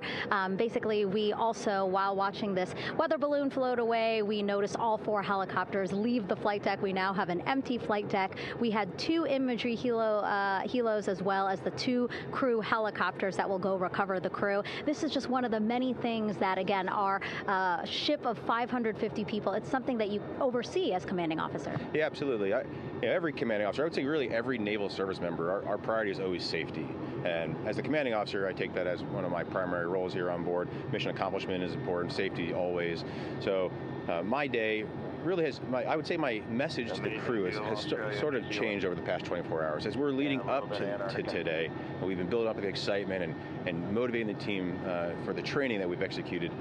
But really over the past 24 hours, now I'm trying to get us to slow down a little bit. Trust our training, right? Don't believe all the hype. Don't believe everything that's going on. Just let's trust what we've done to get to this point, and if we do that, we'll be successful today. And also part of the big success is obviously the coordination between NASA and the U.S. military. How does it feel being able to support the human space program we have? Yeah, I mean, since 1959 with Mercury, Gemini, Apollo, the history between NASA and the Navy has been in lockstep. But like any other skill, if you don't practice it regularly, that skill atrophies. So we've had a few decades off from that. But, over the past 4 or 5 years, really with this ship over the past year, we've constantly trained and working for this moment right here. Building up the hype, but to get to this point today, to be able to trust all the training we've done. We've worked with, working with NASA, the Air Force, the medical team, dive team. You want to talk about high-performance organizations coming together, working in unison? We are seeing that here on board the USS John P. Murtha, and I can't be more proud of all the work everyone's doing. Yeah, you had some great words this morning saying just that, again, that it's really nice to see everybody working together and so excited. I mean, you just became the commanding officer of this ship back in February. How does it personally feel for you to be a part of this historic moment today? Yeah, I mean, first and foremost, I'd say any opportunity to command any warship in the United States Navy is a tremendous honor, is a pinnacle of any naval officer's career. That being said, as my change of command was approaching, and I realized that Artemis was going to be in the window here, to say that I'm humbled and honored to be here is an understatement. What really just excites me is the opportunity to see this crew, who has been training so hard over the past year plus, come together. It is what inspires me. Listening to NASA and the ownership and pride they take, they make my crew better. I think we're making NASA better together. That synergy is something that I'm happy to see and hopefully take forward with me in my career. Yeah, it's all about partnerships. We couldn't do it without you, and we couldn't have gotten to the moon without our international partners as well. So thank you so much, Captain. It was really great to have you here today. Thanks, Megan. Awesome. All right, Rob, back to you. Thank you, Megan. Back here in Mission Control in Houston. We just had a quick view of the crew. We'll get that view back, and there they are again. Here in Mission Control, the entry team of flight controllers led by Rick Henfling and Jackie Mahaffey serving as the spacecraft communicator. We have just handed over communications links from the Deep Space Network that we communicated with the crew through from the time of the translunar injection burn back on April 2nd. We've just handed back to the Tracking and Data Relay satellite system as we prepare for the crew module service module separation that will take place just 17 minutes from now.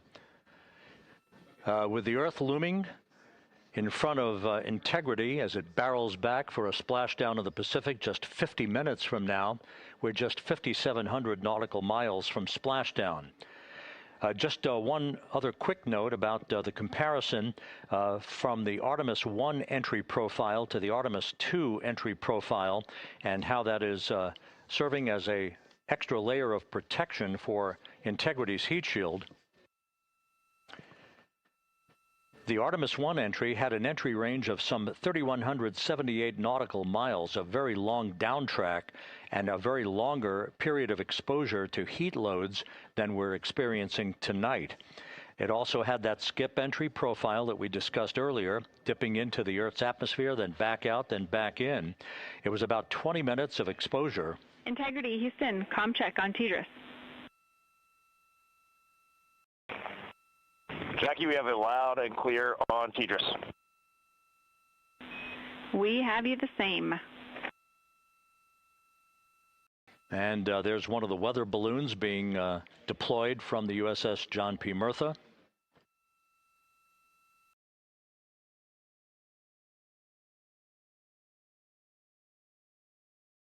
So the Artemis I entry had the vehicle. Any update on GPS? We haven't seen a track in yet.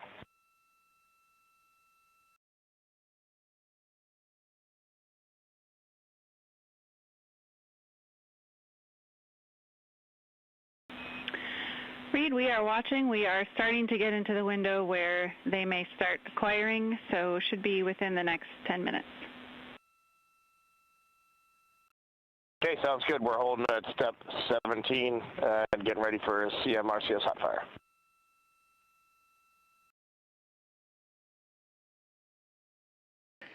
And that exchange indicating that we are expecting to acquire data from the GPS system on board. That'll be a navigational tool that will basically tell Integrity's computers that they're on track down the center line of the corridor for the entry interface that will lead them to their splashdown point.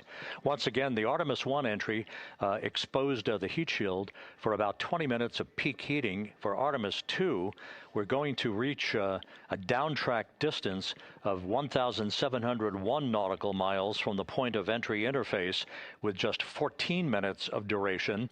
And it's basically a different angle of attack, a little bit steeper angle of attack that will protect the heat shield from excessive heat loads. So that is the difference between Artemis I and Artemis II, all designed into this mission to gather data to protect the heat shield, since the Artemis III mission and beyond will have a different designed heat shield that will allow that skip entry type of profile to be resumed for all of the future missions coming back from the south pole of the moon when we initiate lunar landings.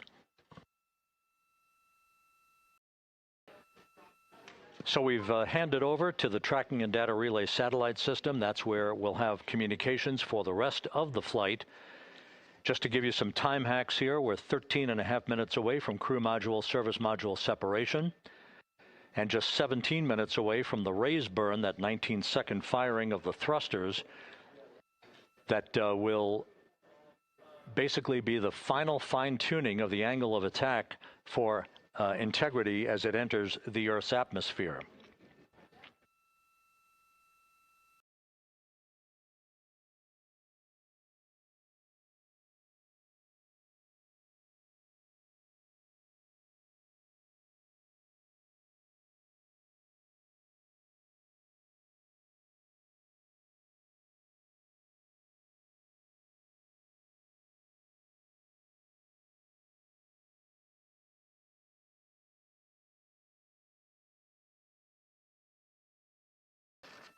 And once again, a dueling box view of some of the assets that are involved in recovery operations today.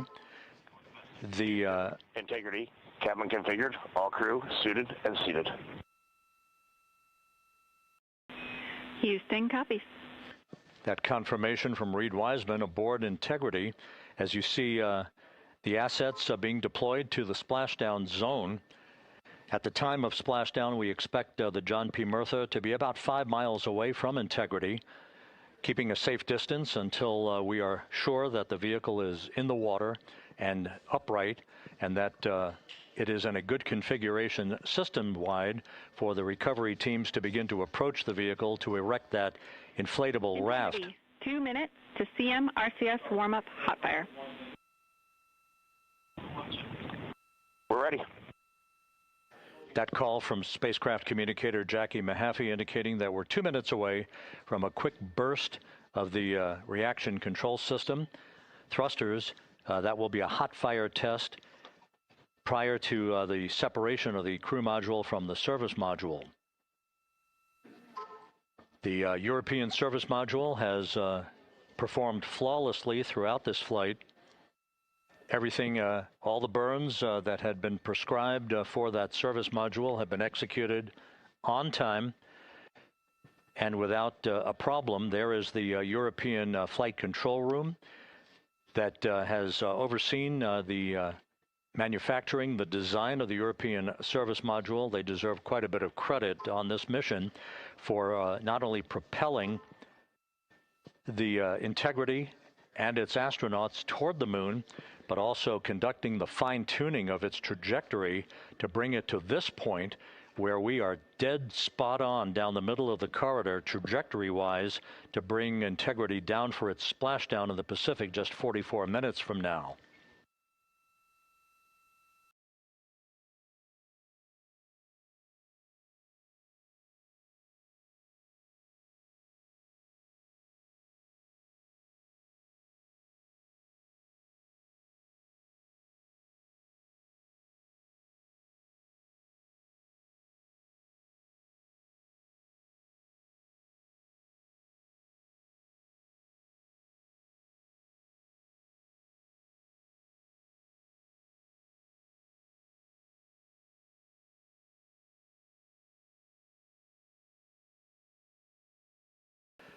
What you're looking at is a computer-generated visualization based on real-time telemetry from Integrity.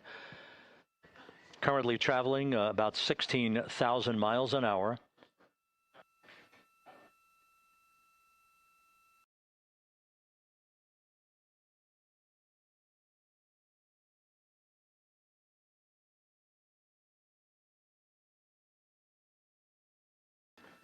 Integrity traveling about 16,000 miles an hour. For the prop cautions, we're taking a look.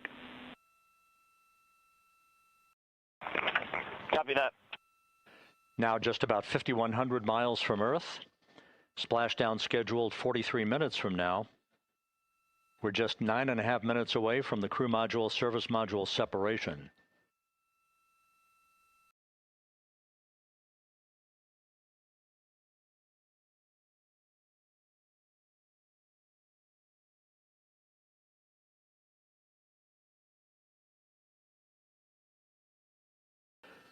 We are confirming. Integrity, we are assessing details, but so far looks like a good hot fire. Looks good on board, Jackie. Thank you. And Jackie Mahaffey took the words out of my mouth. I was just about to say that we had a good hot fire test of the thrusters in advance of the crew module service module separation that's coming up just 8.5 minutes from now. This will begin the period in which we will have rapid-fire succession of critical activities on board that will lead to entry interface just 28 minutes from now, where the vehicle will enter the Earth's atmosphere at an altitude of 400,000 feet. The time of entry interface, 6:53 and 30 seconds p.m. Central Time.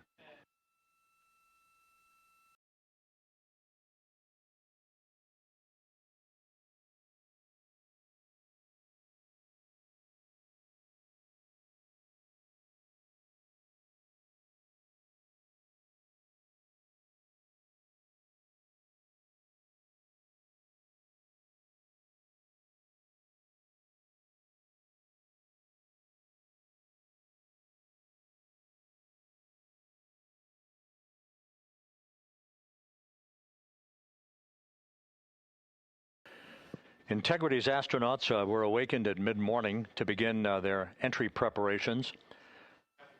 And propulsion officer now reports a good hot fire test in preparation for the crew module service module separation.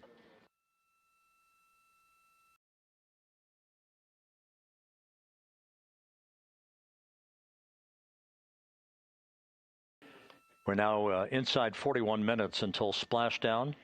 Integrity Houston, we have confirmed a good CMRCS hot fire, and although we are not seeing GPS acquired yet, you can skip the troubleshooting steps in 157 for now. Integrity copies.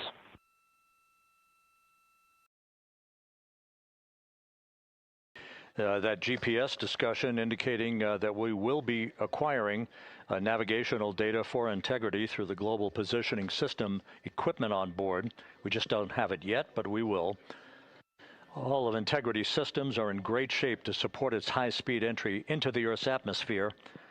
It, once again, will reach a peak speed of 24,661.21 miles an hour. You're calling GPS. We at least have GPS 1 looking good on board.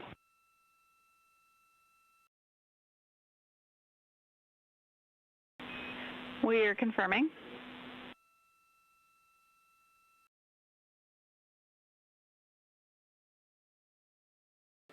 The guidance, navigation, and control officer here in Mission Control confirming that we have good lock on GPS data. We are on a communications link now through the tracking and data relay satellite system. Now, following splashdown, we're going to lose that link and go to what's called a VLDR, a very low data rate communications link, so that we can talk to the crew inside Integrity as they are on the water. Integrity, confirm we do see good GPS. We do too, especially GPS 1 is accepting in nav channels 1 and 3. That GPS data is basically telling Integrity's onboard computers its position relative to the Earth, but its trajectory and its orientation according to flight dynamics and the guidance, navigation, and control officer is spot on. We have now armed the pyros for the crew module service module separation coming up less than 5 minutes from now.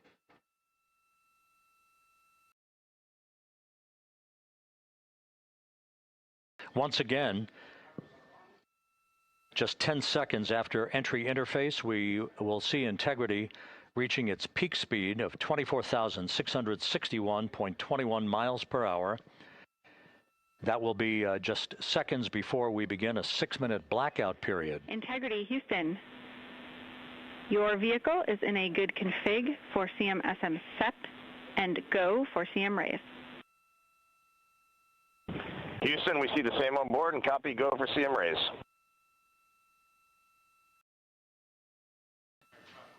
That CM raise referred to as the slight firing of 19 seconds by Integrity's thrusters with a change in velocity of 9.9 feet per second, a slight nudge of the aft end of the vehicle so that it's tilted a bit upward, providing the final angle of attack as the vehicle enters the Earth's atmosphere.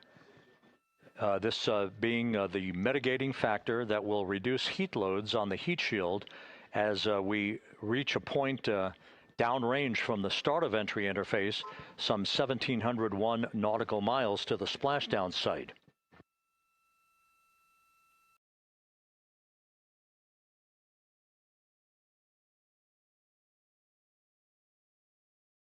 Integrity systems in excellent shape. We are currently 3,300 nautical miles left in this mission. Splashdown scheduled 36 minutes, 39 seconds from now.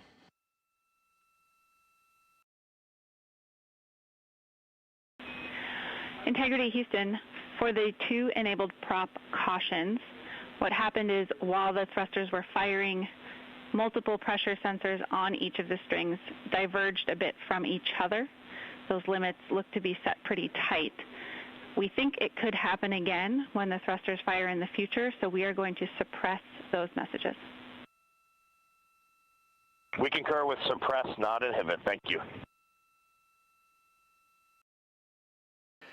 That exchange between Jackie Mahaffey, our Capcom for tonight, and Reid Wiseman aboard Integrity, indicating basically to ignore sensor data. All of Integrity's systems are in good shape.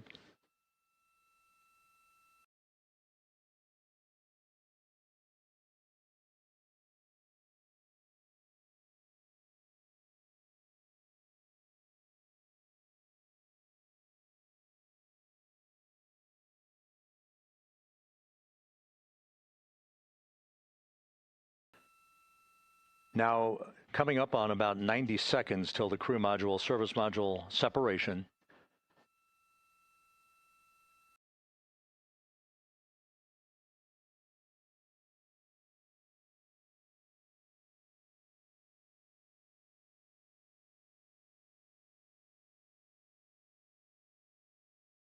All quiet here in Mission Control as we enter the most critical phase of the completion of this flight. All of the preparatory activities leading up to the vehicle entering the Earth's atmosphere just 21 minutes from now.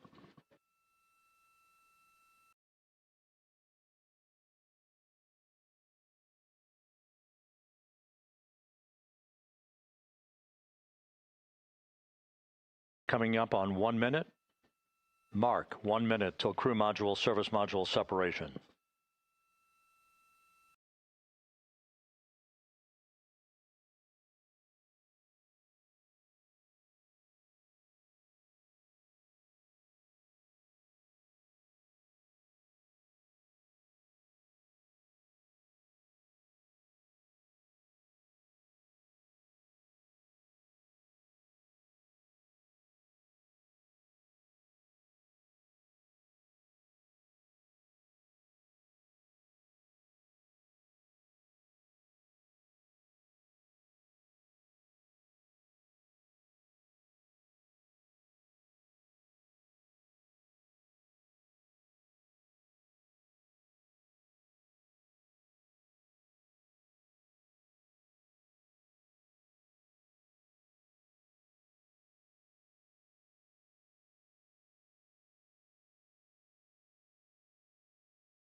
And we have confirmation of crew module, service module separation, and a great view, albeit momentarily. Houston, good step on board. Houston copies and concurs. The European service module now separated from Integrity, a job well done. Integrity, no action for the 4 CDH cautions. Those are SM related, not applicable. Integrity.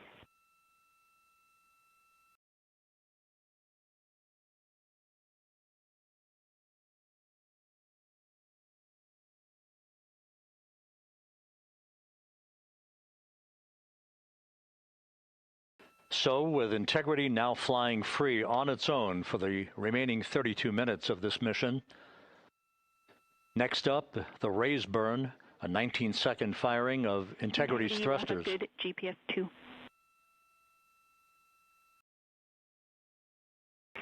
Integrity copies, good GPS 2. Coming up on the 2-minute mark until the raise burn. Again, this is the final tweaking of the orientation of Integrity to put it in the right angle, if you will, the angle of attack that it will fly in during its entrance into the Earth's atmosphere. Entry interface now just 18 minutes, 25 seconds away. This is a visualization, but driven by real-time telemetry. This is the maneuvering of Integrity to the raise burn orientation. Just 2,800 miles from Earth.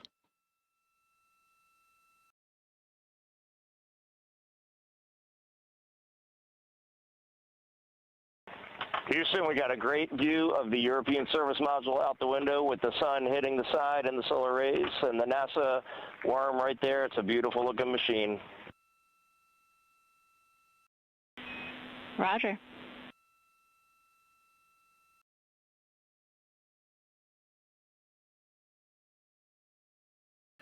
And we have completed the maneuver to the raise burn orientation, 1 minute away from the raise burn.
And the crew module raise burn is underway, a 19-second firing of the thrusters, and we have a completion of the burn.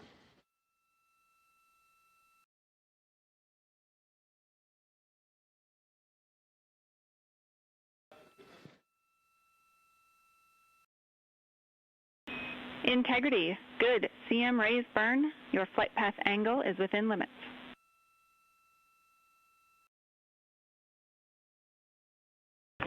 Integrity copies. Looks good on board, Jackie.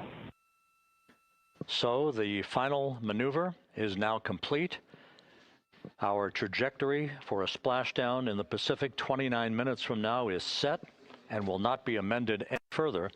And we have the right angle of attack to mitigate any excessive heat loads on the vehicle during entry interface. Integrity, Houston, a heads up about comm coverage.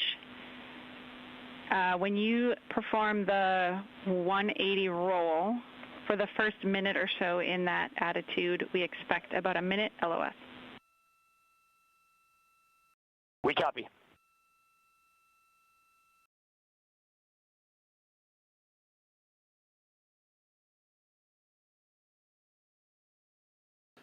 So for those who are watching, The series of events coming up, we will enter the first traces of Earth's atmosphere 14 minutes, 45 seconds from now. 6:53 and 30 seconds is what is pegged for entry interface at an altitude of 400,000 feet, traveling at approximately 34,800 feet per second, range to touchdown or splashdown 1,701 nautical miles. 24 seconds after entry interface, we will enter a 6-minute blackout period in which we will lose communications with the crew. This is expected due to the buildup of plasma around the vehicle. That's an ionization effect due to the collision, if you will, of the velocity of the spacecraft with the friction of the Earth's atmosphere. That 6-minute blackout is expected to begin at 6:53 and 54 seconds p.m. Central Time. During that period of time, we will reach our peak speed of 24,661 miles per hour. That comes just short, based on unofficial data from the flight dynamics officer right now, will come just short of the velocity record set by Apollo 10 of 24,791 miles per hour in 1969. We expect peak heating on the vehicle at 6:54 and 52 seconds p.m. Central Time, a minute and 22 seconds into entry interface.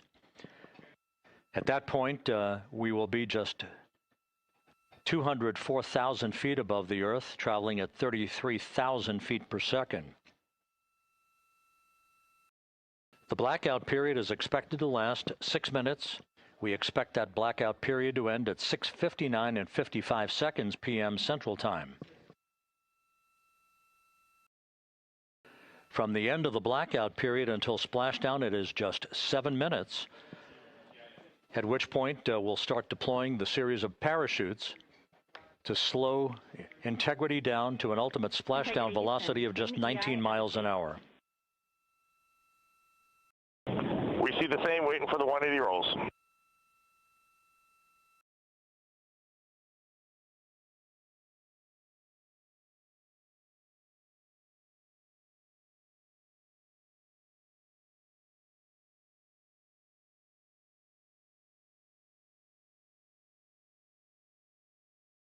The parachute deployment sequence, once again, will come in several segments, but in rapid fire succession. And we have a great view of the moon out window 2.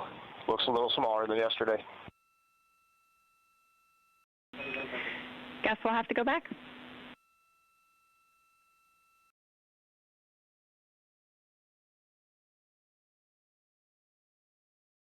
Reid Wiseman and Jackie Mahaffey exchanging discussion on a view of the moon that Integrity's astronauts are seeing in the final minutes of this mission that will be completed with splashdown just 25 minutes from now. 3 forward bay cover parachutes will be used to pull the forward bay cover off the top of the vehicle. Then 2 drogue parachutes will be deployed to slow and stabilize the crew module during its descent, followed by 3 pilot parachutes that will lift and deploy the main parachutes from the forward bay.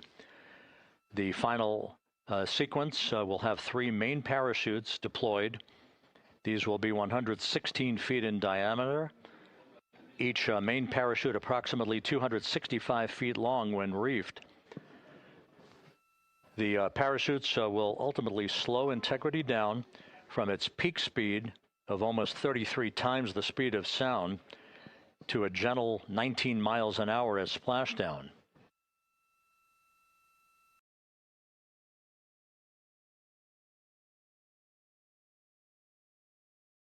The vehicle is now currently in a roll to the proper attitude for entry interface. Our trajectory is right on according to flight dynamics.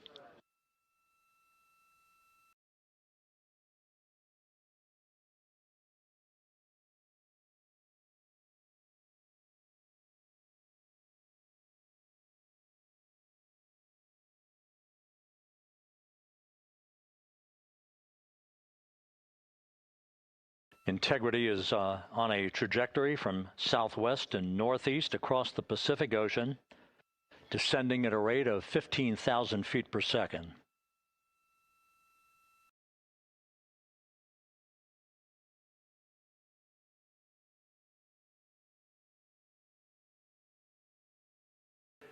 Range to touchdown 4,300 nautical miles, all the systems in excellent shape.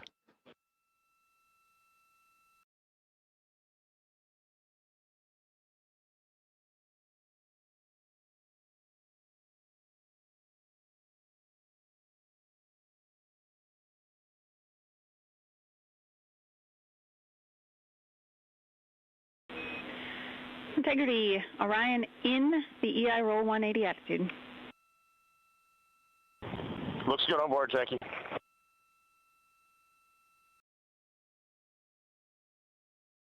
This view out of one of Integrity's windows. We had a call for 3 good baros. Those are barometric pressure sensors that feed altitude and rate of descent information to Integrity's computers that will trigger the parachute deployment sequence. We are less than 9 minutes away from entry interface, 22 minutes from splashdown.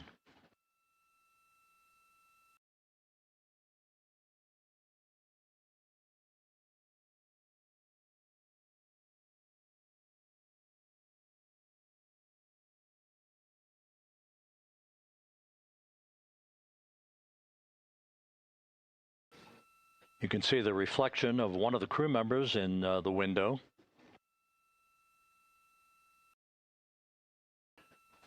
Out in the Pacific, the weather conditions remain go. Just a few clouds, some scattered clouds, winds at 10 knots, wave heights just about 4 feet. A gentle day in the Pacific for the homecoming of Integrity's astronauts.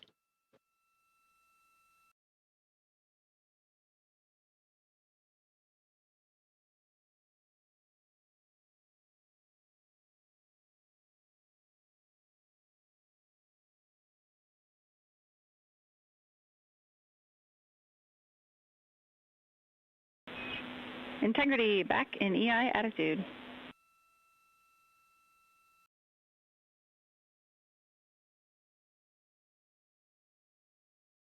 We see the same on board, Jackie.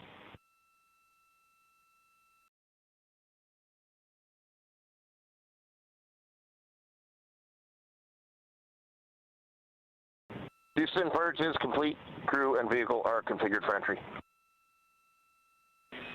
Houston copies. And we're in step 37, transferring nav state to BFS.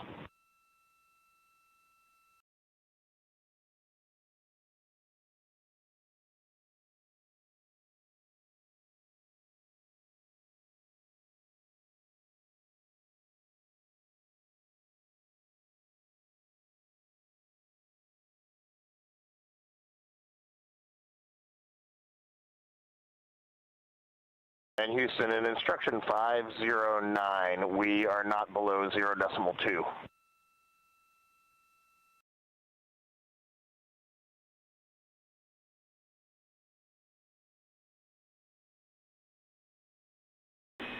Integrity, no action required. Integrity.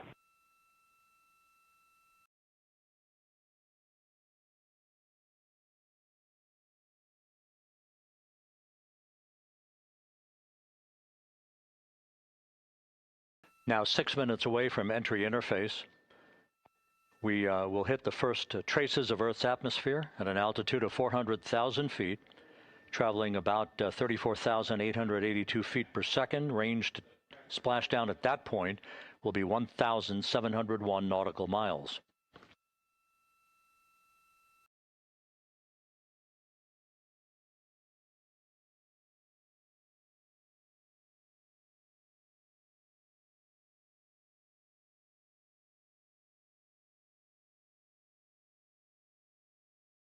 And once again, just a reminder, some 24 seconds after entry interface, we do expect to lose communications with the vehicle and the crew during a 6-minute blackout period when a plasma shield will build up around the spacecraft due to the ionization, due to heating effects.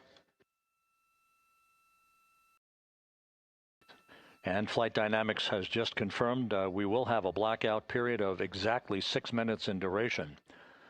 And once again, that's due to the fact that a plasma buildup around the vehicle will prevent communications and data, so we will not be able to talk to the crew members at that time, nor will we receive data here in the flight control room. Houston, everything's looking good on board. Just confirm no pre-EI downloads. Houston concurs. That blackout period to begin at 6:53 and 54 seconds p.m. Central Time, and again will last about 6 minutes in duration.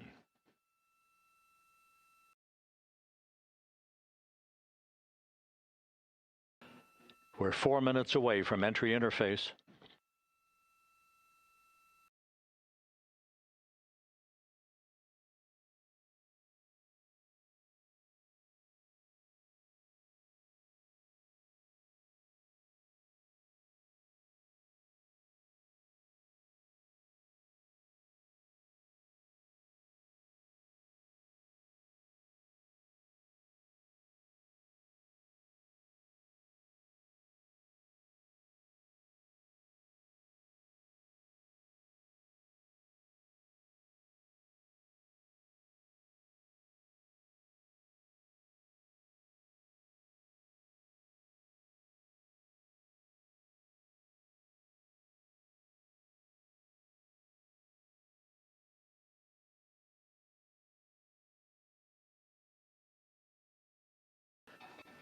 This view from Integrity as it crosses from southwest to northeast across the Pacific Ocean, 3 minutes from entry interface.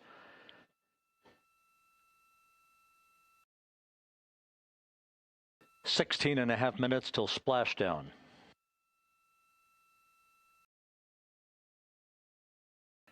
The USS John P. Murtha and the recovery team is on station and in position, as are the airborne imagery assets that we hope to receive imagery from as Artemis enters the Earth's atmosphere and through parachute deployment.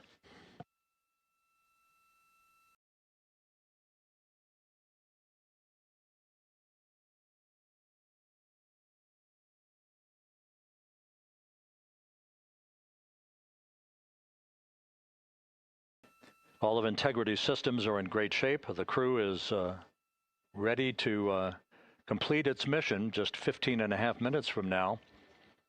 All of the activities today have gone off in perfect fashion. No issues with the vehicle, no issues with the crew. And the weather at the splashdown site is go.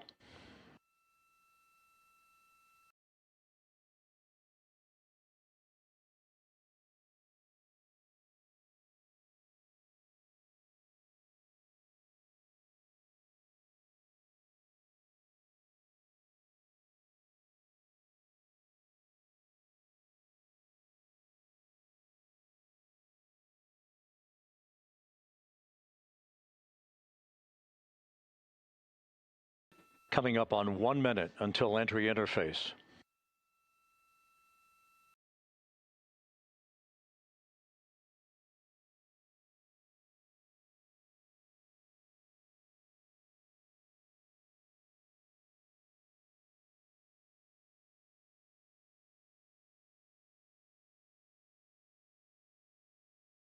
Mark 1 minute until entry interface. 1 minute, 20 seconds until the expected start of our 6-minute blackout. Integrity, 1 minute to a 6-minute blackout. Integrity.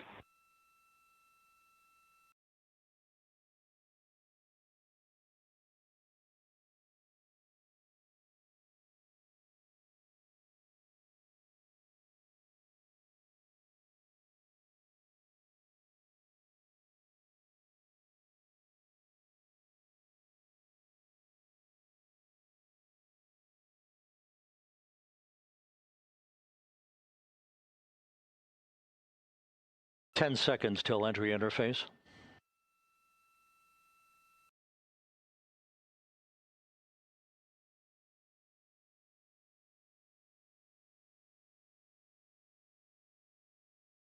And we have crossed the threshold, now entering the Earth's atmosphere.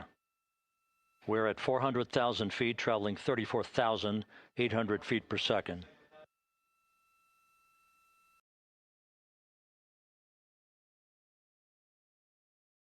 Time to splash down, 13 minutes, 10 seconds.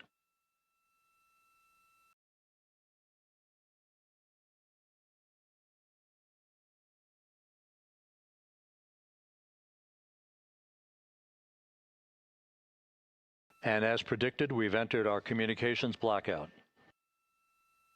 This will be a 6-minute blackout period. No voice, no data from the crew.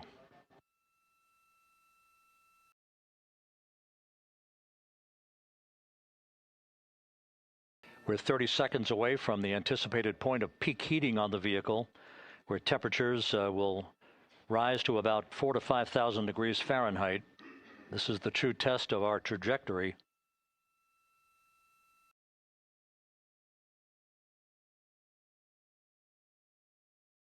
And from the G5 aircraft in the vicinity of the splashdown zone, this view of Integrity. So that pinpoint of light shows the vehicle as it enters the period of peak heating in the Earth's atmosphere, the first tug of gravity being felt by Integrity's astronauts since their launch back on April 1st.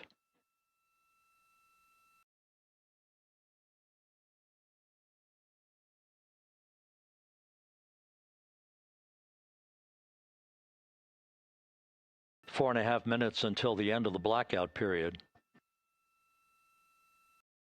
Time to splashdown, 11 minutes, 33 seconds.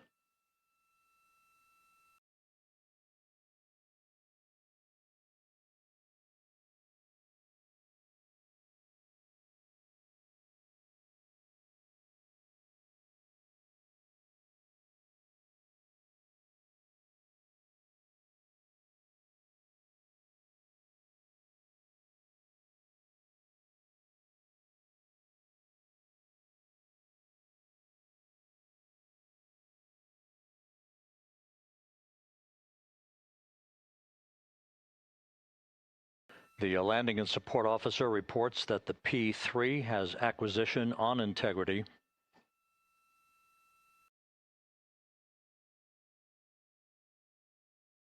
Three and a half minutes left in this blackout period.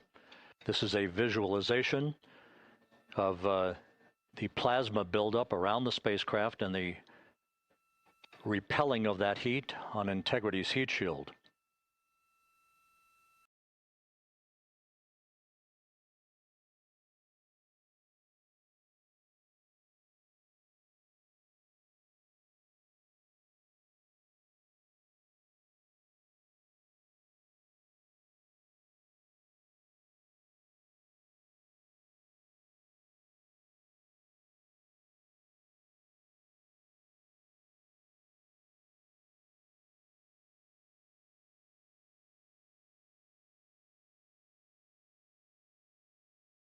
Flight Dynamics reports that airborne assets in the vicinity of the splashdown zone do have a visual on Integrity.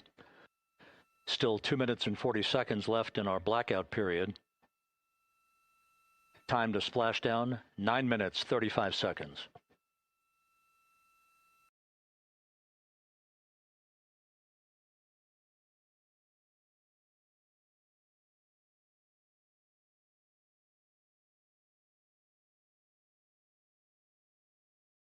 Multiple airborne assets as part of the recovery team all have visuals on Integrity.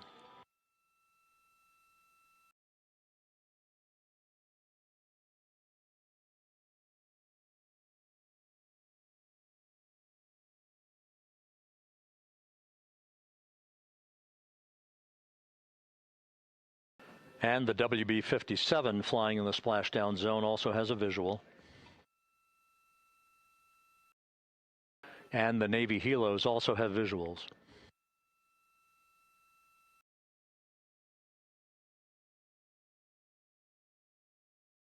We're still in the blackout period. Still do not have communications from the crew.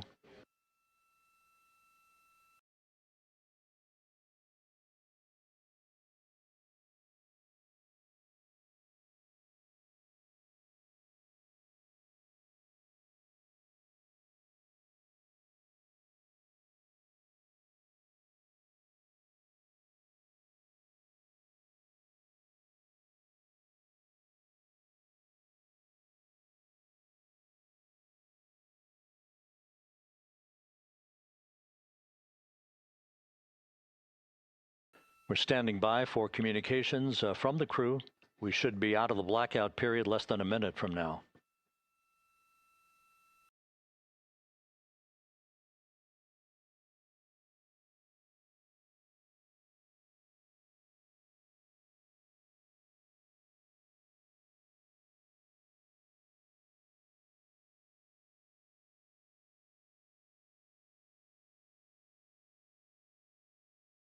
We are now processing data from Integrity.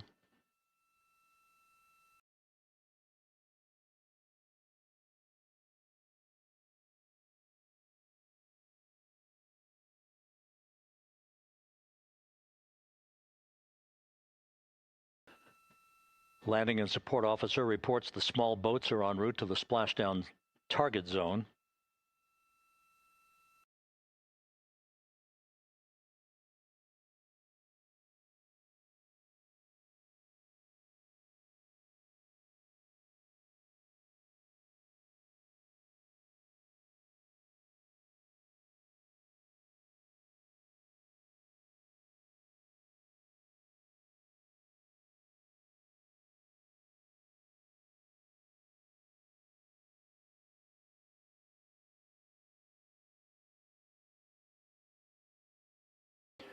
Passing through 150,000 feet, our trajectory is perfect. We're getting intermittent views of Integrity. Still waiting to establish voice communication.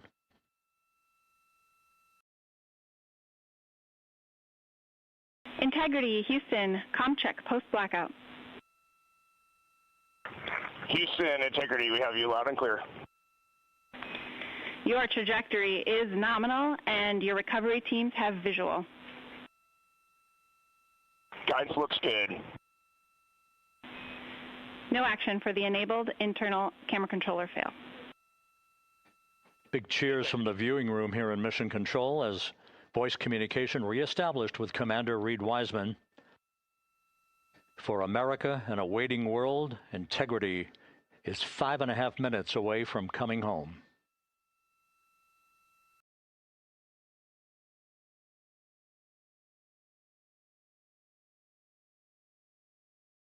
Passing 100,000 feet now. Range to splashdown 19 nautical miles.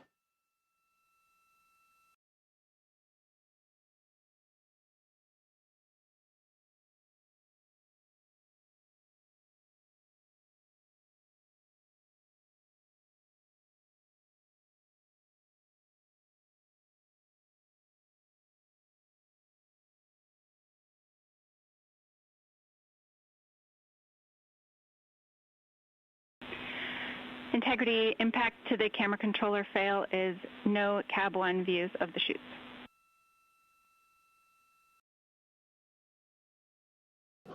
Integrity. We're processing good data through the GPS system. A good view of Integrity, time to splashdown 4.5 minutes.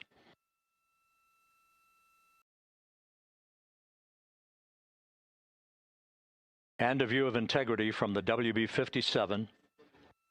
We're at 50,000 feet.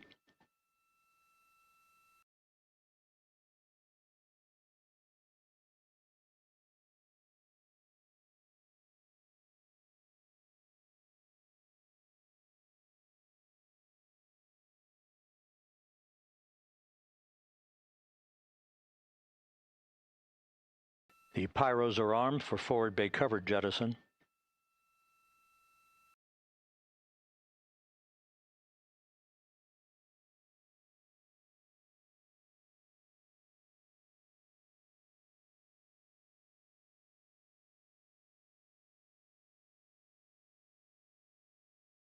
And there go the first series of parachutes. And we're on drogues. And Houston, we're visual 2 drogues out the window. 2 good drogue chutes. Next up. We copy, we see them. Next up, the deployment of pilot parachutes that will pull the main chutes out. Time to splash down 3 minutes and 10 seconds.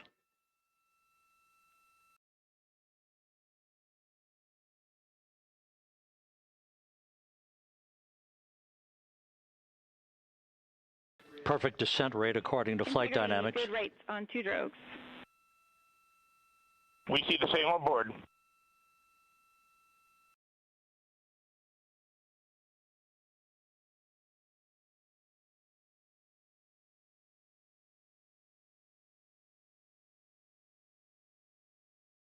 Passing through 10,000 feet, still on drogues.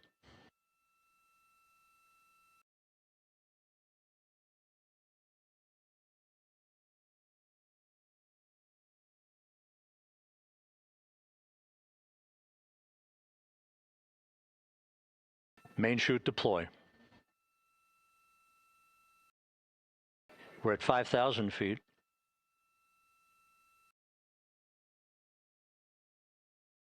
Search and recovery beacon has been activated on Integrity. And we have 3 good main chutes. Good 3 main chutes, good reefing, good descent rate. Good rates, and we see 3 good-looking parachutes.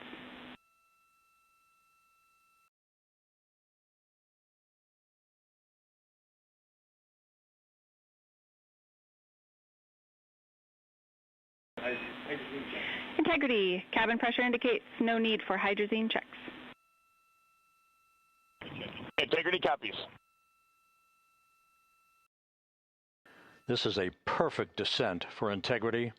Its crew sounding hale and hearty on board. Time to splash down 1 minute, 15 seconds.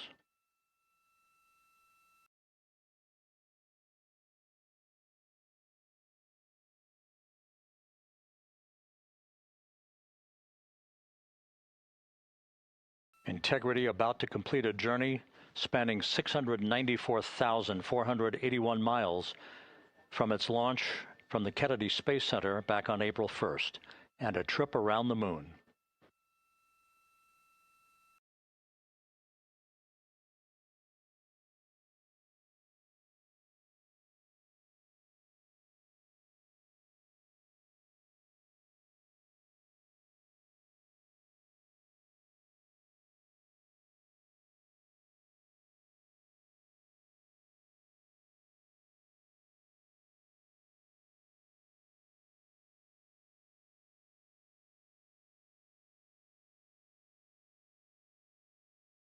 Passing through 1,000 feet.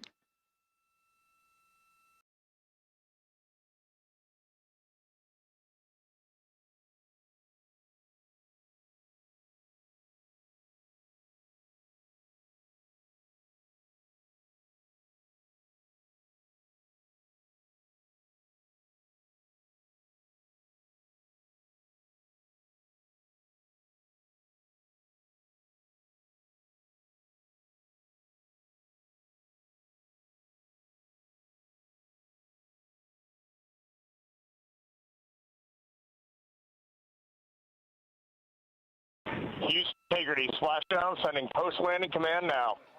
Splashdown confirmed. Copy splashdown, waiting on VLDR. Splashdown confirmed at 7:07 p.m. Central Time, 5:07 p.m. Pacific Time. From the pages of Jules Verne to a modern-day mission to the moon, a new chapter of the exploration of our celestial neighbor is complete. Integrity's astronauts back on Earth.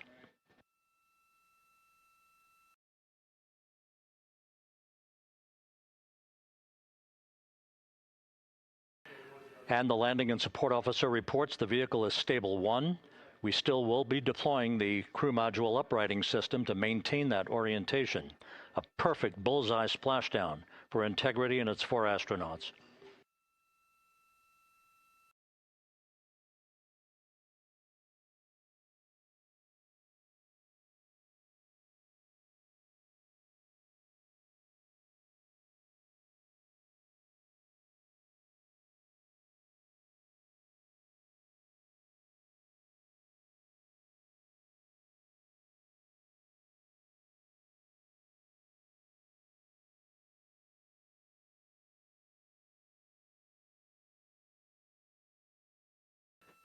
The unofficial splashdown time, 7:07 and 47 seconds p.m. Central Time. We'll get that refined for you. That would put the end of the mission at a mission elapsed time of 9 days, 1 hour, 31 minutes, 35 seconds.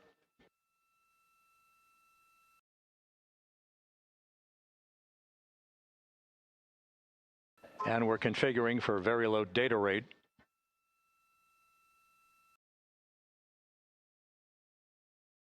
Once again, splashdown occurring in the Pacific, southwest of San Diego at 7:07 and 47 seconds p.m. Integrity Houston, comm check on VLDR.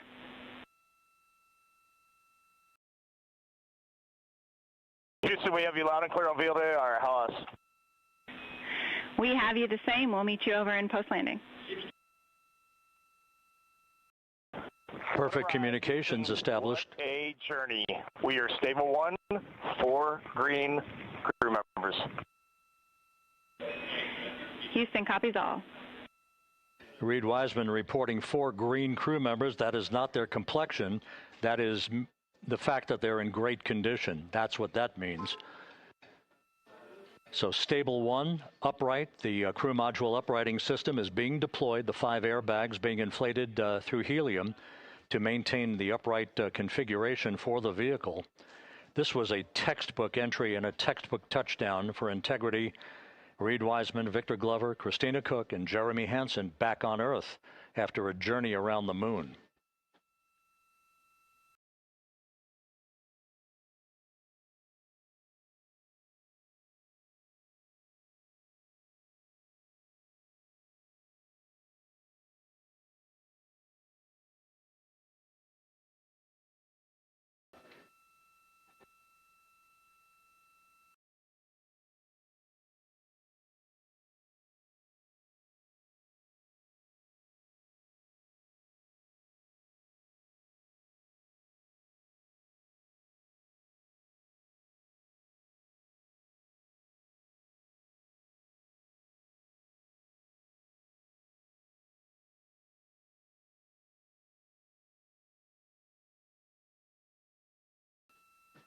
We continue to monitor the functioning of the CMOOS system. The airbags are being inflated to maintain a stable 1 or upright configuration. And there's a good view from one of the naval helicopters hovering overhead. Reid Wiseman reporting 4 green crew members, meaning they're all in excellent shape.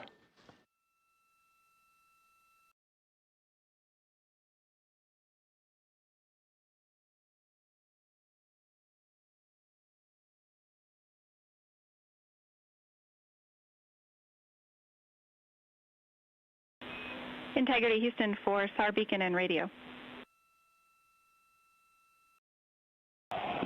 SAR beacon is in for 06, and we're powering the radio now. Go ahead. We see the beacon on. However, the recovery team is not seeing the signal. Your SAR radio uses the same antenna, so you may run into trouble with the radio. Okay, copy. And we are also powering up the sat phone now.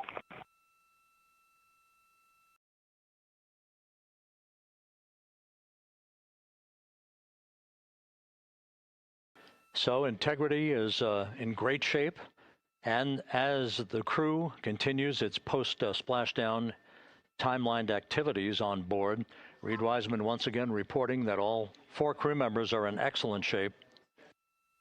And we have 5 inflated airbags to maintain an upright configuration so that the recovery team can now begin a slow approach to the vehicle.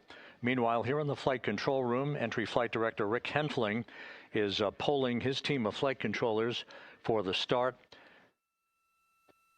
of powering down the vehicle after a thorough systems check. We have no toxic gases to be concerned about, so the recovery personnel can approach the vehicle, but not until we have powered down the spacecraft. That's expected to take a few more minutes.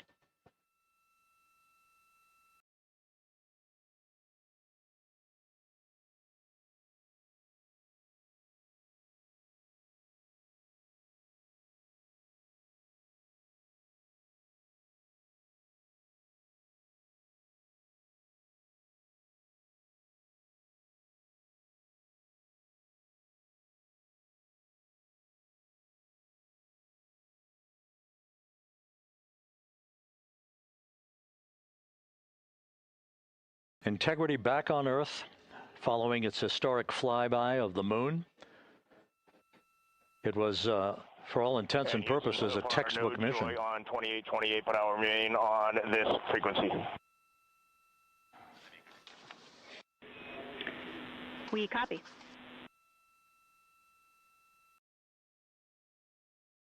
Reid Wiseman indicating some trouble with the SARSAT phone on board. But that's not an issue. What is more important is that the vehicle is solid. No issues as we begin the power down of the vehicle to begin the recovery process.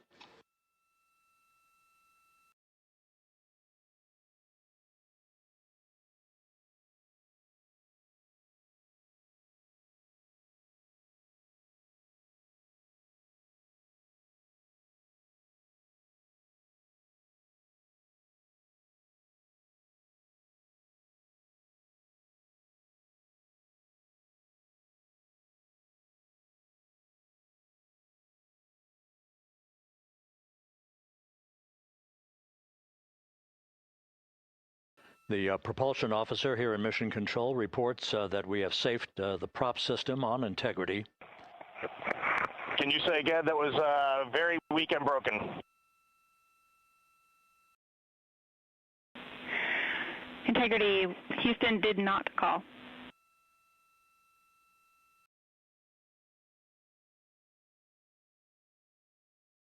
Copy that, Houston. It might have been on the SAR radio. Stand by.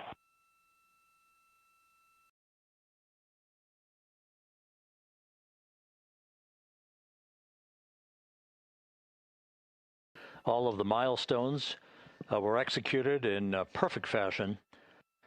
Integrity entering the Earth's atmosphere right on time,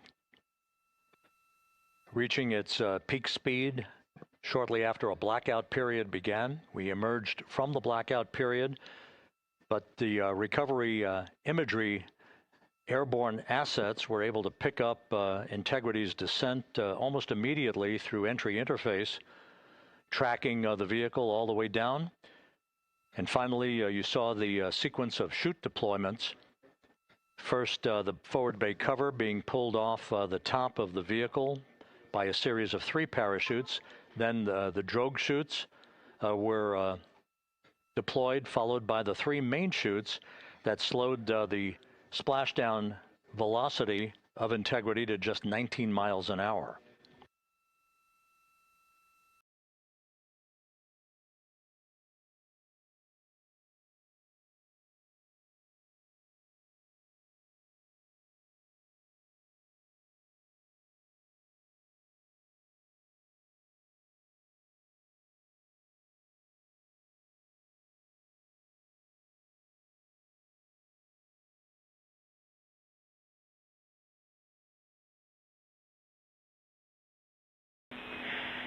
Integrity, Houston, with no joy on SAR and SAT phone, we'd like you to command an additional 15 minutes for a total of 30-minute power down delay.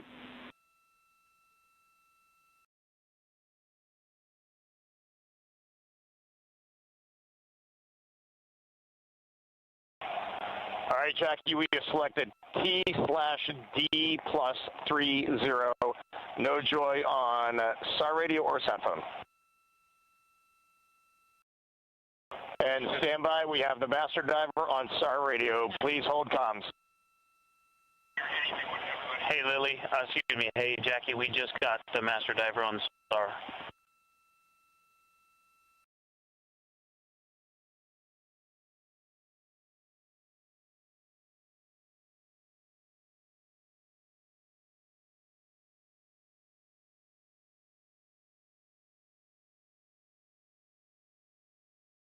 A good view of one of the fast boats. Integrity, Houston, if you are happy with your comm with Master Diver, you can go back to the 15-minute power down.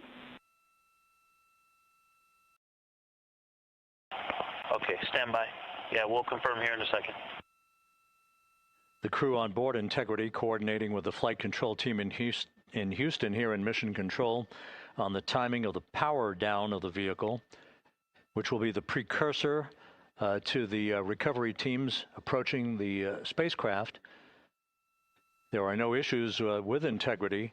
We've had a bit of broken capability in establishing a SARSAT or satellite phone communications capability between the crew on board Integrity and the recovery team. That will get sorted out here shortly. There's plenty of cooling on board Integrity, so there's no rush to begin the power down. I tried to call you on the sat phone and not getting an answer there either. Concur. We haven't had anything come through.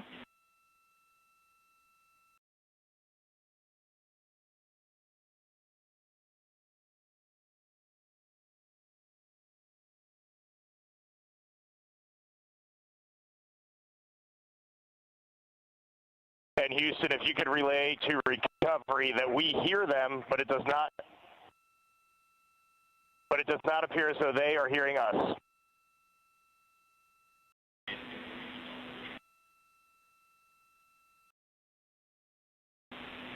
Houston copies, and Reid, just to confirm, you are pushing the PTT on the radio.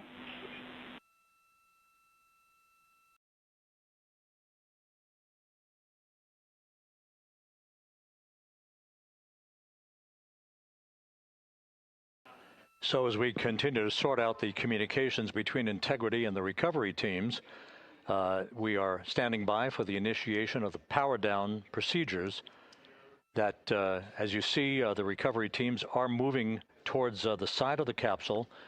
The next major event will be the erection of that large inflatable raft called the front porch. That will be the port of call for the crew as they're being extracted one by one from the vehicle.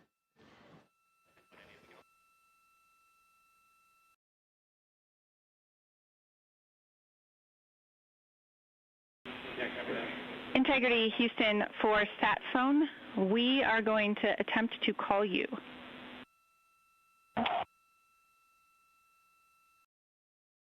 Good idea, standing by. And Jackie, yes, we are pushing the push-to-talk, the two buttons on the left side of the radio below the up-down arrows. We are utilizing them. I'm rebooting the radio to see if we get good comms.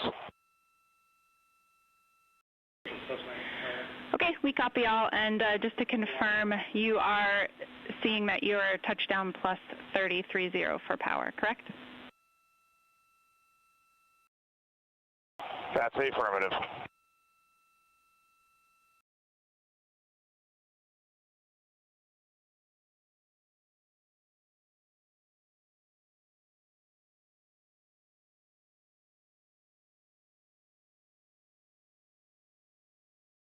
We are trying a backdoor approach to have mission control here call the crew on their satellite phone. This is all part of the coordination for the power down of the vehicle that will initiate the actual recovery operation. The first boats with the Navy divers on board are standing by, waiting to close in on Integrity to begin the process of erecting the large inflatable raft that's called the front porch that will be where the astronauts are extracted from so that they can have a few minutes to get their land legs back before they're hoisted aboard the Navy helicopters for the flight back to the deck of the USS John P. Murtha. Do not reply.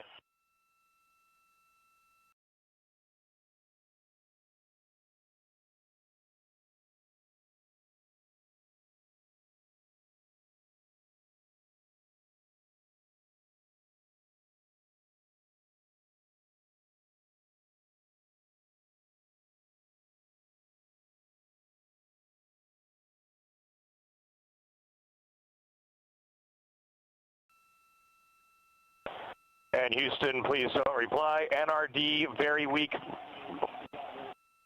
but readable. Master diver, we can hear, but they cannot hear us.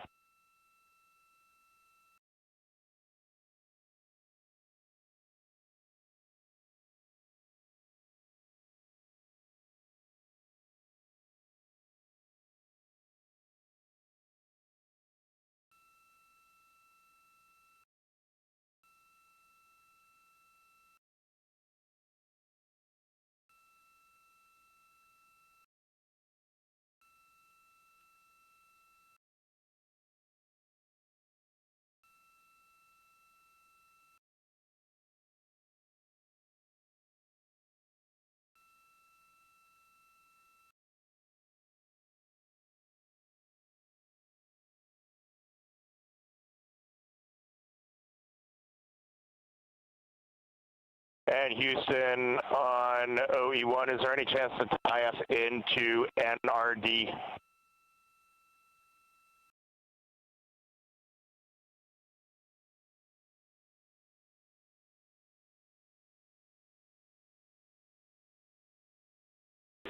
Checking.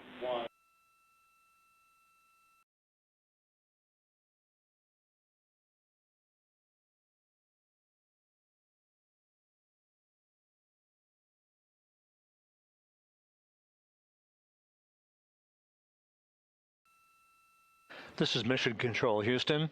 While we stand by for the establishment of communications between Integrity and the recovery team that is basically standing by very close to the spacecraft, we're going to go to the deck of the USS John P. Murtha, where Megan Cruz is standing by with Administrator Jeremy Hansen.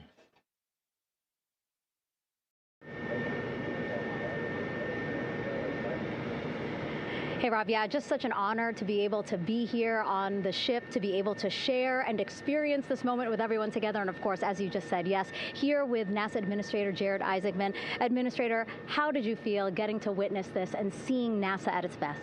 Oh, I mean, I'm honestly, I'm still at a loss for words. I mean, you know, like the childhood Jared right now can't believe what I just saw. I mean, almost been waiting my whole lifetime to see this, and then it's NASA Administrator. I just couldn't be more proud of the entire workforce, the years, the effort, the late nights, all the hard work from across the country that contributed to this incredible moment right now.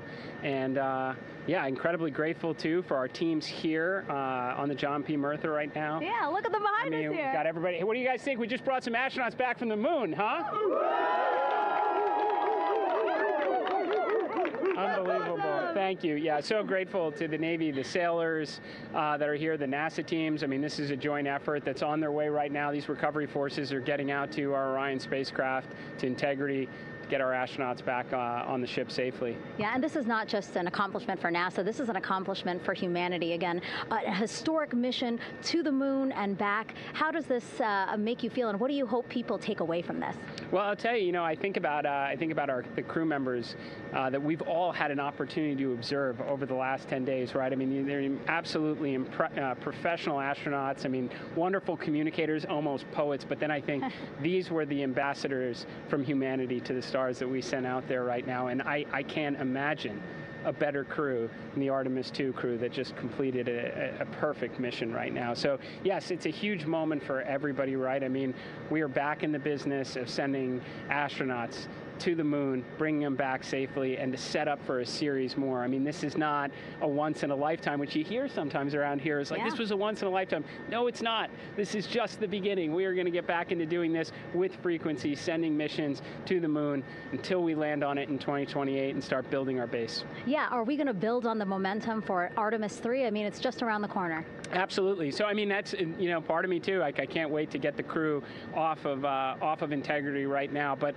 also getting Integrity back on this ship so we can start taking a look at it, because all that data is so precious to us right now. I mean, we are going to definitely want to take a good look at the thermal protection system. We're going to want to download all the data they couldn't transmit back to us and use that to inform Artemis III. But we're already making progress, right? You had SRB segments already showing up at KSC. Core stage for Artemis III is rolling out on April 20th. We're getting Mobile Launcher 1 back in vehicle assembly building. So yes, there is a lot to celebrate right now on a mission well accomplished for Artemis II, and at the same time, we got to start getting ready for 3. Amazing. And last question, for people who joined us for all 10 days to see what we can accomplish together with our international partners, what do you think about the fact that we're going to keep doing this more and more and more? It's incredibly exciting. I mean, yes, it's the contributions, like the best and brightest across the NASA workforce from across the country, our industry partners, our international partners. We had a Canadian Space Agency astronaut on board in Jeremy. We had the European Service Module. And you think, in the days leading up to this launch, I mean, 48 hours prior to launching Artemis II, I was meeting with the Italian Space Agency. We signed a memorandum of understanding to build a habitation module on the moon. I mean, you have countries, all of our allies Horizon partners coming together saying, we are committed to this effort. We are returning to the moon. We're doing it to stay. We are building that enduring presence. We are going to master the skills on the surface of the moon so someday we can undertake missions to Mars. It's just an incredibly exciting time, and we're not going at it alone. We're bringing everybody along with us. Absolutely. And speaking of everyone, one more time, we're going to ask the crew here, you guys ready to land on the moon? Awesome. I love that. Okay, well, thank you so much, Administrator. Appreciate you being here. We're, of course, going to stay on to watch the crew get extracted from Orion, so stay tuned, and we'll see you back here shortly.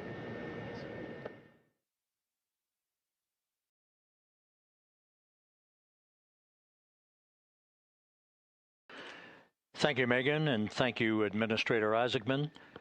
We are in the process of working to establish that communications link and to establish the procedures that will lead to the power down of the spacecraft, which is gently bobbing in the Pacific following a bullseye touchdown that occurred at 7:07 p.m. Central Time, 5:07 p.m. Pacific Time, 2.5 hours before sunset in the Pacific, southwest of San Diego. We have once again heard from the crew during that interview opportunity with the administrator, and we have 4 healthy crew members on board.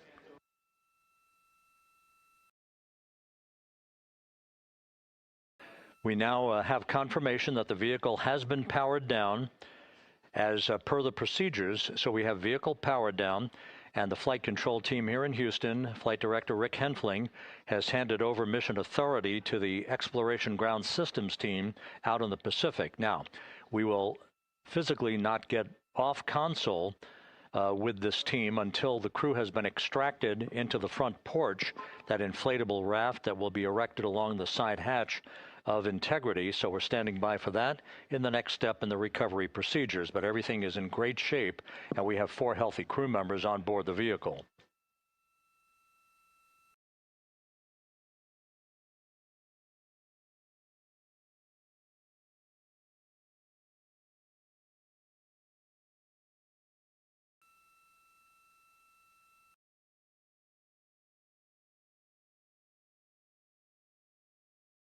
All of the entry events went by the book, no issues, perfect trajectory for Integrity that was culminated with one final raise burn to improve the angle of attack for the vehicle as it entered the Earth's atmosphere. All of that flight dynamics computation worked like a charm.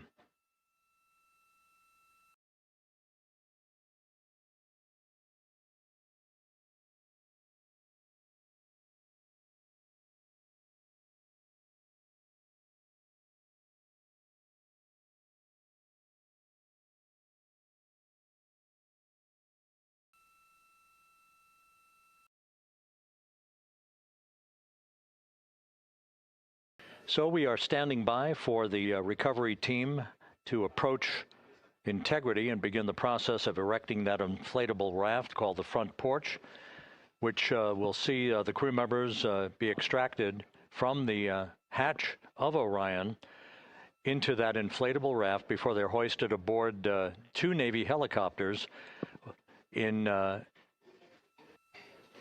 variety of different configurations. Each crew member will be hoisted in sequential fashion, in alternating fashion, 2 crew members for each helicopter before they turn around to head back to the John P. Murtha. Once on the deck of the ship, they'll be brought into medical bay for comprehensive medical exams. But Reid Wiseman has reported several times that the crew is in excellent shape.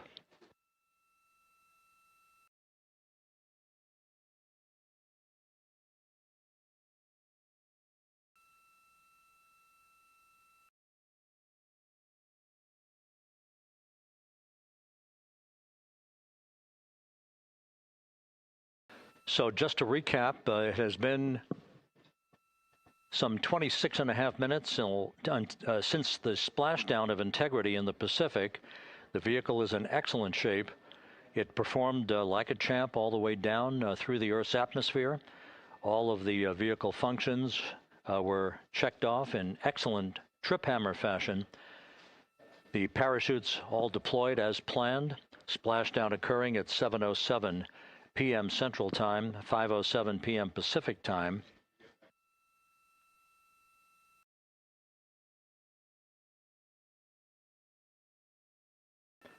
And after a bit of a tussle to try to establish a communications link with the recovery team, we were finally able to run through the procedures for the powering down of the vehicle. We've handed over mission authority to the Exploration Ground Systems folks out in the Pacific, and the recovery team will be approaching the vehicle shortly to erect the inflatable raft called the front porch before opening the hatch to Integrity to bring the crew members onto that raft before they're hoisted onto two Navy helicopters, two crew members for each helicopter, before they're flown back to the deck of the USS John P. Murtha.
This is Mission Control Houston.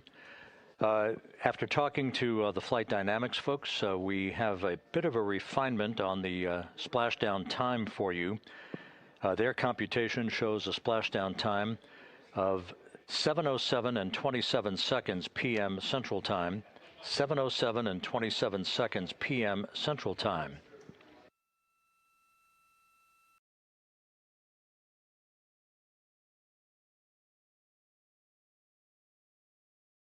That would equate to a mission elapsed time of 9 days, 1 hour, 32 minutes, and 15 seconds.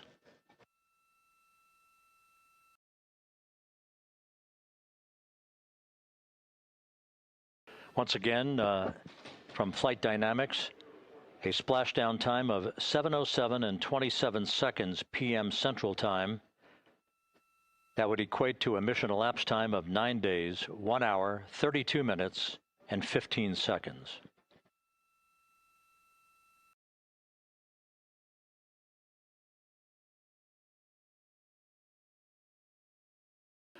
Reports from the Pacific indicate that the recovery team, in communications with the crew aboard Integrity, that the crew remains in excellent shape as they await the approach of the team for a final hazard gas evaluation before they move to the side of the vehicle to erect the inflatable life raft called the front porch.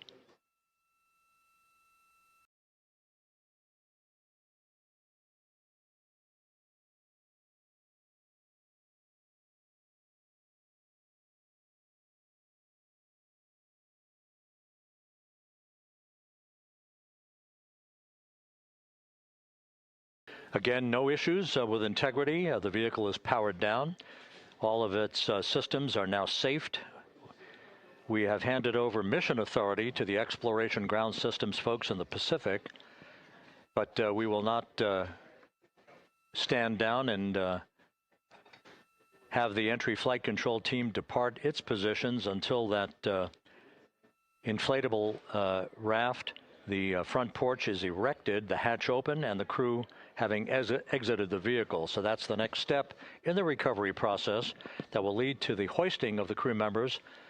For 2 crew members for each helicopter, they'll be hoisted to a pair of Navy helicopters that will then fly a short distance back to the USS John P. Murtha.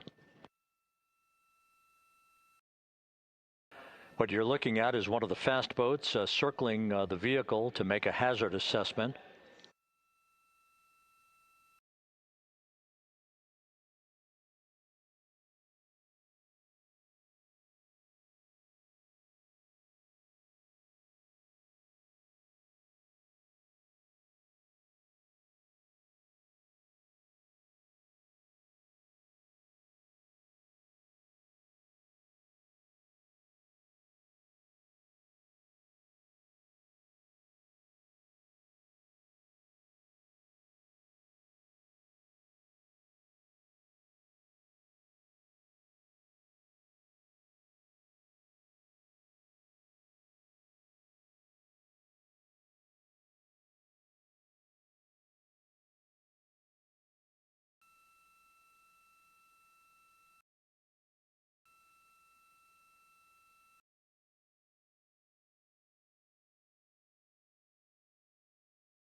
This is Mission Control Houston. Once again, you're watching the initiation of the recovery of the Artemis crew aboard Integrity.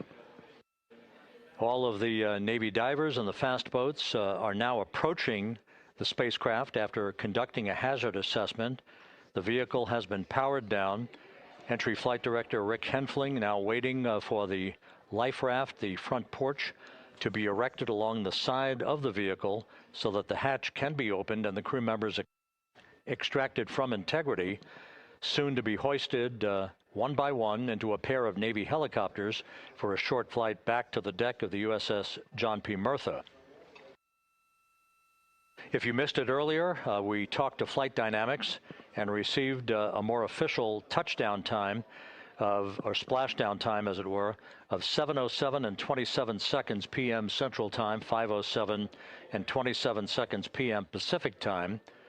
That would equate to a mission elapsed time of 9 days, 1 hour, 32 minutes, and 15 seconds.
Continuing to get excellent views from the imagery assets out at sea in the Pacific of Integrity. We continue to get good reports from the landing and support officer, who's in contact with the recovery team, that the crew is in excellent shape, no issues.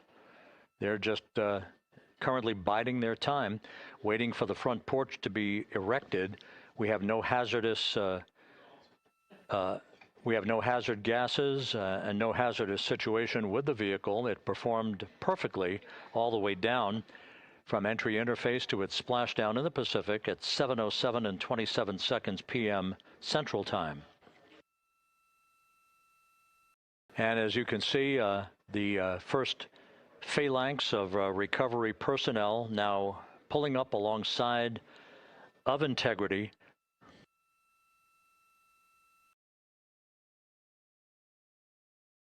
This includes Navy divers, a Navy flight surgeon, and other recovery personnel who have trained for several years for this recovery process.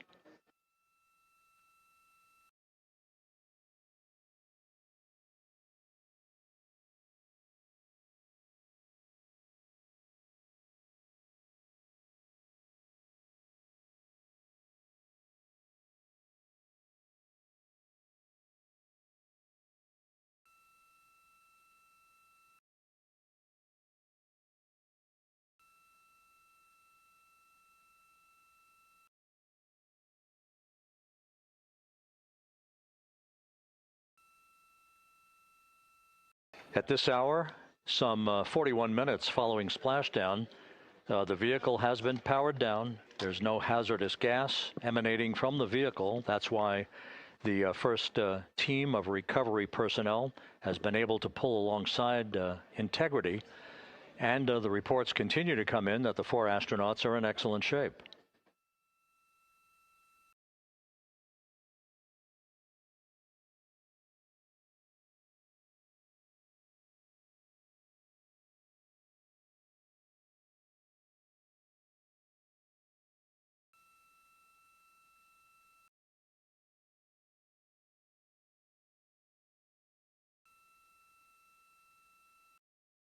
Yes.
This is Mission Control Houston, continuing to watch the initiation of the recovery of Integrity's astronauts. One by one, they'll be brought out of the spacecraft onto a large inflatable raft just a short time from now. In the meantime, we can go back to the USS John P. Murtha, where my colleague Megan Cruz is standing by to provide her situation report. Megan, can you hear us?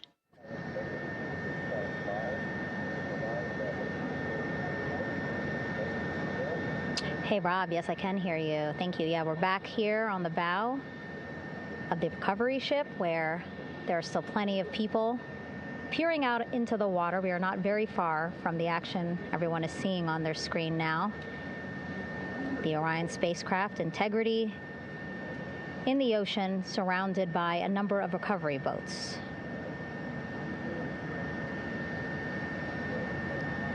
As Rob has been saying, in those recovery boats, NASA and Navy personnel specifically trained to get the astronauts out of Orion.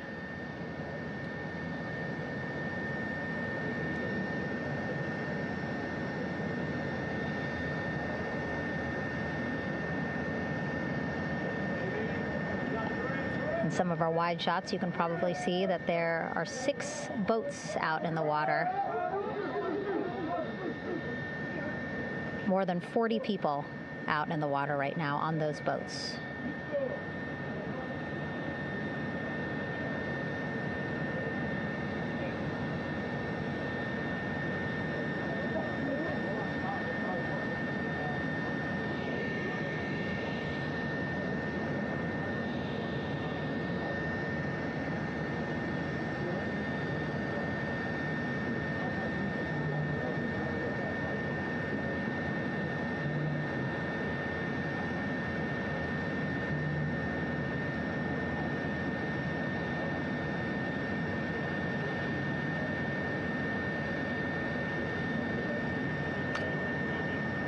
First order of business is to set up the front porch and the stabilization collar.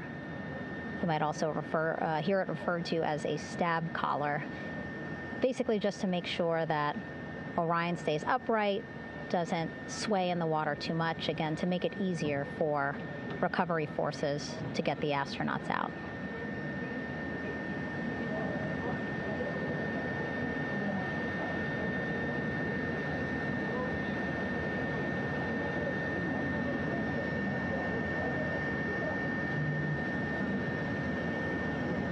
Again, we splashed down in the Pacific Ocean just after 5 p.m. Pacific time here. It's a requirement by NASA to be able to get the crew out of Orion within 2 hours of splashdown. So doing great on time so far. Plenty of time. No rush either. I was speaking to NASA flight surgeon Rick Schuring earlier in this broadcast, and he said to me, no rush to get the crew out. Just want to make sure that they're feeling good, and whenever they're ready to take their step out of Orion and onto that large raft, the front porch, folks will be ready.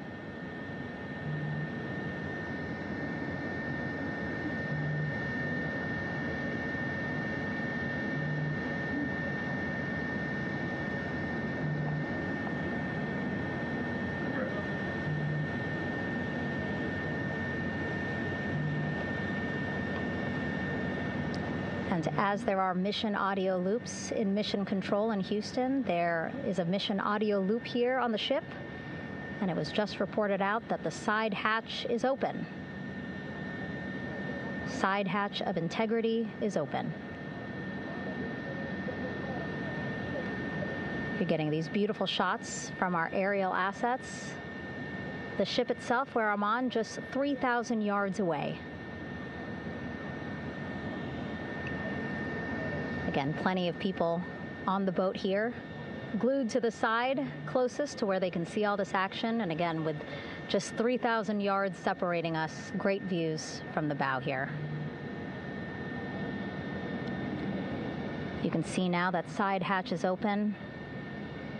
One of the Navy personnel is about to get inside there.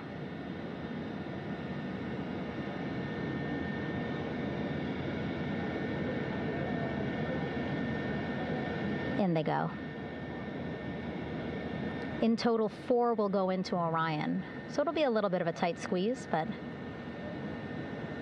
the goal is to have a recovery personnel with each astronaut assessing them.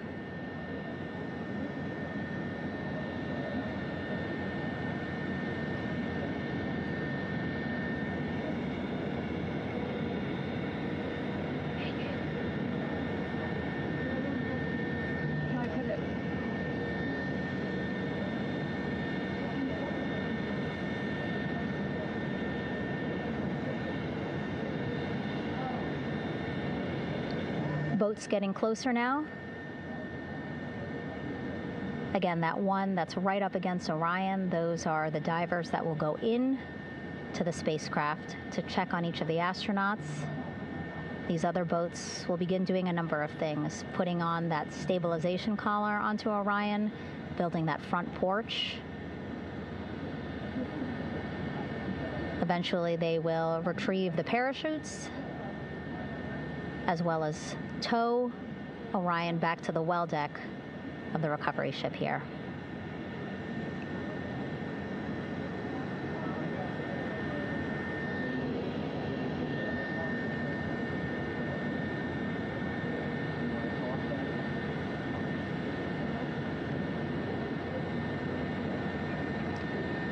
And so as we wait for the Navy and NASA personnel to get their assessment of the crew inside of Orion, why don't we toss it back to Rob for an update? Yeah, thank you, Megan. Here in Mission Control, Flight Director Rick Henfling and the entry team of flight controllers still on duty. The vehicle has been powered down for some time now. There are no hazardous gases emanating from Integrity. That, of course, allowed the recovery personnel to approach the vehicle and then open the hatch to begin the initial medical assessment of the crew, as you just indicated. Now we're standing by for the erection of that inflatable raft, the front porch, alongside of the vehicle that will enable the crew to be extracted one by one onto the raft, have a moment or two to get their land legs back before they're hoisted into 2 hovering Navy helicopters, 2 crew members for each helicopter, for a short flight back to the deck of the USS John P. Murtha.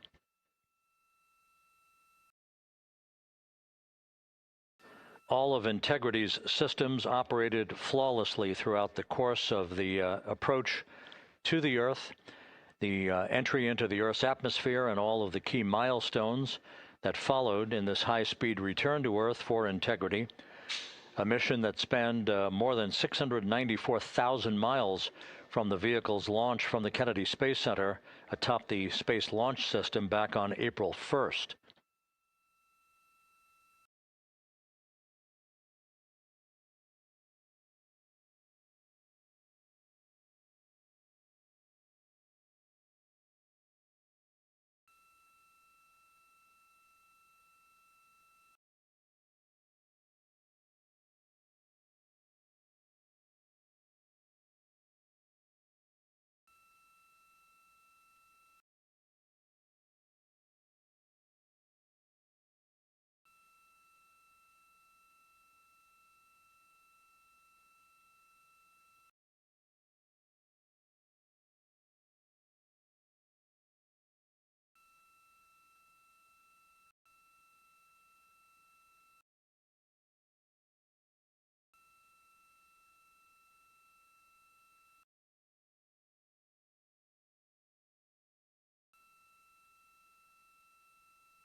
As we mentioned at the top of the broadcast, the last time that the Apollo program saw a splashdown in the Pacific was Apollo 17 back on December 19th, 1972. So for the first time in some 53 and a half years, we have reenacted that with the arrival of Integrity's astronauts as they flew around the moon in that historic lunar flyby that began with a trans-lunar injection burn that took them out of Earth orbit following 24 hours of a high Earth orbit trajectory. The high Earth orbit trajectory enabled flight controllers here to have a full 24 hours to evaluate the systems on Integrity and the condition of the crew before they would commit to flying to the moon.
With the side hatch of Orion having been opened to set the stage for the erection of the inflatable life raft, known as the front porch, to be erected alongside the spacecraft for the extraction of the crew.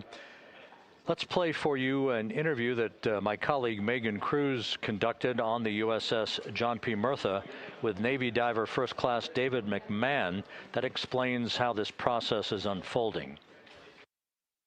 Okay, Davey, so you and some of your team, one last look over of the stabilization collar, correct? Yes, ma'am. Okay, so what is this stabilization collar? This is what's going to stabilize the capsule out there in the ocean. We don't know how good the weather or the waves will be that day, so this will help prevent any unnecessary occurrences from happening, stabilizing the capsule and the astronauts inside.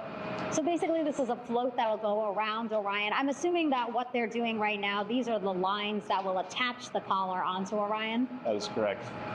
And so what are they doing here? So we've got the lower line that will secure the inflation device before we inflate it.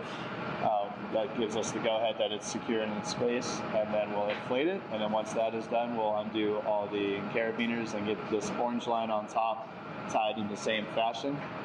And then this will be secured to the capsule, and the astronauts can safely take their first steps out of the capsule onto the front porch. Okay, and how long will it take them to set up the stabilization collar? We should definitely be able to handle this in under 10 minutes. Okay, wow. And then you just mentioned the front porch. So basically after they set up this stabilization collar, then they set up what's called the front porch here. That's correct. Okay, and what's the front porch? Front porch is basically a bigger waiting room for the astronauts to sit in while we wait for the helicopters to show up and grab them. Okay, so the medical team that was inside with the crew, they're going to help them out and onto the front porch? That is correct. And then what happens here?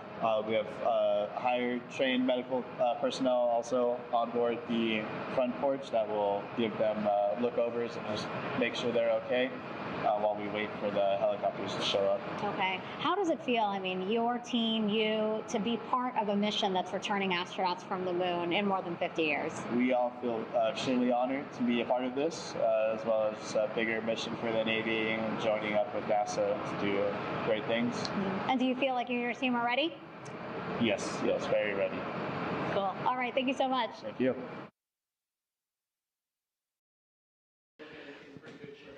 Once again, the recovery operations are continuing out in the Pacific. We shortly should see that life raft, the front porch, erected alongside the side hatch of the vehicle.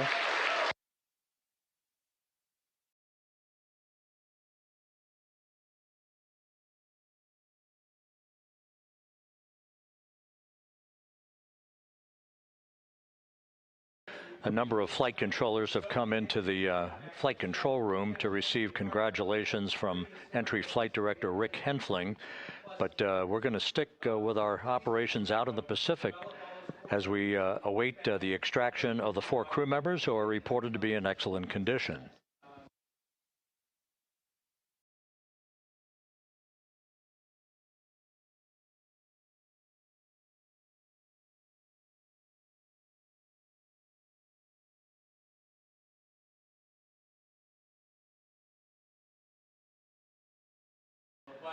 Again, while we stand by for that front porch to be erected alongside of the side hatch of the vehicle, let's go back to the USS John P. Murtha and Megan Cruz. Megan?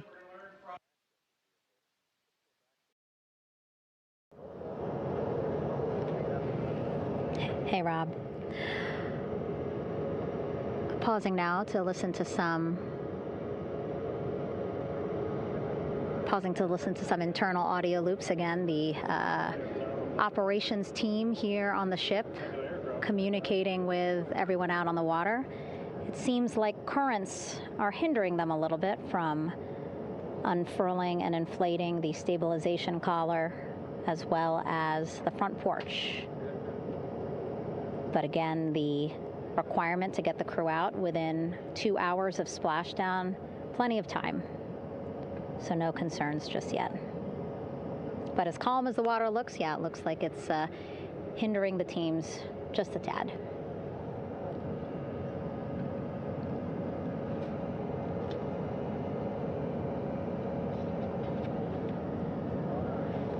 You can see in some of our shots that side hatch still open.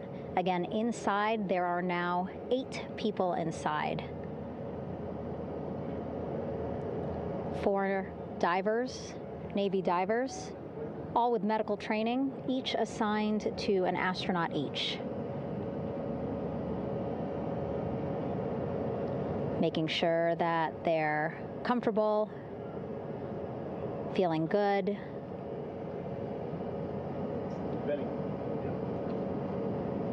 As you've heard us say in the broadcast, you know, they expect a little bit of discomfort. Again, these astronauts just traveled back to Earth at 25,000 miles an hour, a nearly 695,000 mile journey around the moon. If you think you get carsick.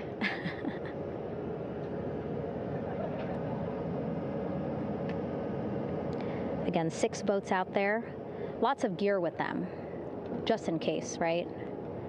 As we said, the crew reported feeling great, but again, all those folks out there in case they weren't, right? NASA is all about making sure we think about every situation that can happen, and so, of course, wanted to be ready in case any of our astronauts needed more medical attention while out there in the water.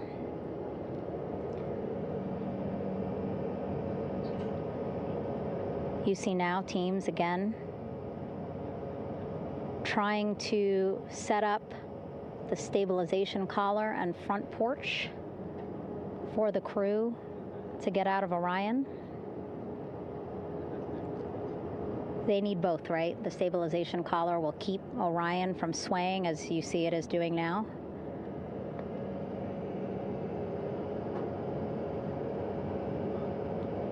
And then they will connect the front porch to the stabilization collar so that the crew can take 2 steps and they will be in the front porch.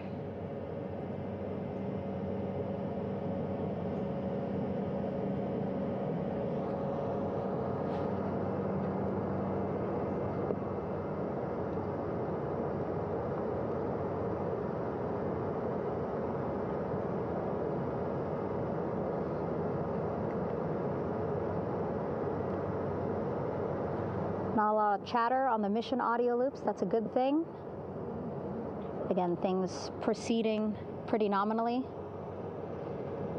even if they're fighting some currents out there on the Pacific Ocean.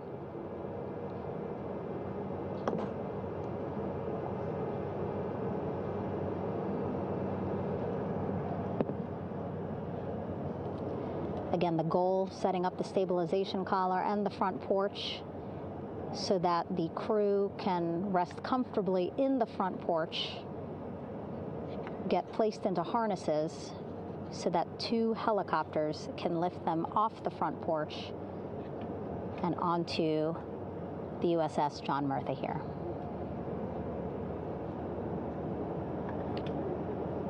The helicopters are going to take turns picking up an astronaut. So again, Helo 1 and Helo 2.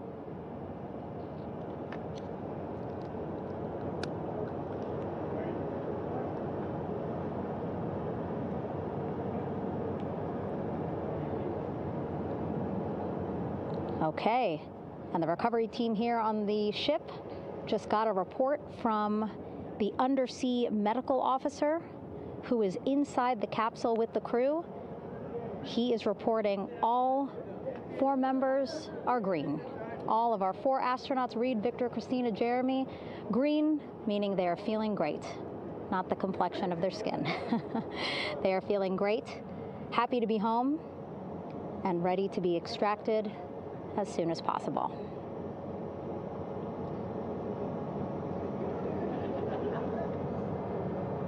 And so, as I was saying, we have 2 helicopters circling the activity you're seeing on the water right now. Each will take turns picking up an astronaut. So Helo 1 will come on in, hover above the front porch, about 40 feet above the front porch. A Navy recovery specialist will be hoisted down into the front porch. The restricted maneuvering doctrine is in effect. We'll connect to the first astronaut, which we're expecting to be Christina. And then Helo 2 comes around, picks up Jeremy, while Helo 1 stays above head, and then Helo 1 will come back in for another astronaut, and then Helo 2 for the last astronaut, and then back to the flight deck here on the recovery ship.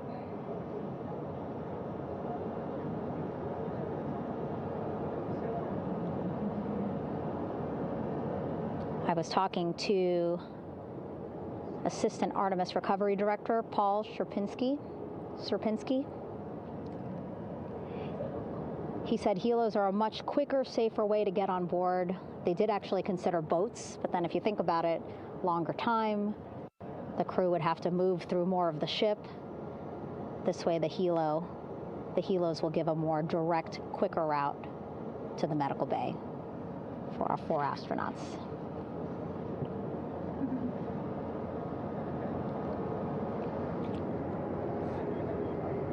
Beautiful shots from our aerial and imagery teams.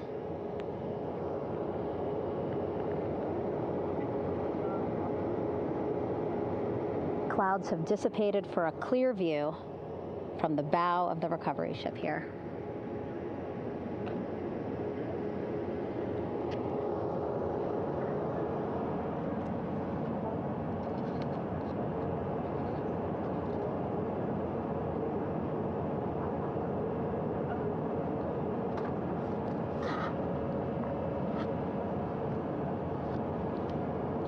You can still see divers in the water there. Encircling Orion, that is that stabilization collar we've been telling you about.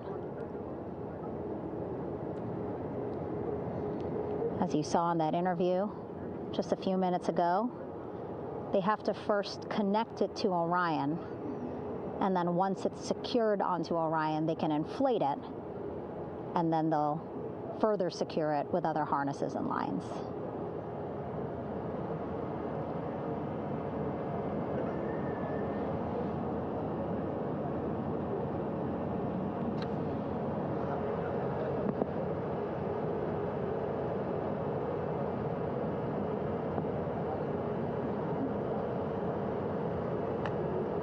About an hour and 10 minutes since splashdown in the Pacific Ocean here.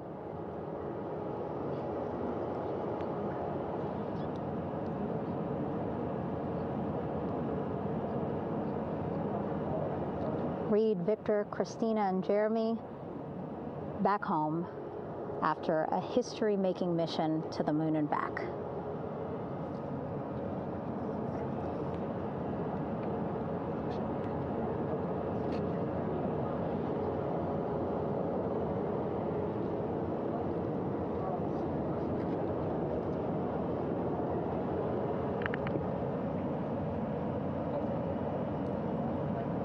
If you missed what we said just a couple of minutes ago, the undersea medical officer inside with the crew in Orion, reporting all 4 crew members feeling great.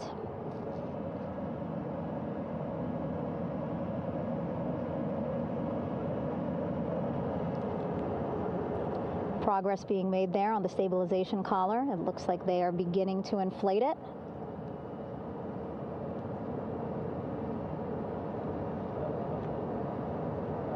And it looks like they're starting to unfold the front porch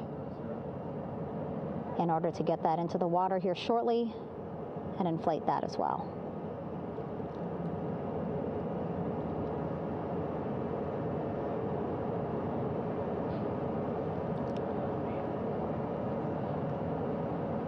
Again, more than 40 people out in the water right now. And those Navy and NASA personnel have been in the water for now about 4 hours.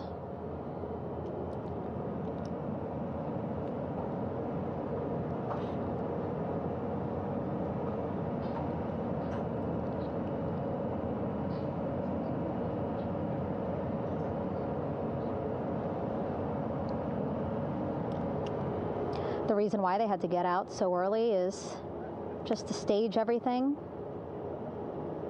And actually here on the ship,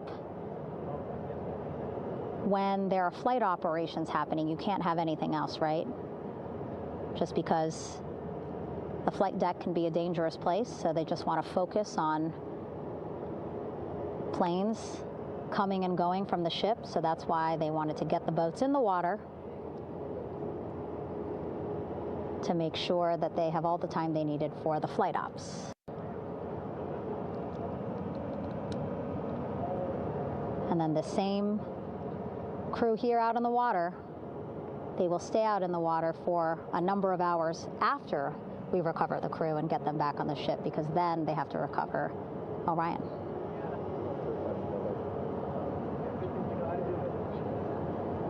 All right, that stabilization collar looking good around Orion. We're now seeing some recovery personnel getting on to that collar. Again, they need to further attach it to Orion to make sure that it can really prop up the spacecraft. It's basically lifting it up off of the water just a tad. Again, so it's not so Come off me for a minute.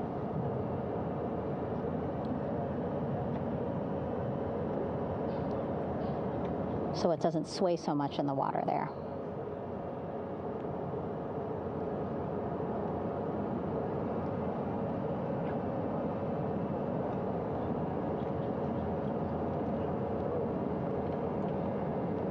And now that front porch looks like it's nearly fully inflated as well. You can see a much larger surface area.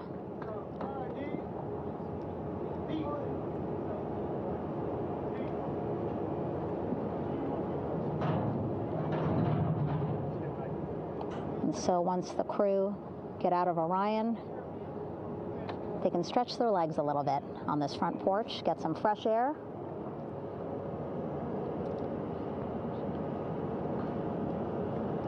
And enjoy this beautiful day here on their home planet.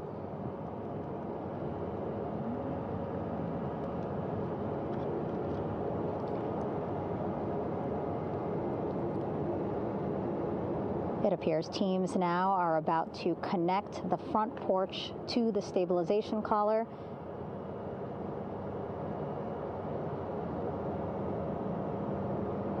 And at that point, when both are secure, we should soon see astronauts come out of Orion.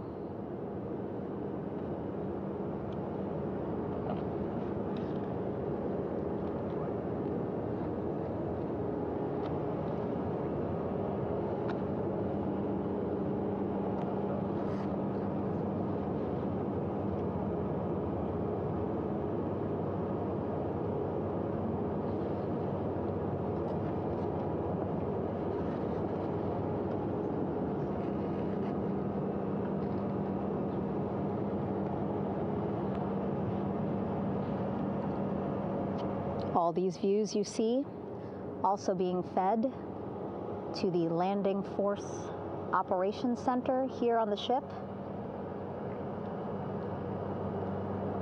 Of course, it is very important for our recovery teams leading the mission to have all the views that you're seeing as well.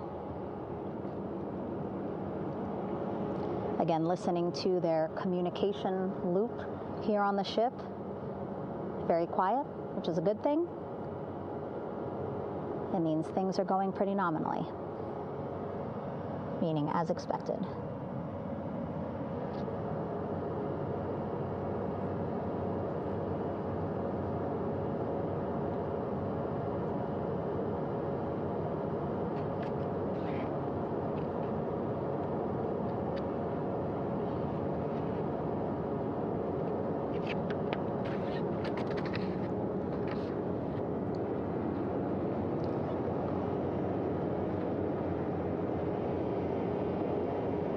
Again, all this activity happening just 3,000 yards away from the ship. So that means this will be a very quick flight back on the helicopters for the crew. 2-3 minutes, and then they'll be back here on the ship. I know.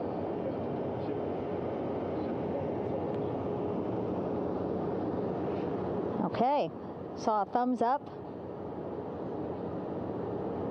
from one of the personnel on the front porch. It looks like they are now getting ready to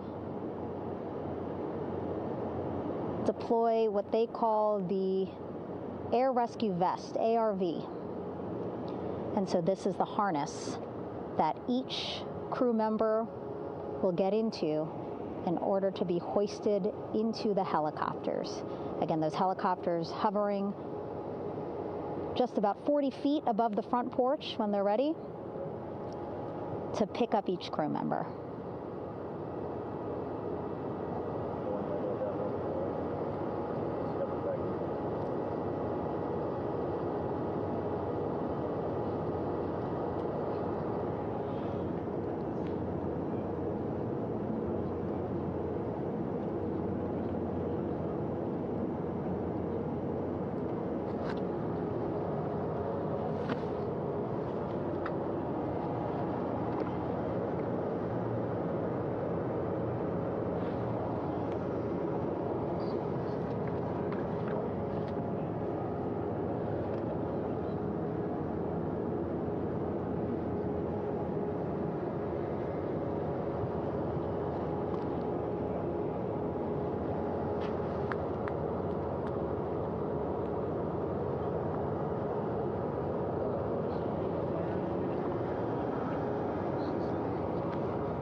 This is Mission Control Houston. Behind me, a fairly raucous scene as hundreds of flight controllers have poured into the flight control room here. This is reminiscent of the scene after the final shuttle mission of STS-135, although that was the end of a program. This is only the beginning of a program with the textbook splashdown of Integrity and its 4 astronauts. We're standing by for the crew to be extracted from the spacecraft. Entry Flight Director Rick Henfling invited all of these flight controllers who have contributed to this mission to enter the flight control room to have an opportunity to receive well wishes and to share the mutual glow that exists in the wake of a textbook mission for Integrity. On the front screen here in Mission Control, a sign that says "Welcome Home Integrity, taking humanity back to the moon, going further, and returning safely to Earth." So all of that jubilation, part of the post-splashdown activities, even as we await the crew being extracted from the vehicle to be hoisted onto Navy helicopters for the trip back to the USS John P. Murtha.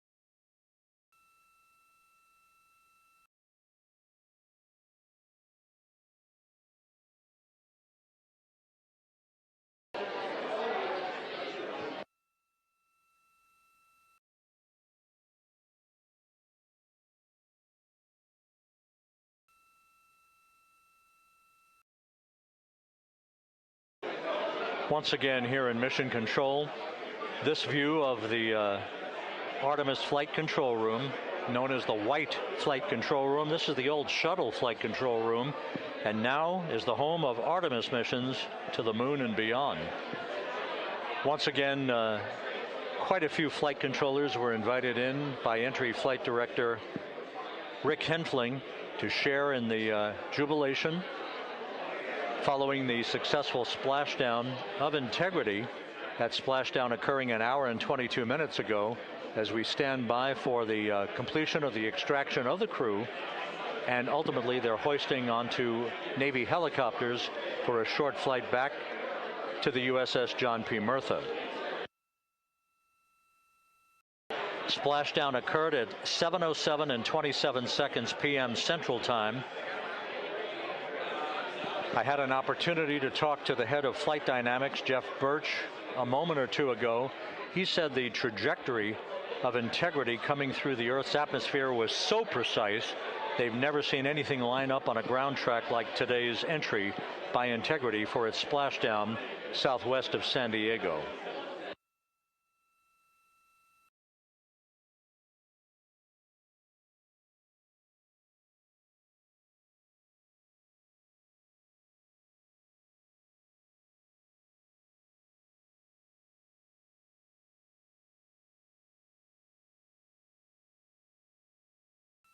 And the initial, you can hear it.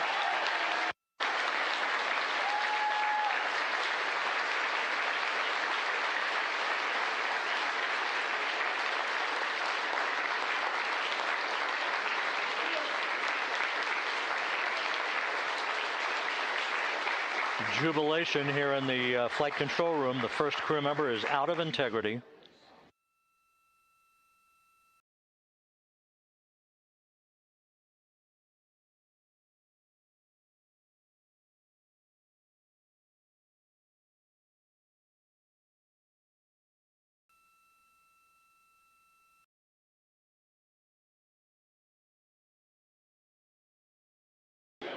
We are expecting the other crew members momentarily to be extracted.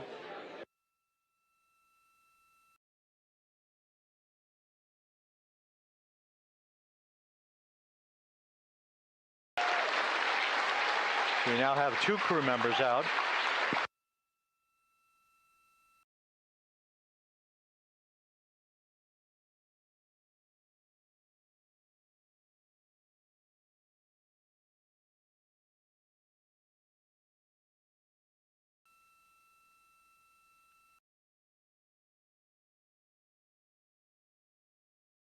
Two crew members out, 2 to go.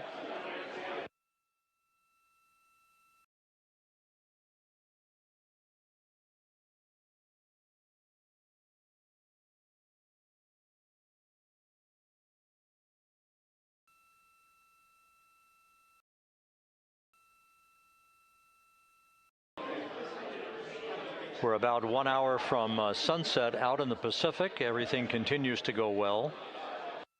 Integrity's systems function perfectly during its entry back to Earth. And Reid Wiseman, the commander who will be last out of the vehicle, reported that all the crew members were feeling very well.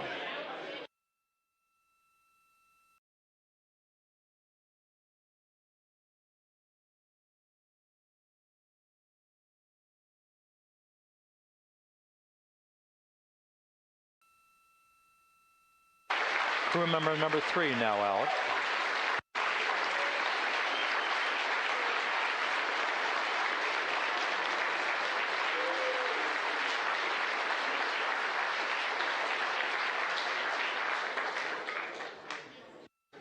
And now standing by for the commander, Reid Wiseman, who will be last out of his ship. Bobbing in the Pacific under almost ideal conditions, Integrity spanned 694,000 miles during its journey from launch to splashdown.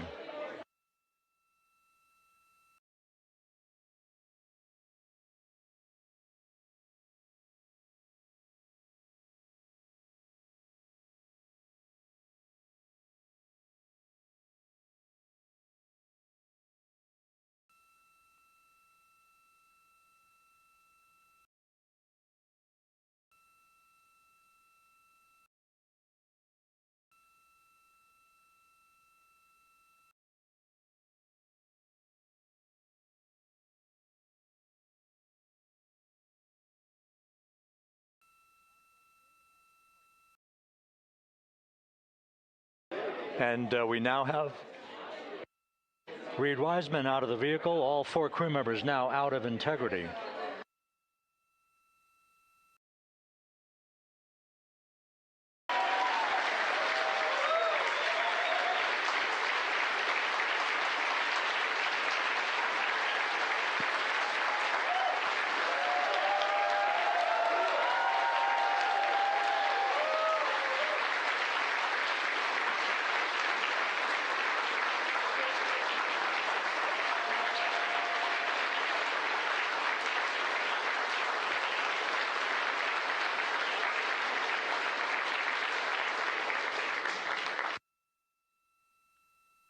Once again, all 4 crew members now on the front porch, and the procedure to begin hoisting them up to these 2 Navy helicopters hovering overhead will begin shortly.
This is Mission Control Houston. The mission is over, but the melody lingers on as jubilation continues here in the flight control room. We should be expecting NASA's Associate Administrator, Amit Kshatriya, to be joining us shortly for a short interview while the recovery operations continue out in the Pacific. So we'll stand by for that. And then we'll turn it back over to Megan Cruz aboard the USS John P. Murtha.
This is Mission Control Houston here in the Artemis Flight Control Room.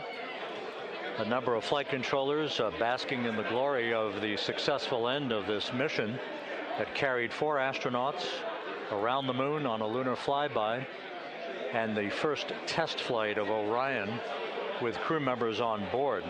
Splashdown occurring an hour and 32 minutes ago after a flawless descent back into the Earth's atmosphere for the vehicle. Its 4 crew members in good shape, simply enjoying their time right now on the front porch, as it were, the inflatable raft alongside of their Integrity spacecraft. We're expecting Amit Kshatriya, the NASA Associate Administrator, to join us here momentarily for a brief interview before we turn it back over to Megan Cruz aboard the USS John P. Murtha, the recovery ship.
This is Mission Control Houston.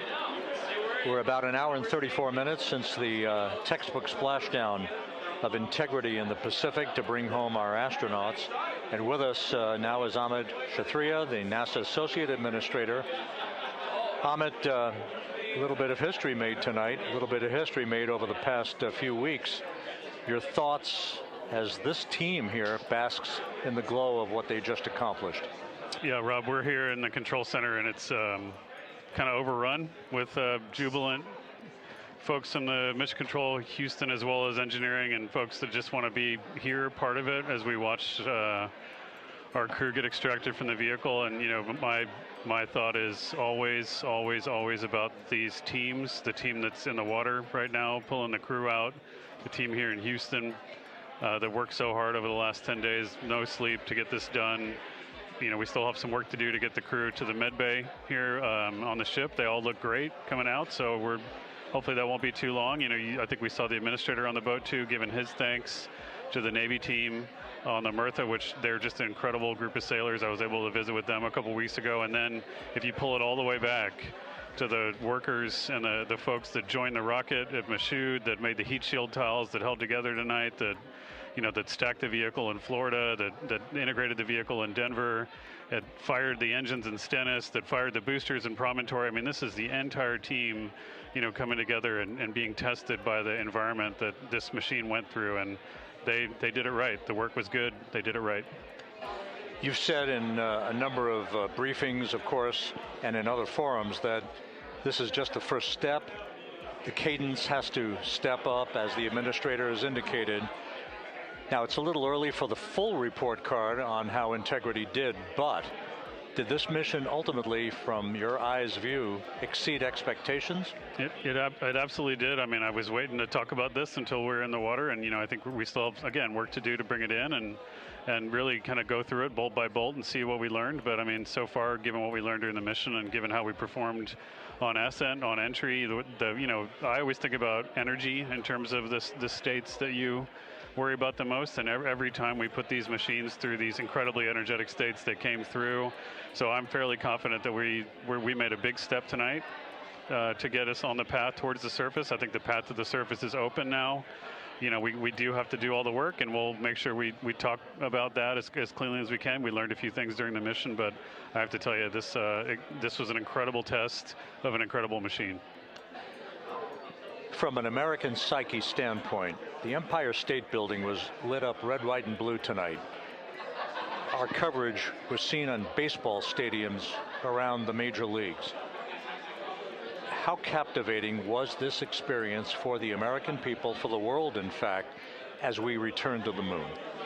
You know, I have not been able to watch a lot of the coverage as we've progressed through the mission. I will tell you, just, you know, from my witness in Florida before launch, and then seeing the people's faces here, and then, you know, reading where I can about how things are going. I think this has been a gift to the world from NASA. NASA has given the world a gift, proving to folks all over the place, especially young people, and that to me is what this is really about. Young people, when they see what we can do when we work together, when we have teams that collaborate, that, you know, it doesn't matter how hard the problems are, we can solve them. I'm hopeful that Artemis II, as folks witness what we were able to do with this incredible crew, this incredible team that we've birthed into the world, scientists and engineers and artists that have been inspired by this. And even if they don't come work in the program, which separately they should come work in the program, because Lord knows we need the help, but even if they don't want to come work in the program, hopefully they grow up to recognize they can do amazing things when they work together and contribute to society and be good citizens and really change the way, you know, the challenges that are coming in the world are overcomable if we work together like this. And one final question. You know, flying to the moon, we did it. We've done it again this past week and a half or so. But the engineering that went behind the design of this mission and the precision, the pinpoint precision of this vehicle entering that entry corridor, it's almost mind-boggling. Yeah, it is incredible when you think about the energies involved and the uncertainties involved. That you know, when we inserted the vehicle into orbit, it was 99.2% down the middle. When we dropped the vehicle right on top of the fleet here, you know, our guys knew exactly where to go, but the guidance was perfect. You know, it's interesting. I've got this question a lot over the last few weeks about, you know, we did this before 53 years ago, and you know that.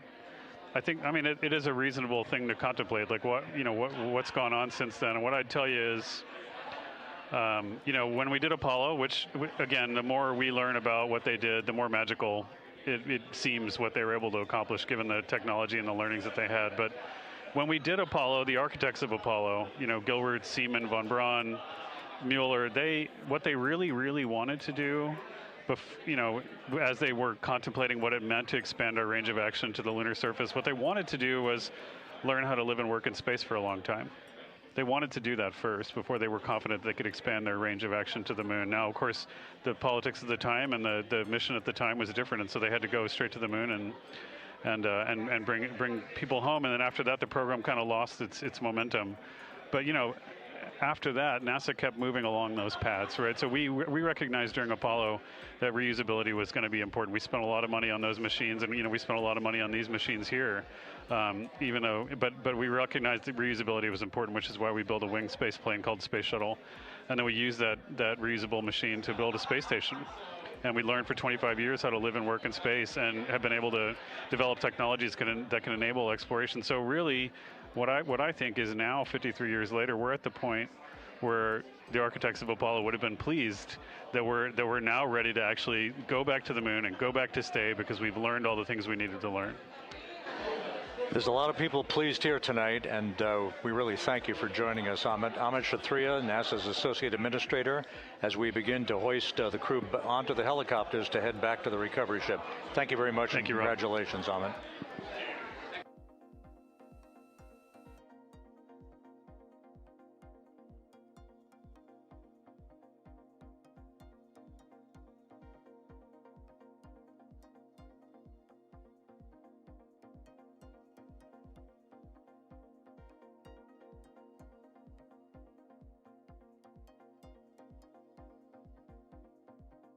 This is Mission Control Houston, with the crew members now beginning to be hoisted aboard the Navy helicopters.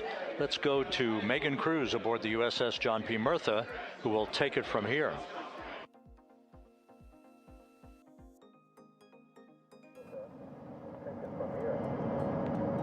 Hey, Rob. Yeah, back on the bow of the ship here, we are seeing the helicopters circling Orion. The first one there, having just completed picking up the first astronaut. Helo 2 now, hovering just 40 feet above the front porch, lowering a recovery specialist out of the helicopter. That person will touch down in the front porch just there.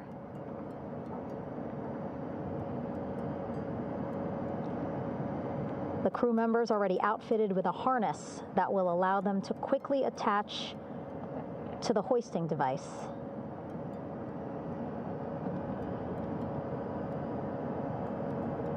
Look at the power of those blades throwing water out at the center there, the front porch,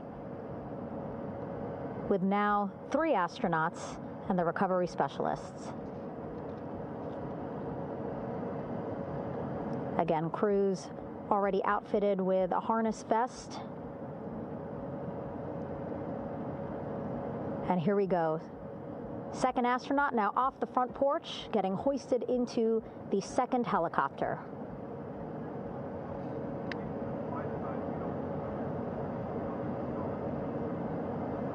That helicopter will now hover just a distance away to give room for the first helicopter to come back and pick up the third astronaut.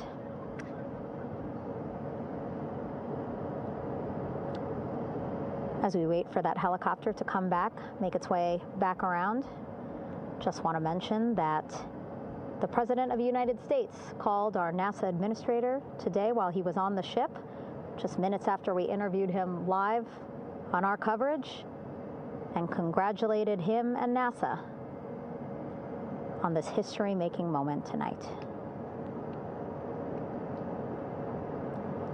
Helicopter 1 again hovering 40 feet over the front porch, We will soon see another recovery specialist getting lowered onto the front porch.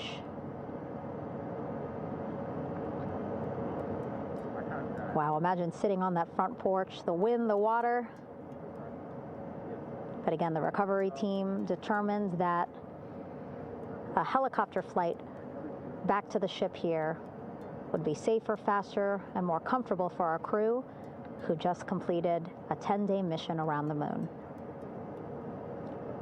Third astronaut in the air, getting hoisted quickly back into the first helicopter now.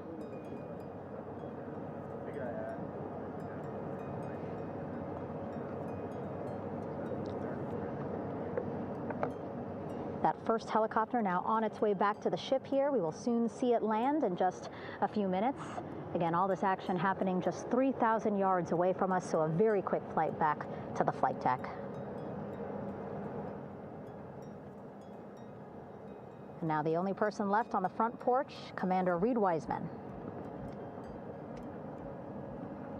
That second helicopter now making its way back over to the front porch. Here it comes.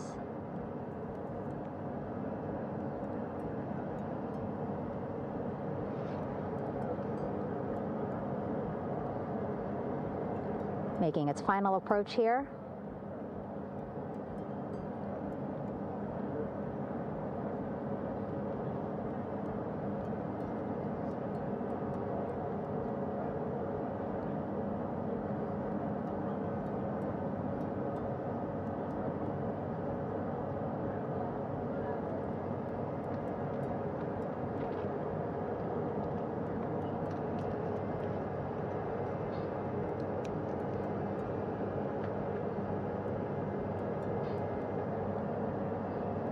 The last astronaut, Commander Reid Wiseman,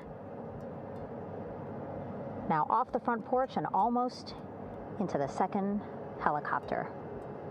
Both now on their way back to the ship where we are, the USS John P. Murtha, just west of San Diego in the Pacific Ocean.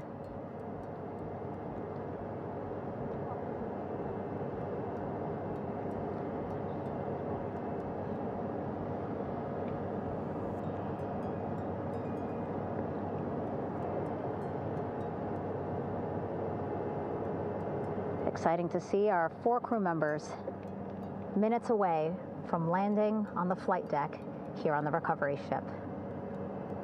550 people on this ship, excited, ready, anxious, looking forward to welcoming this crew aboard.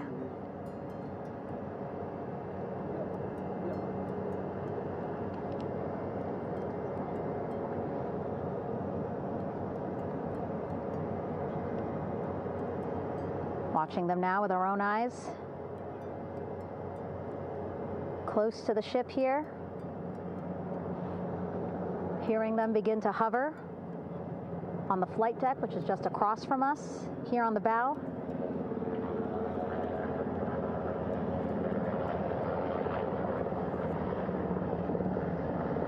The first helicopter coming in.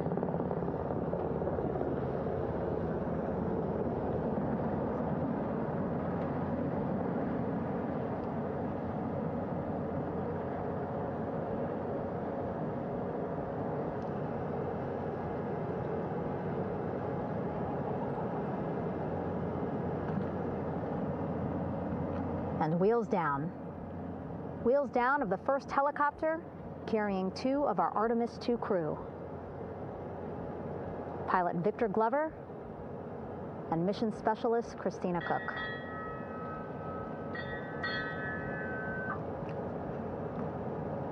Helo 1 on deck reported on the recovery loop. Again, the mission audio loops that the recovery team are using here to communicate with one another. And an announcement just made on the ship, Integrity incoming. 2 more helicopters on their way to the flight deck, one carrying the crew, the other, one of our imagery helicopters. Again, kudos to our imagery and aerial teams for giving us these beautiful views of history in the making.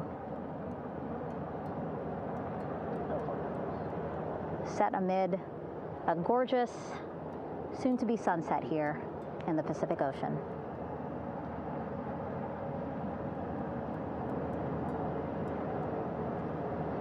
Second helicopter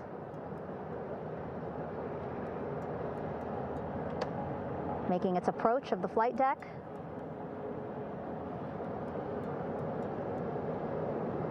Plenty of people here on the bow with their cell phones out, filming this moment.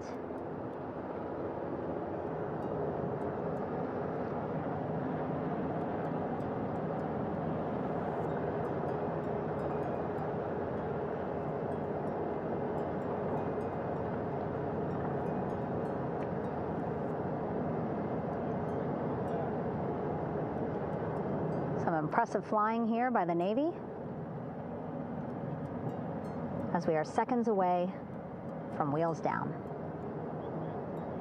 And there you go. We now have all 4 Artemis II crew members on the USS John P. Murtha.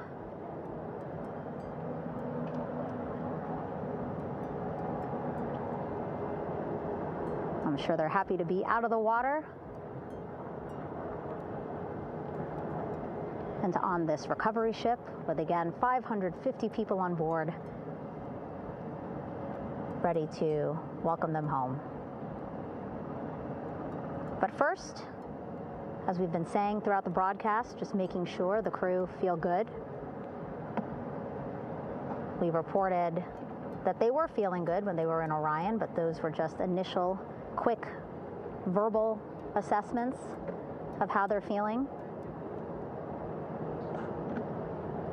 Their destination tonight, the medical bay here on the ship, right after we power down the helicopters here.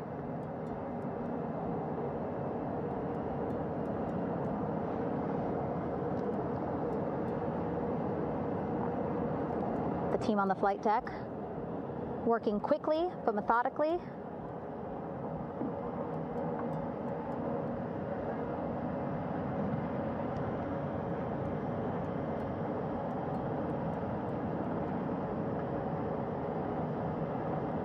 Waiting for just one more helicopter to touch down.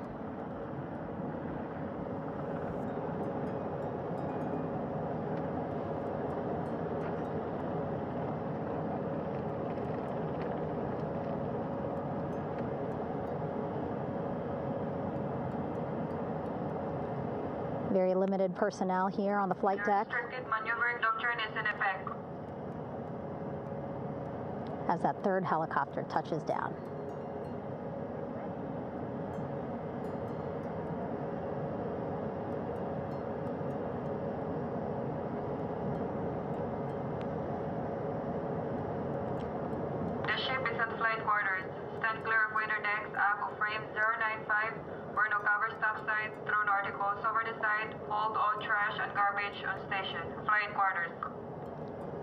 While just a few folks on the flight deck itself, there are plenty more on some upper decks.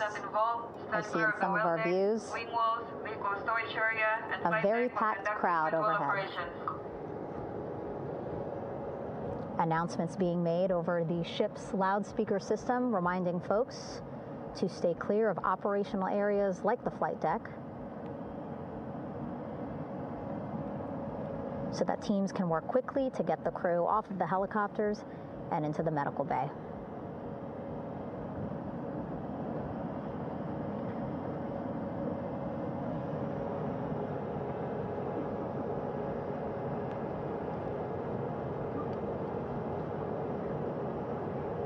Splashdown today, 5:06 p.m. Pacific time. We are within 2 hours of that splashdown time, and already we have all 4 crew members on the flight deck of the USS John P. Murtha.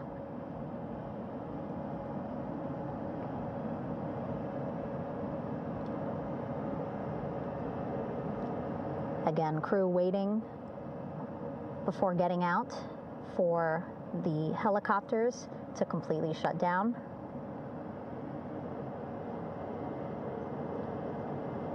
Safety, of course, very important to NASA and the U.S. military.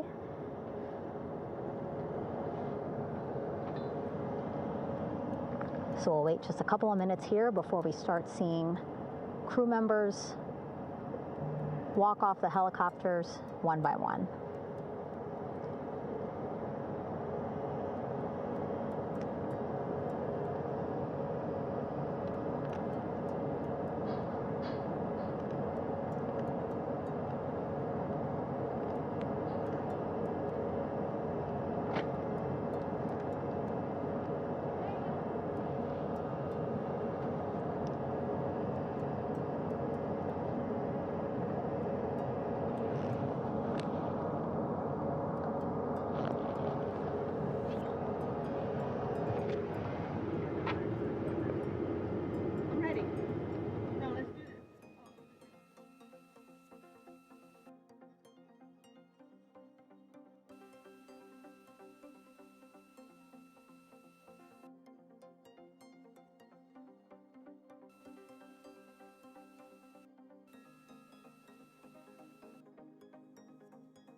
All right, and now here we see pilot Victor Glover and mission specialist Christina Koch sitting on the edge of one of the helicopters, looking in great spirits. That familiar smile and laugh from Victor, I can see it from here. Christina, I'm sure, feeling the same way, just blocked a little bit by our camera here, but we'll see her here shortly. A photographer taking their pictures. Victor saluting folks on the flight deck. They look like they're in great spirits. Happy to be home, I'm sure.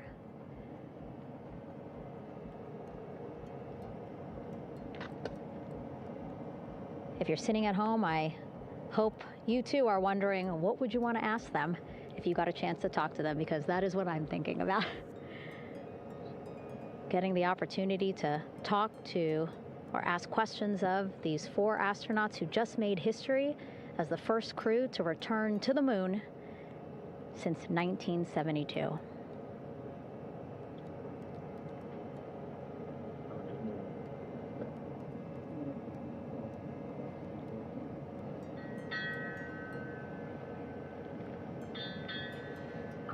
Oh, there we see Christina there, also smiling. Finally peering out, waving at the cameras. Hello to you too, Christina, yes. Welcome back. Welcome, welcome home. A loudspeaker announcement on the ship saying, "Welcome home, Integrity."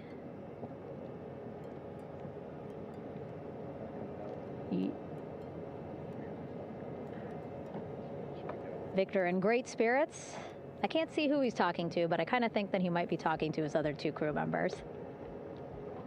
Shouting from across the flight deck, congratulations to one another.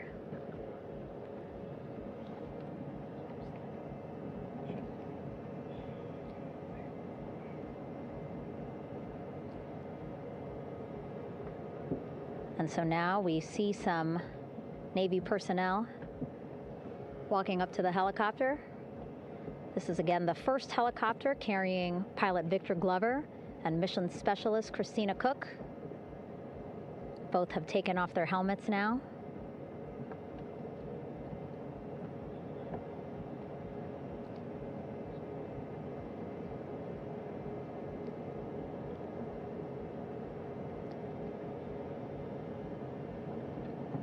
Some pictures, video to catalog this historic moment. A beautiful sunset just behind them here in the Pacific Ocean. Golden hour. These pictures will be beautiful.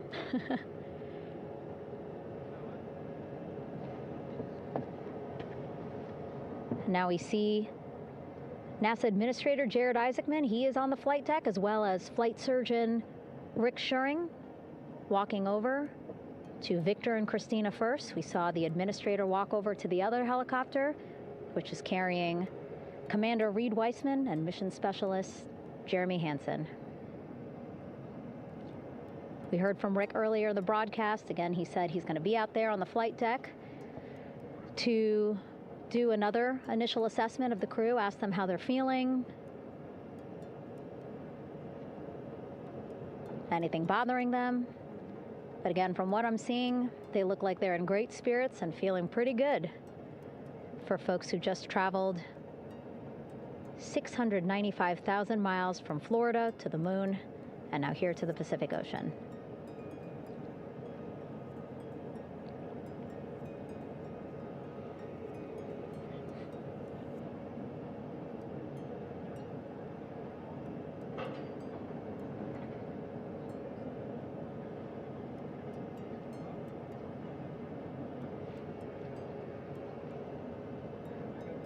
We're now seeing NASA Administrator Jared Isaacman walking across the flight deck. He had been talking to Reid and Jeremy, now approaching Victor and Christina.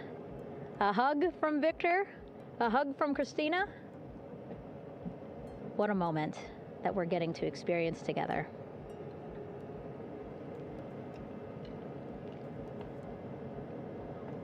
I'm sure congratulatory words. You know, we got to speak to the administrator live on this broadcast as well, and he said the kid in him right now, giddy, absolutely giddy at what we were able to accomplish today. Returning them home safely and in good spirits after a 10-day mission around the moon. And here we go. We're seeing Jeremy walking, waving across the flight deck, now on his way to the medical bay.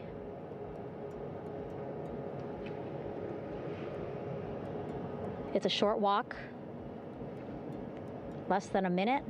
Again, that's why the recovery team decided to use helicopters to get them on the flight deck for that short walk to medical bay. And now on the flight deck, we see the chief of the astronaut office, Scott Tingle. Rick Schuring switching places. He's going over to the other helicopter. Big hugs from Victor, Christina to Scott. Again, a gorgeous sunset setting the stage for this recovery tonight.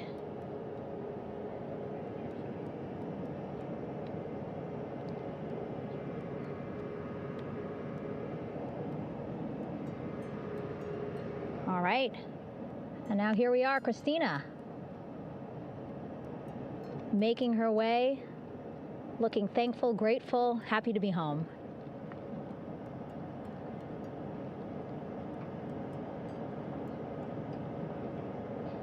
You can see she's looking up. Again, lots of people, just a few levels up off the flight deck, welcoming her home.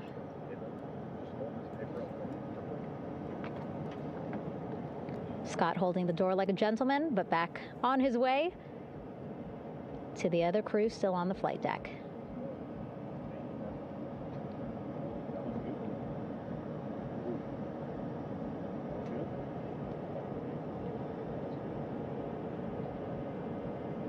So still on the flight deck, Victor Glover and Reid Wiseman. It looks like Victor will be the next one headed to medical bay. More hugs, more hugs. He's a hugger.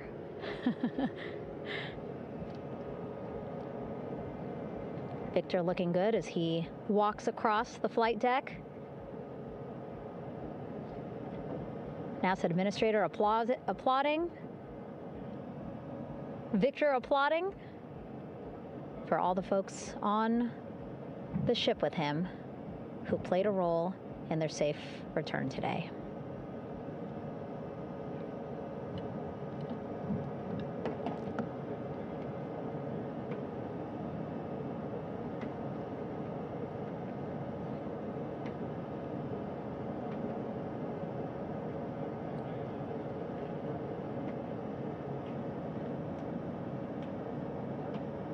And finally, just one Artemis II crew member left on the flight deck, Commander Reid Wiseman.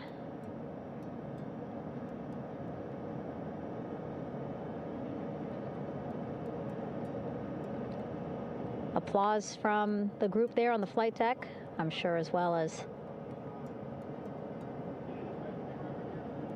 on the level just above them, packed with people.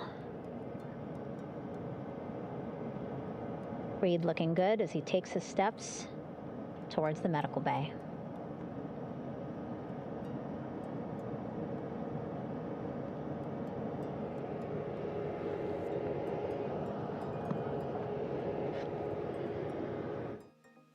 See our 4 Artemis II crew members back on the ship.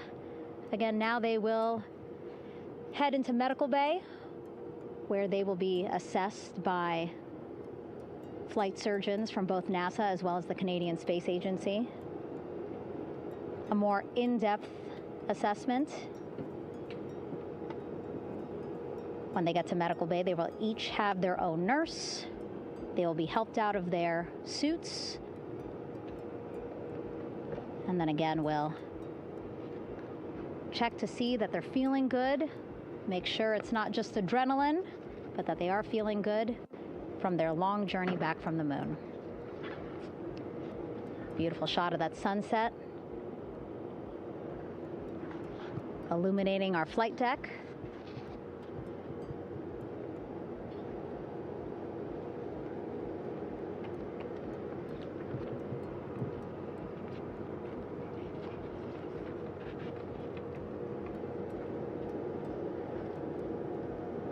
All right, and now with our astronauts safely on board, I want to welcome on Artemis Recovery Director Lily Villarreal. Lily, I don't know how you must be feeling right now. Ecstatic, relieved? So ecstatic, relieved. Of course, we still have to bring the capsule into the well deck of the ship, but this is a major milestone to have the crew here on the ship and in medbay. You know, our team has been preparing and working really hard, and I'm just so proud of them all. Everything went very well, just as planned. Our teammates in Houston, the flight control team was just amazing. We were able to have great conversations and communications about everything. And I don't know what else to say. I'm just so ecstatic. It's such a wonderful feeling to get to this point. Again, we still have to get the capsule, but this is huge for all of us in landing recovery, and I couldn't do this without my team, and of course the full support of the U.S. military. There's going to be lots of, you know, high fives when we get the capsule back in, and I'm so happy that the crew's doing well, Orion's doing well, and you know, thank you for, you know, for everybody watching. Yeah, it was great to watch the crew come back to the ship with you. How were you feeling when you were seeing them looking so happy to be home and feeling really good? You know, the funny thing is that we had video of them from inside the Orion vehicle. They were like that from the beginning. When we opened the hatch, they were already out of their seats, having a good time, waiting for us to open the hatch. And they opened the hatch, and of course we did the first medical assessment. Everybody was doing very well, and they were just having such a great time with the medical team that was inside the capsule. I think they were all taking selfies with you know, the phones that they have, probably talking about what they saw, and it was just smiles all around. They were having such a great time. And then we put them on the front porch when we were ready to put them on the front porch. And again, you could see they were just so ecstatic to be home and talking to everybody. So we were very happy to see all of that in the control room of the LFOC. How remarkable is that? Again, if we think about their journey, the 695,000-mile journey around the moon and back, coming back at 30 times faster than the speed of sound. I mean, how remarkable is that they are in such good spirits? I mean, this is an amazing crew. I think you guys have seen it for the past 10 days. They're wonderful people, and we're so happy that they brought us along on that ride. And I can't wait to see all the additional videos and pictures that they have that, we'll get a hold of now that they're back on the ground. And I can't wait to hear how, a little more than what we saw on the press briefings from the crew about what they saw. It's just fantastic.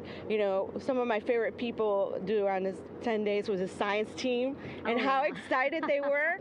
And so this is exactly how we feel in the landing recovery team when the science team went, oh my goodness, when they heard all the discussions about the moon. This is exactly how we feel now in the landing recovery team. We're so ecstatic. Yeah. Again, we have to recover the capsule. I want to make sure we don't forget about our Orion. Lily's all about business. She's thinking about what's next. But yeah, speaking of these 10 days, I mean, we have been along for the journey with them, live with them 24/7 for 10 days, and just really seeing the engagement that we've gotten from around the world. What do you hope people take away from this mission? I think that's fantastic. So, my story was that I went to the Kennedy Space Center. I was born in Colombia. I was 10 years old when we moved to the United States, but when I was 7, my family took me to the visitor center, and that's when I learned about Apollo. And we went to the moon, and I learned about astronauts, and that story was what really fueled me to want to do STEM and want to be an astronaut. And I think that this Artemis program is going to do exactly what, what girls, my age back then is 7, young people right now, girls and even like young men, obviously. But we want to empower people to know that you can do this, right? If you want to come and work for NASA, if I did it, they can do it. And Artemis program is just going to inspire everybody. And I'm so happy about that. Yeah. Like Apollo inspired me. Thank you so much, Lily. Really appreciate you being here. As you said, still a lot of work to do, 5 to 6 more hours to recover Orion that's still out in the water. So I'll let you get back to it. But you had beautiful words to say again. We hope that this inspires people. We hope that you come and join us at NASA and accomplish great things with us in the future. Back to you, Rob. Thank you, Megan, and safe sailing out there in the Pacific. Here in Mission Control, it is now all quiet. The team of flight controllers and all their support personnel have left the room to enjoy the aftermath of a textbook touchdown by Integrity that splashed down in the Pacific right on target to complete this historic flyby of the moon, the Artemis II mission. With that, we'll wrap up our coverage for the night and point you to a post-splashdown news conference in 15 minutes at 9:35 p.m. Central Time, 10:35 p.m. Eastern Time, where managers will discuss the return of the Integrity spacecraft and the completion of the Artemis II mission. With that, we'll wrap up our coverage for this evening and historic mission in the history books. This is Mission Control Houston.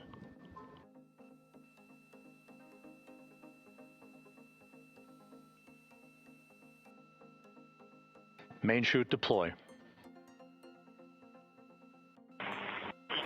And we have 3 good main chutes. Integrity, splashdown, sending post-landing command now. Splashdown confirmed. Copy splashdown, waiting on VLDR. Splashdown confirmed at 7:07 p.m. Central Time, 5:07 p.m. Pacific Time.